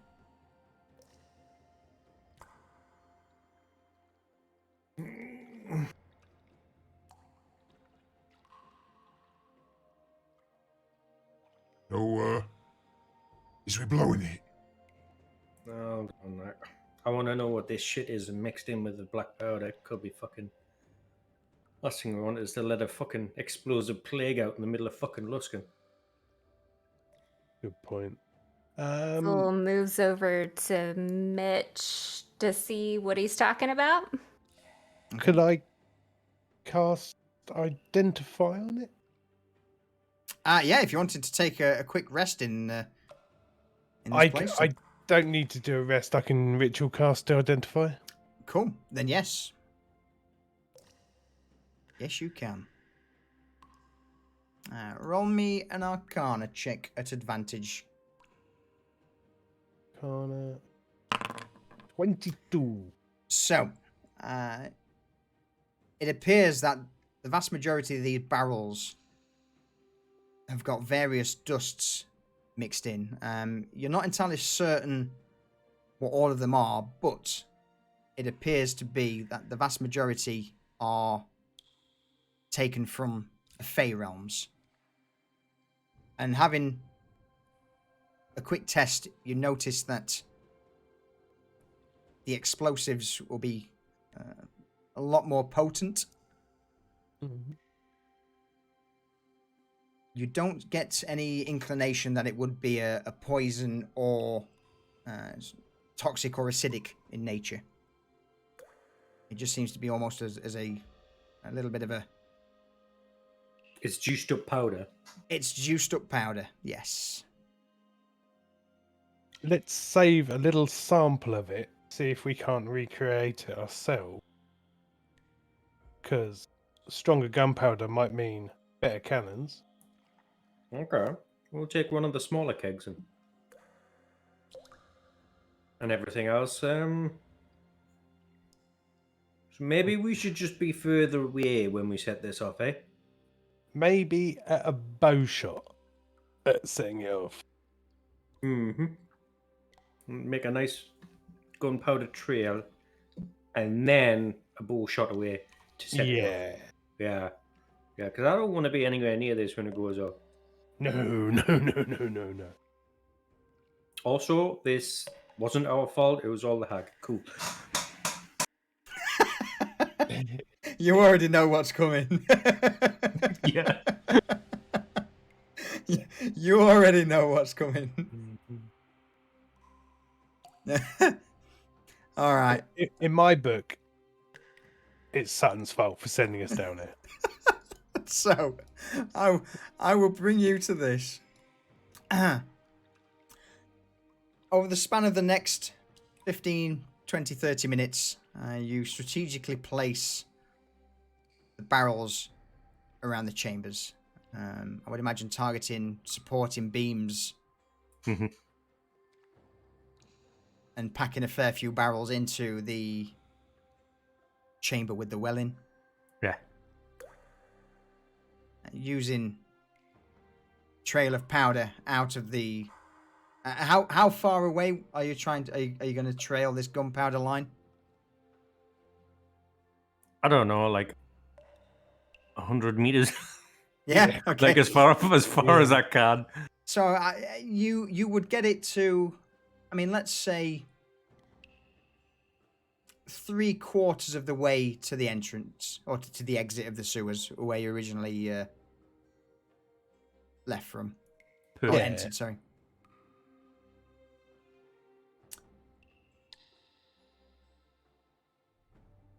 And with that, you're now all gathered around. Garvash, Vincent, and the rest of you are gathered around the small pile of powder at your feet that now runs down to this chamber. So, here's doing the honors. Yeah, we'll have Hazel fire an arrow at it. Set it on fire. Get some kindling out and some string. And I'm like, Hazel, here's an arrow.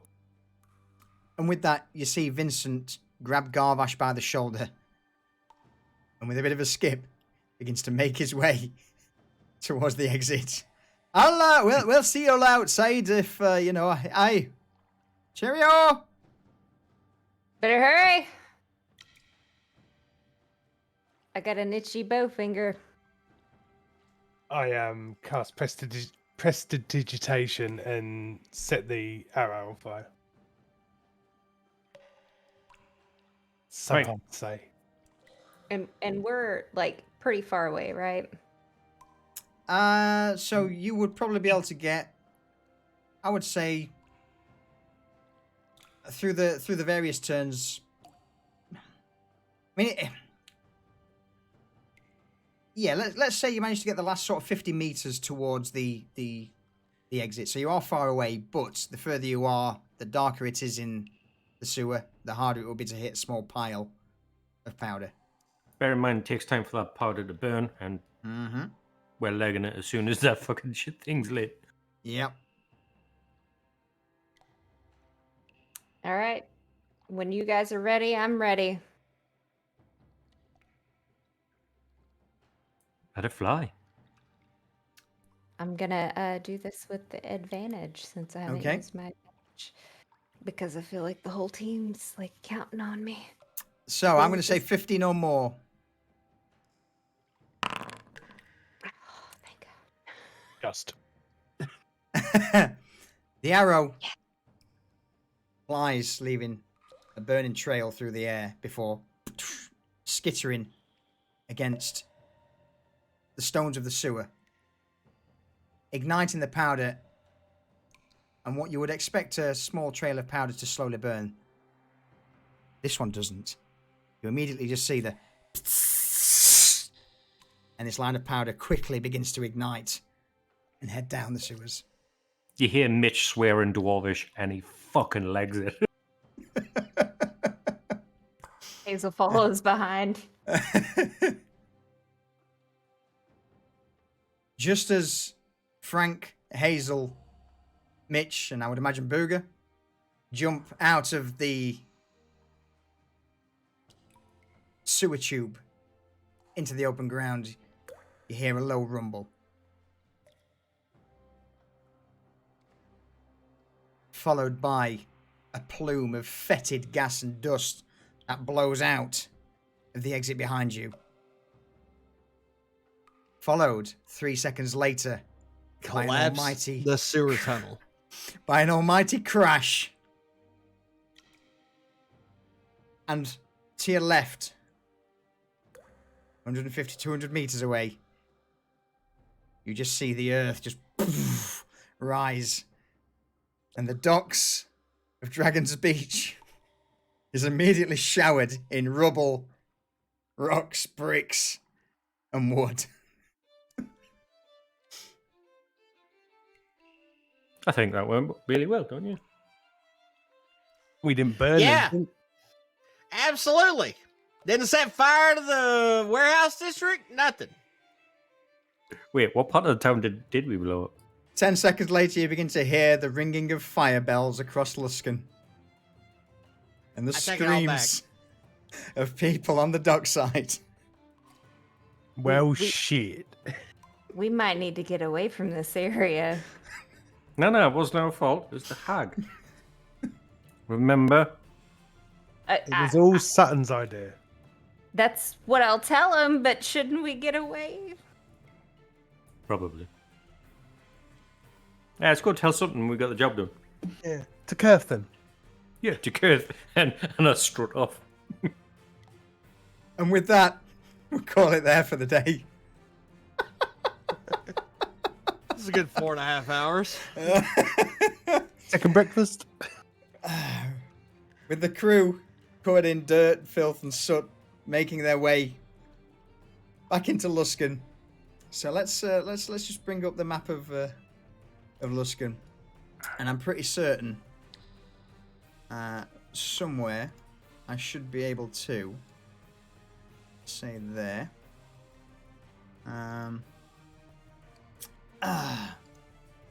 Modules.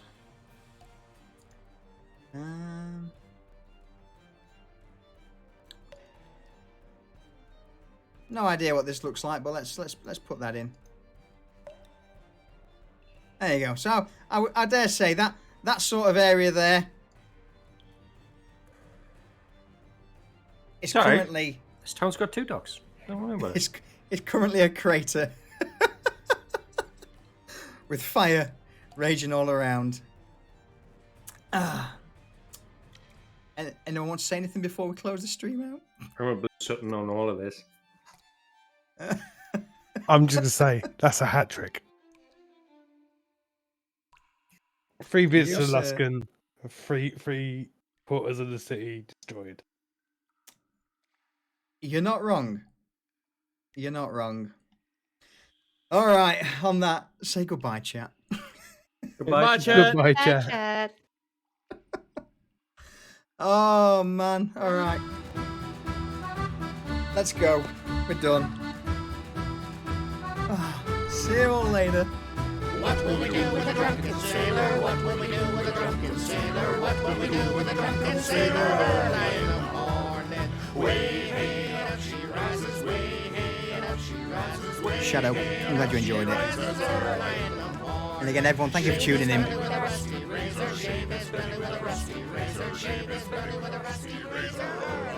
Let's turn that down a little bit. Oh, what a session. What a session. But yeah, everyone, thank you for tuning in. I hope you enjoyed it. That was another fucking crazy one, as always. And yeah, Luskan's burning for the 3rd time.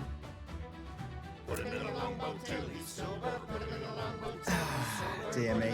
But yeah, everyone, thank you for the follows, thank you for the bits, thank you for the resubs, thank you for the subs. I appreciate it. And yeah, we'll carry on with the aftermath of this next Sunday. But I'll leave you with our terrible singing, and we'll find someone to raid. So everyone, ta-ta for now, and see you next week. Bye.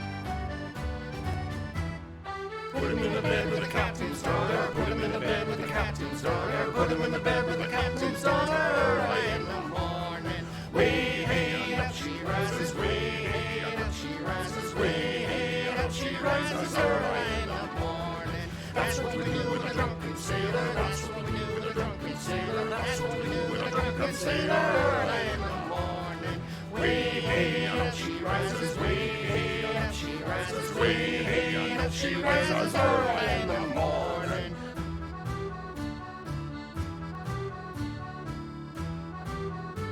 No enders. No, they didn't.